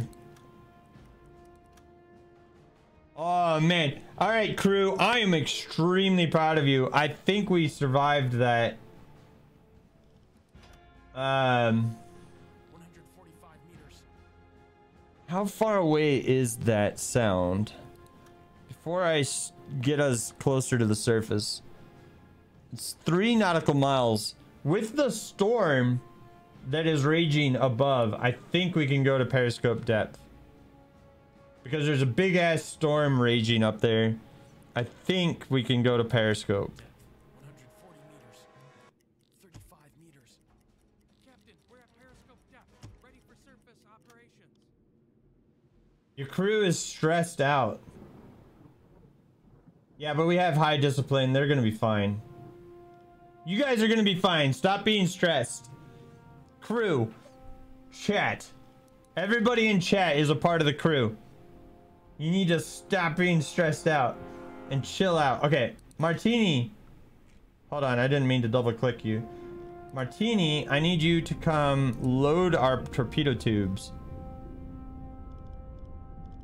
We're out of tier 1 torpedoes, so start loading the other ones. And then Angriff. Do we have any aft torpedoes left? I don't think so. We do. We got 1 left. So I want you to come back here and load our ass. Load our ass with the torpedoes. This is phenomenal, guys. Ladies and gentlemen, this is absolutely phenomenal. We just sank several ships on our first outing ever. So let's put in a new log. It is the 27th. It's not the 20. Is it still the 27th? It can't be the 27th. Hold on. It is. It hasn't ticked over because it's 23:18. Okay. So, captain's log. It is the 27th of September, 39. Our U-boat survived contact with the enemy. Many ships met Davy Jones. Bam. Create. Boom. There we go. Our U-boat survived contact with the enemy. Many ships met Davy Jones. Short, sweet, and to the point, right? Let's beat feet. Let's get out of here. Let's go home.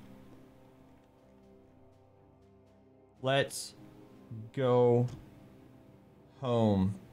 And we need to surface. We need to surface. Are we far enough away to surface? Okay, I'm gonna save it. And have you played the game Wolfpack? I have not, but it's on my it was on my wish list for a very long time. But I don't have I don't have a circle of friends that are as into Navy games as I am. And if I remember correctly, that's like the multiplayer, like one where you run as a crew together, right? Let's take a look around the surface here. I think we can surface and be fine. So we're gonna go ahead and surface. The Koichi. I mean, as the penalties are very, very harsh. You'd be more interested in the rural and natural parts of the country. Oh, dude, John Doe. So when I was in Japan, we once went to an indoor skiing resort thing, and it was really cool. I actually ended up getting injured there, and I'll have to tell you guys that story tomorrow. But yeah, I ended up getting injured at the indoor sailing place, or not sailing place, but the indoor doodad. Okay, we are on the surface. Angriff, I need you to come turn on the diesel. Okay, I'm gonna tell Martini. Martini's actually not. Oh, we can stand down from the alarm. Right? We can stand down from the alarm. Alarm canceled. And let's go back to normal lighting.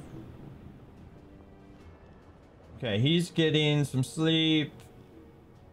I can tell him to get some sleep. I'll stand on watch. I'll stay on watch. I'll make sure that we're good to go. All right, ladies and gentlemen, we survived contact with the enemy. We sank a lot of ships. And okay, so tomorrow what we'll do is we'll continue this patrol. We'll head back to base and deal with it from there. What I'm gonna do is we are going to roll them beautiful credits. If you're new here to the stream, go ahead and hit that follow button, and we will be back with some more tomorrow. But I do need to get some sleep, unfortunately, because it's pretty late. So let's roll those beautiful credits. We're gonna find somebody to raid. And yeah, I want to thank our latest followers, Captain Adonis, Martini, and John Doe. And I want to thank our moderators, Streamlabs.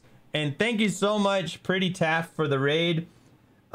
Slake, I hope you have a wonderful day. I know it's like probably like mid-afternoon or something for you over in Japan. But you guys are awesome. Thank you so much for joining me tonight. I will see you guys here tomorrow night. And the other thing, we're gonna go raid. This guy is hilarious and I love him. So let's go raid him, because his streams are a lot of fun, and it was a really good time watching him fumble in this game last night. I had a blast. I laughed my butt off with it. Anyway, I will see you guys tomorrow. We'll continue our patrol, and I hope you have a great night.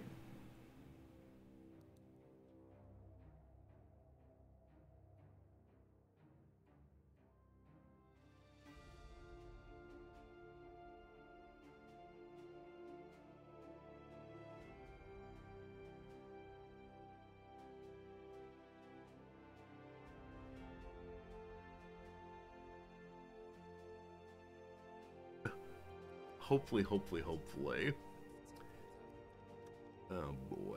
Oh boy. Hey, Drakeage! I didn't know you streamed. Thank you for the raid host. Stick him up the raid? Oh boy. Oh boy. I'm one of those shopkeepers who keeps a shotgun underneath his table, though. Drakeage, what are you streaming today? Good to have you with us. Thanks for coming back. Hey, just call me Slake. Slake, it is good to see you again, my friend. I'm glad that you found the channel once more. We're in the process of blockading a channel. I need to hopefully destroy one more ship, and they'll go our tonnage.